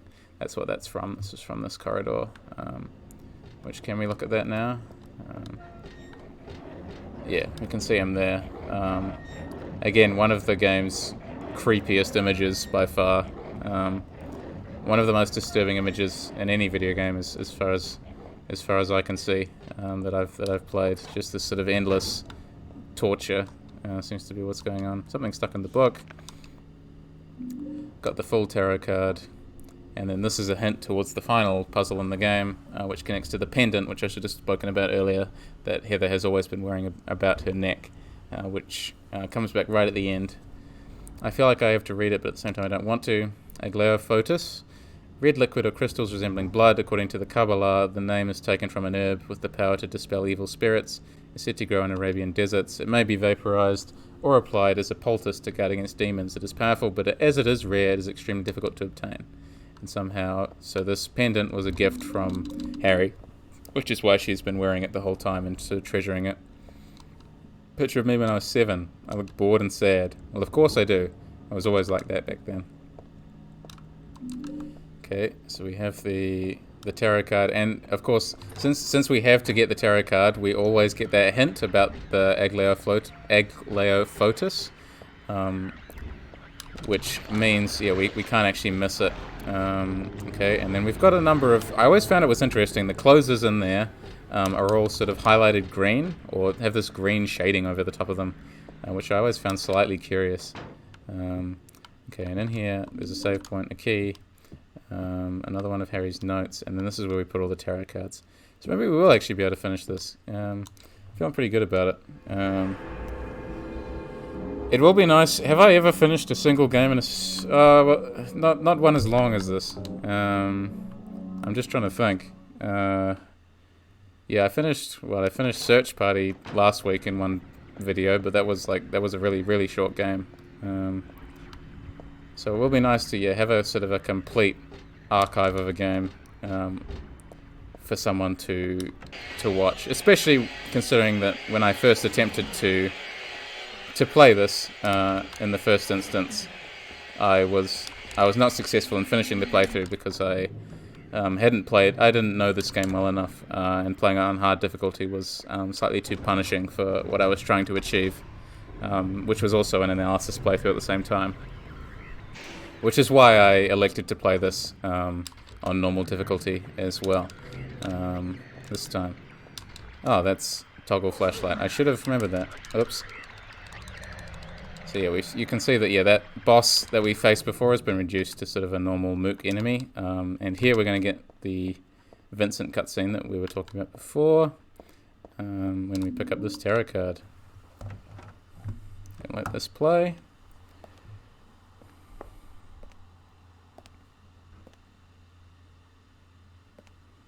I sort of already talked about it before, so I don't know if I'll need to follow up with any analysis, but you'll sort of see what I was talking about before. You show up everywhere, don't you? You make me sound like some kind of unwanted pest. You are. Well, who are you anyway? Haven't you realized that yet? Yeah, you're on Claudia's side. I told you not to put me in the same category as that mad woman. Well, you're pretty loony yourself. It's true. We believe in the same God. But I'm quite sane. So why did you help me out then? Was that also part of trying to resurrect God? It's not uncommon for people to worship the same God and still disagree. God? Are you sure you don't mean devil? Whichever you like. The point is that now I really am on your side. I don't want God to be born. It wouldn't be convenient. Much too unpredictable. So you've been using me to stop Claudia, is that it? Do your own dirty work. My dirty work? I think we both had our own interests in mind. You hate her too, don't you? You're the only one who can get it done. I don't have powers like you two. Besides, I always hated getting all hot, sweaty. Oh, really? I'm just looking out for myself. Everyone does it. Don't stand there looking so smug. You're the worst person in this room. You come here and enjoy spilling their blood and listening to them cry out. You feel excited when you step on them and snuff out their lives. Are you talking about the monsters? Monsters? They look like monsters to you? Don't worry. It's just a joke.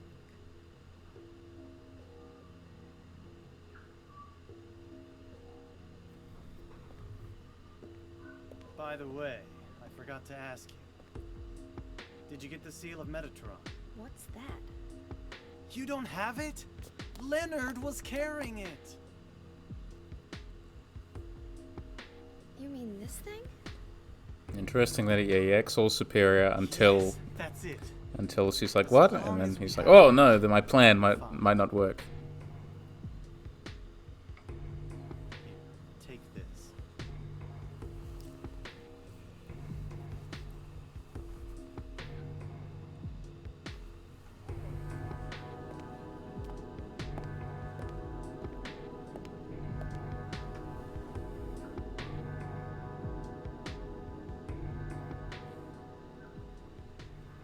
So yeah, it's a cutscene, right, that sort of points out to the player like how much we actually enjoy enacting violence in video games, and just how, yeah, I think the line is especially good, Frankaloons says, because it's not some big twist, it's just enough to make you wonder. Yeah, you're absolutely right. It's not like, oh wow, I actually was killing humans the whole time. It's, was I actually killing humans the whole time? You just don't get an answer to that, which is part of the magic of that cutscene. And yeah, it's sort of Lena being simultaneously sentient and monstrous also means it doesn't come from nowhere. Exactly right, but equally plausible. He's just messing with you. Yeah, which you can tell that like he's enjoying saying what he's saying. Like he's clearly he's getting some enjoyment out of it. He's not a friendly character. He's quite enjoying doling out this sort of psychological trauma by implying that Heather has been killing human beings this whole time. Which is, yeah, like, fascinating. And also, yeah, like, as I was saying, speaks to our innate fascination with killing and enacting harm in video games over and over again. We're quite happy to hurt and kill monsters or people, provided that the game tells us that it's okay. And in that moment, he's creating vulnerability and making it, yeah, not okay. All of a sudden, to actively play the game, it sort of gives you a pang of guilt, but not so much of a pang of guilt that you stop playing. It just gives you this really niggling, sort of burrowing feeling at the back of your mind. As you say, it's just enough to make you wonder. Go home, drop dead, thief. This used to be Alessa's. I mean, this was my desk once upon a time. Really good sort of symbolism in the room. Her desk just sort of in the middle. Everyone else's desk, yeah, pushed away. Really old notebook on the podium. Oops, and there's a letter stuck in it here too. Let's see. There's a girl named Alessia in my class. If your memory is any good, you may remember her. She's the one I said they called a witch. Most likely her mother is abusing her. Never seen her come in without some sort of scrape or bruise. Her expression is pitifully dark for a 6-year-old. Something like this may not be so uncommon. Rather than coming up with pointless ideas, it's best just to watch and wait. Is it? But isn't there something I can do to help? I'm considering consulting a lawyer, but I do have my reservations. That's why I thought I'd ask you, my friend, for your opinion first. Okay, Gordon. It's one of the teachers sort of wanting to take action, but also not helping her. And in here, this should be the last tarot card, is that right? What are these letters? Bunch of suggestions. People are starting to voice their dissatisfaction about Father Vincent using the organization's money for his own personal benefit. So again, here he is being a horrible materialist. He's just a big hypocrite. Doesn't really believe. He just uses the money for his own ends. Also heard rumours that Father Vincent has been extorting donations from some followers. Is he really the right person for such a position? I'm in no place to deny he's all done. I'm in no place to deny all he's done to make the organisation grow. Even though we believe in God, if there was some sort of gathering, shouldn't we be valued not for our limited talents or our talkativeness, but for the depth of our faith? LS. So, Leonard, yes, possibly, or someone else entirely. I guess it would have to be LW, wouldn't it? So the brass key gets us in here. And how many tarot cards do we have? 1, 2, 3, 4. And I should... Big old book. The magic square with strong protective and dispelling properties is called the Veron 7 Crest, or the Seal of Metatron. It will bring results regardless of whether the target is good or evil. Its strength, therefore, places a very high burden on the caster. As it is also difficult to control, it is not usually used. This is why it bears the name Metatron after the angel Metatron. Or Metraton, also known as the Agent of God. Okay, so that explains that. And then we can use the cassette tape on this player here. Do you know about what happened here 17 years ago?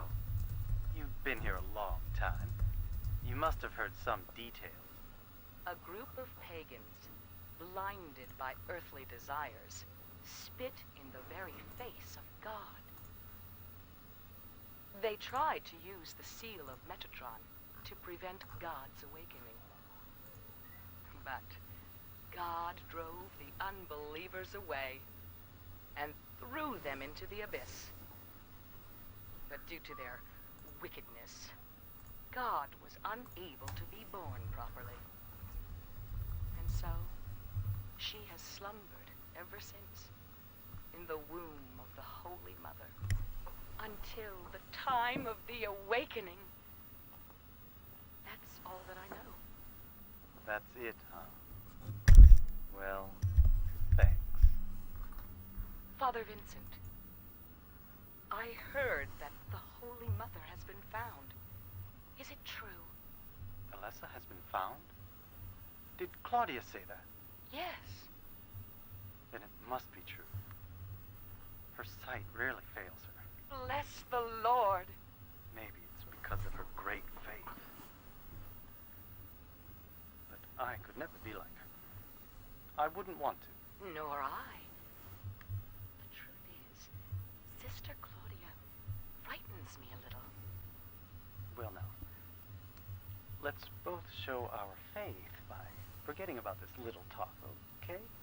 Yes, but does that mean this land will finally be the home of eternal paradise? If God wills it, my sister. If God wills it. Cool, so that's just a nice little bit of expanding on Vincent and his character. This is a room full of scrapers, so we don't need to go in there. Is it this last room? Yeah, that has the tarot card, and this is also Claudia's room, which shows that she was actually pretty good friends with Alessa, which again humanizes Claudia, so she was still hanging on to this. Happy birthday to little Claudia. Happy 6th birthday. I love you as if you were my real sister. Here's to you. So that's from Alessa. Yeah, it's kind of nice. The name Claudia Wolf is written very small on the cover. Looks like this is her diary. November 10th. She didn't die then, she was born. I knew that for a fact. But then, why haven't I found her yet? They were supposed to need her power to build paradise for the happiness of the people. She was supposed to be reborn for that. I'd really like to see her. November 14th.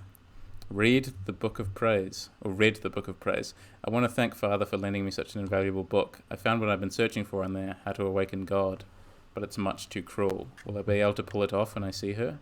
November 16th. I was free all day, so I read A Modern History of Refugees and Young Slaves, Child Exploitation. I don't want to be a mere bystander in this world. I can't do anything now, though, and that's what's hard. So she's doing everything out of this real profound sense of guilt. But it's sort of misplaced. Her actions are totally misplaced and misguided because of the abuse that she suffered growing up. And I like this because the blood is made to look like sort of hellfire on the walls.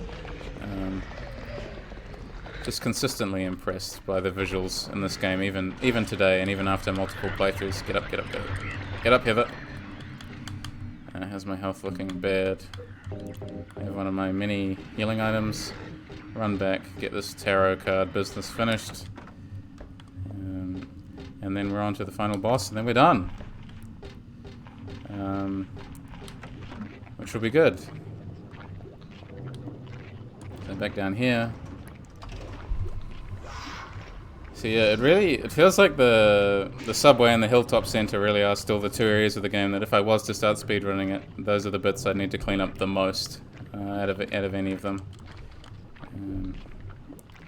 Always try the wrong door.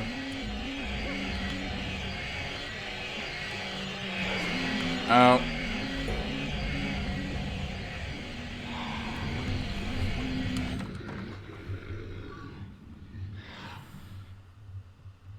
Okay. So back down here.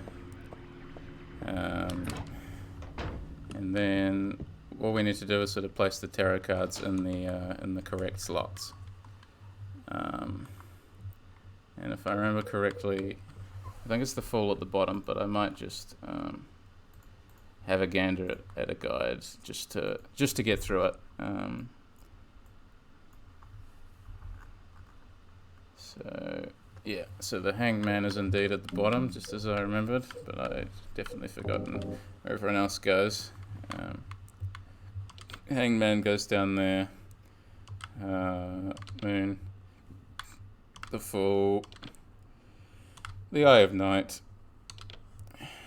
and the High Priestess. It's unlocked, okay, and then we'll just go back and save. Sorry to sort of speed through this bit, but I do sort of need to tie it up.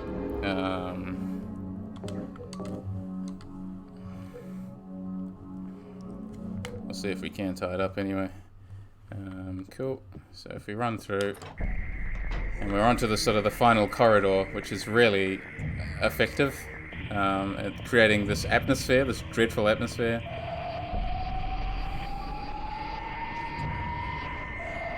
And this giant fan, huge fan, just like in Silent Hill 1. And here we go. Final cutscene. What do I Or want? one of the final cutscenes. Well, for the two of you to die, that would be nice. Then I could relax. When did you stop believing in God? God lives. Just look around you. But I do believe in her. In my own way. I fear her, and I adore her. But I haven't lost my mind like you. You think that this is the work of God? Isn't this all nothing more than your own personal nightmare? Just like Alessa 17 years ago? If this really is the work of God, then I'd say she has lousy taste. You mock God? Traitor. You will go to hell. Not that again!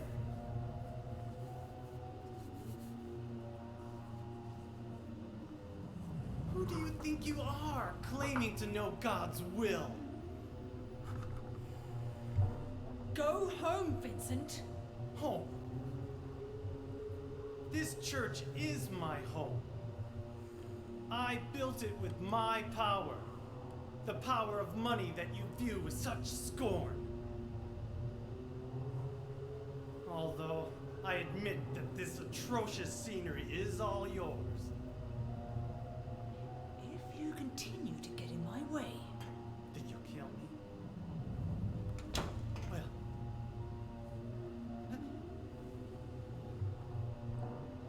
Well. The guest of honor has arrived. Let's get this party started.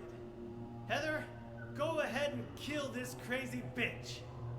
This demon who claims to speak for God. The time has come. You can kill her now. You go to hell!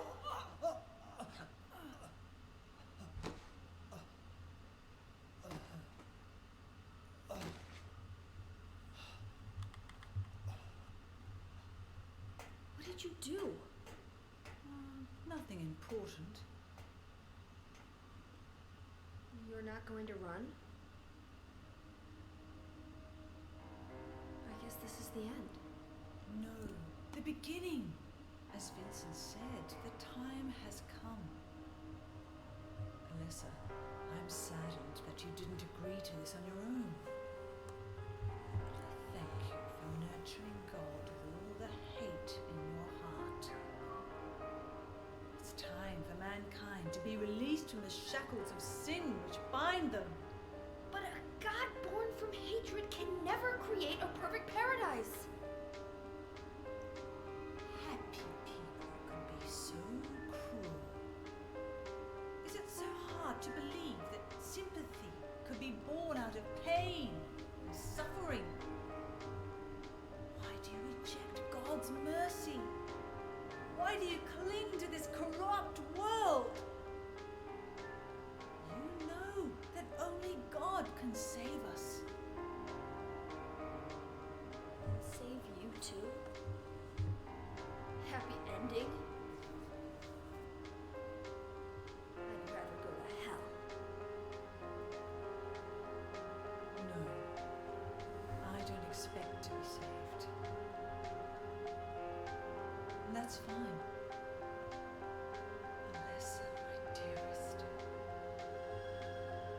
for the pain that I've caused you, I deserve no mercy. Even if it was to save mankind.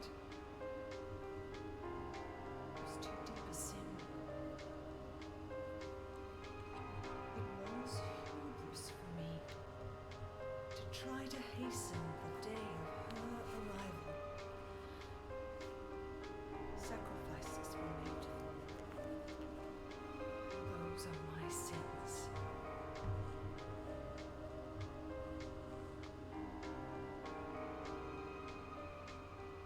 If you feel so guilty about it, why don't you go to hell? Heather, use the seal. Vincent?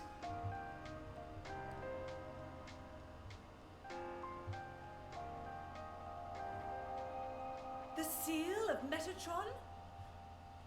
Now your stupid dream is over. Oh, that's just a piece of junk. What do you think you can do with that? It's just kind of absurdly funny that at Do the you end think that it can kill God? Vincent's plan just doesn't work, and she I'm just sorry to laughs in the see face you of it. fell for my father's foolishness. What? You're pathetic.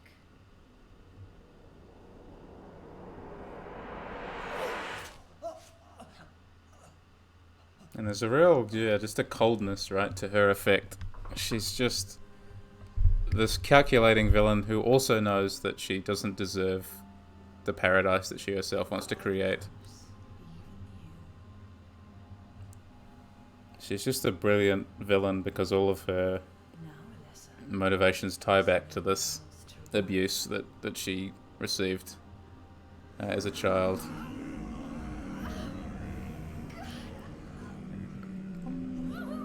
But it's abuse that's rendered realistically as well. and it's understandable that Just accepted, Alessa. after the pain that she suffered and the weird religion she was brought up with, that this is sort of the extreme that her character would go to. Long for this. Even as a child, I knew I would see the coming of this day. I knew I would be a witness to it. Judgment Day. And just how happy she sounds about it as well. Alessa?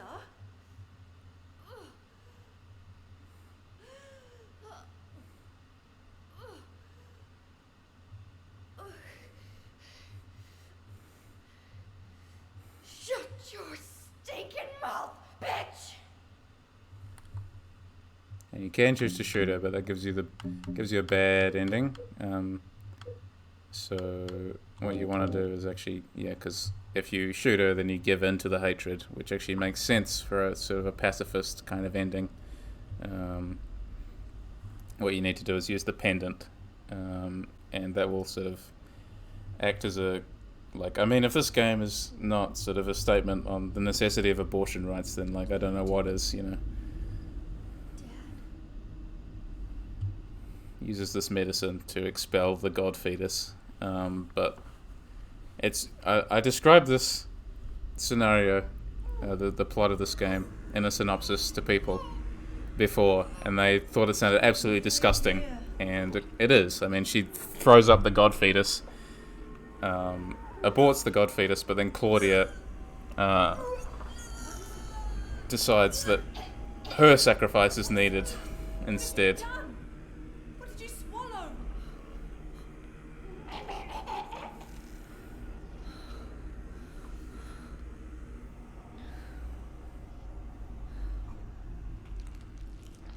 Just disturbing. What is this? And you can see where, PT drew almost all of its ideas from earlier Silent Hill games. Yeah, stamp on it right now. Don't let her get to it. God didn't make it. Stop! And she's about to, but then Claudia says, "No, I will birth a god instead." Claudia! And it's one of the most disturbing things you can imagine in any piece of fiction ever. I'm surprised they were allowed to show it even just from the side like that. To be honest, you can just imagine that it's something the ratings board would not like. I will birth God. If you can't do it, Alessa, I will. But as far as I know, this wasn't banned in Australia, but Fallout 3 was, if I remember correctly. Claudia!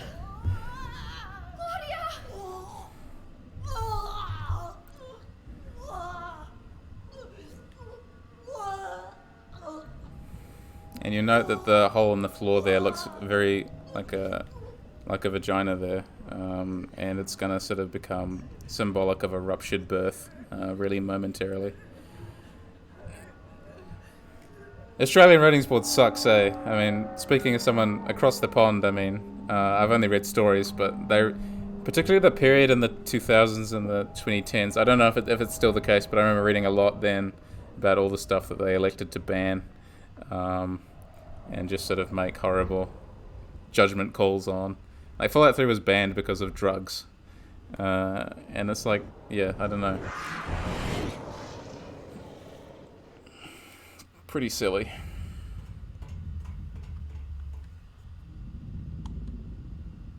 And down she goes into this ruptured birth canal, basically, and down we go too. It's the first and only hole, I think. She just directly jumps down.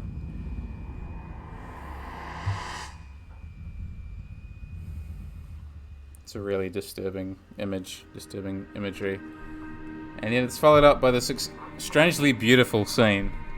The crowning of the god with a veil. But the god isn't even fully formed. It's this sort of vestigial thing. And you can see Claudia's dress there on the floor. And this shot here too is just really strangely poignant and beautiful. Well, the whole game, I mean, is filled with those kinds of shots, but that shot in particular, I don't know what it is. Just seeing Claudia, she's totally just without form. She's dead. Heather didn't get a chance for revenge. I was gonna kill you. But instead, you get to kill God. This is God? And then the final boss. So... I don't have any more shotgun, okay.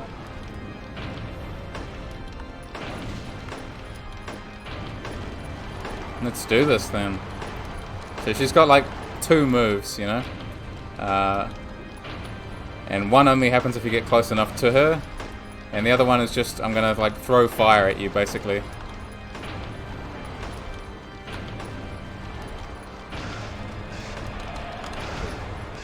And right there. Not good. The one problem about playing with an Xbox controller on PC actually is that, I don't have any ammo left for that either, is that it doesn't vibrate when I have low health. So I can't tell without looking at the menu, which is an underrated feature now that I think about it. I guess I'm gonna have to go with the old katana method, I suppose.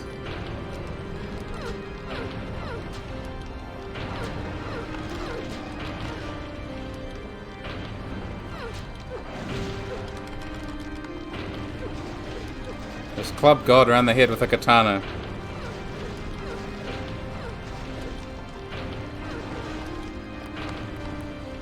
Hoping I have enough resources to see this out, you know. If I just keep tanking hits.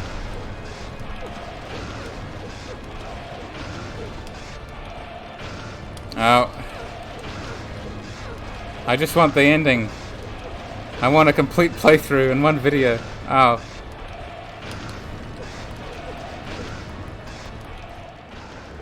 Heal again. Oh.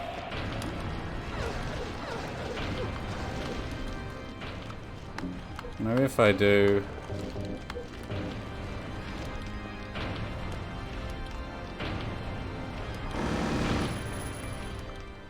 Yeah, sort of, I'm all out of ammo. I didn't actually realize I was that low. But you'll see that, yeah, Silent Hill 3 is really stingy with its ammo and items in comparison to other games in the franchise. Which does make its final boss much more of a challenge, you know?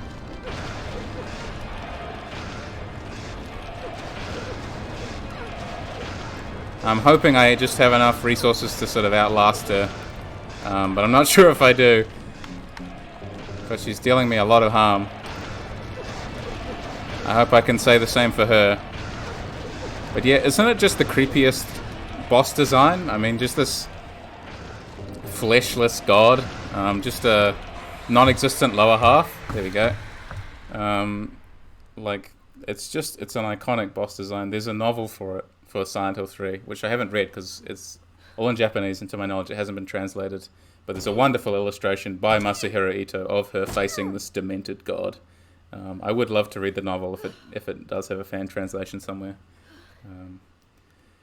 But that's it. That's Silent Hill 3. That's it. They beat God. Slightly anticlimactic, I suppose, but killed God with a katana. What can I say? Is that the end? Just that good. Yes. Sort of. It's time to roll the credits.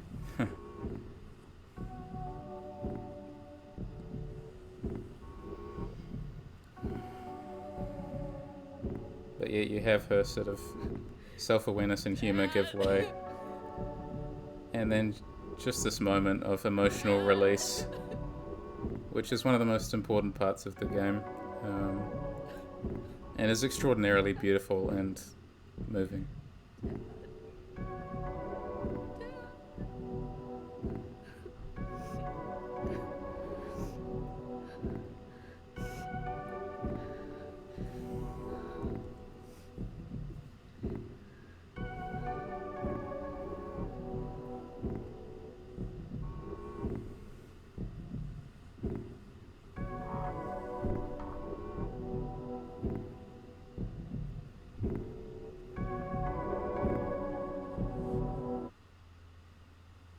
just this final look back at God, which some people take to indicate that God is being this God will come again sort of thing, that it's not over.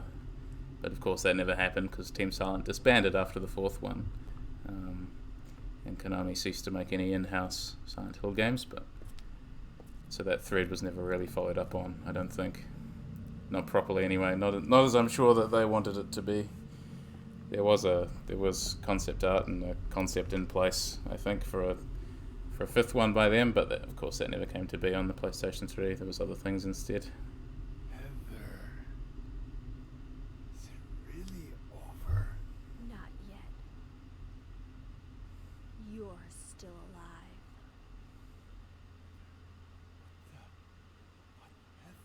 Oh! Just a joke. You've got terrible taste. I'm sorry. Heather, did You you... don't have to call me that. I'm not hiding anymore. Want me to use your real name? What was it again? Cheryl. The name my father gave me. You gonna let your hair color go back too? I don't know. Don't you think blondes have more fun?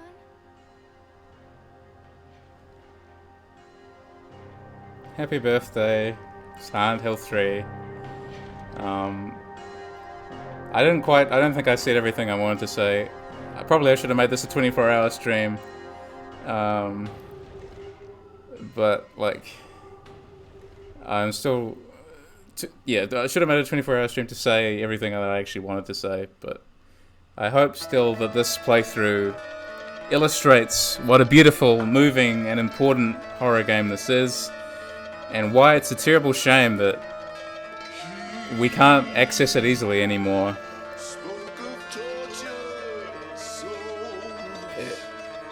It's something else. It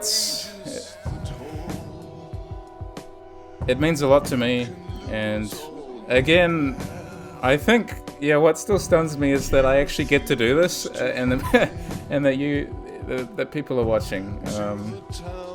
So to everyone who's been watching, thanks Frankaloons as well for sticking in with me for the whole stream.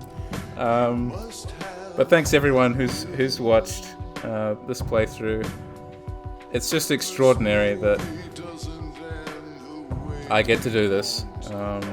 I still feel really blessed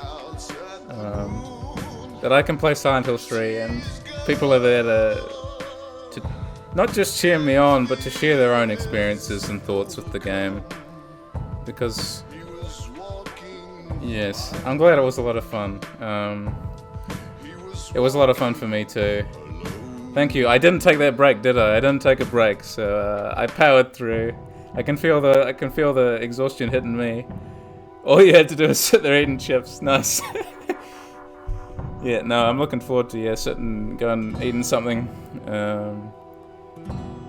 But yeah, I do hope that this at least encourages you to go out and play the game again if you've played it before, or play it for the first time.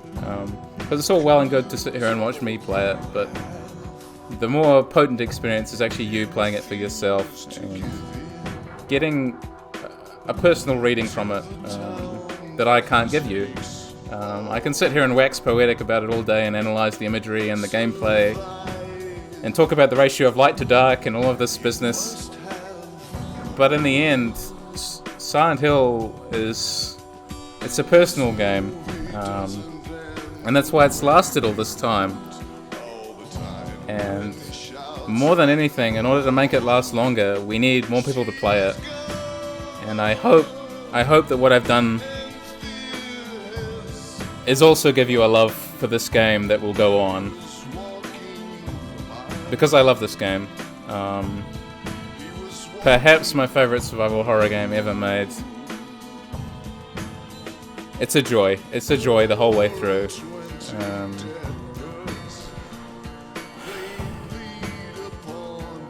Yeah. Thanks everyone.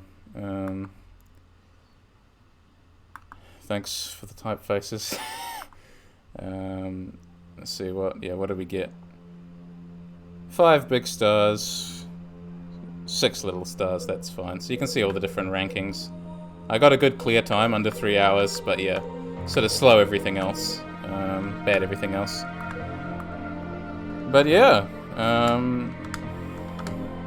fulfilled the conditions for the hidden weapon flamethrower, killed more people with ranged weapons, and got unlimited machine gun, and I got the extra costume stuff. Happy birthday! Happy birthday. Save. Cool. So, thanks everyone. That was really awesome. I got to share that with you. So, wish Silent Hill 3 another happy birthday. And, yes, have a good evening. Have a good rest of your week, everyone. Stay safe. What a joy this was. A lot of fun. Thanks, everyone. I will see you later when I play Stay Out of the House, which is going to scare the crap out of me and everyone else, hopefully, too. So it makes me feel better.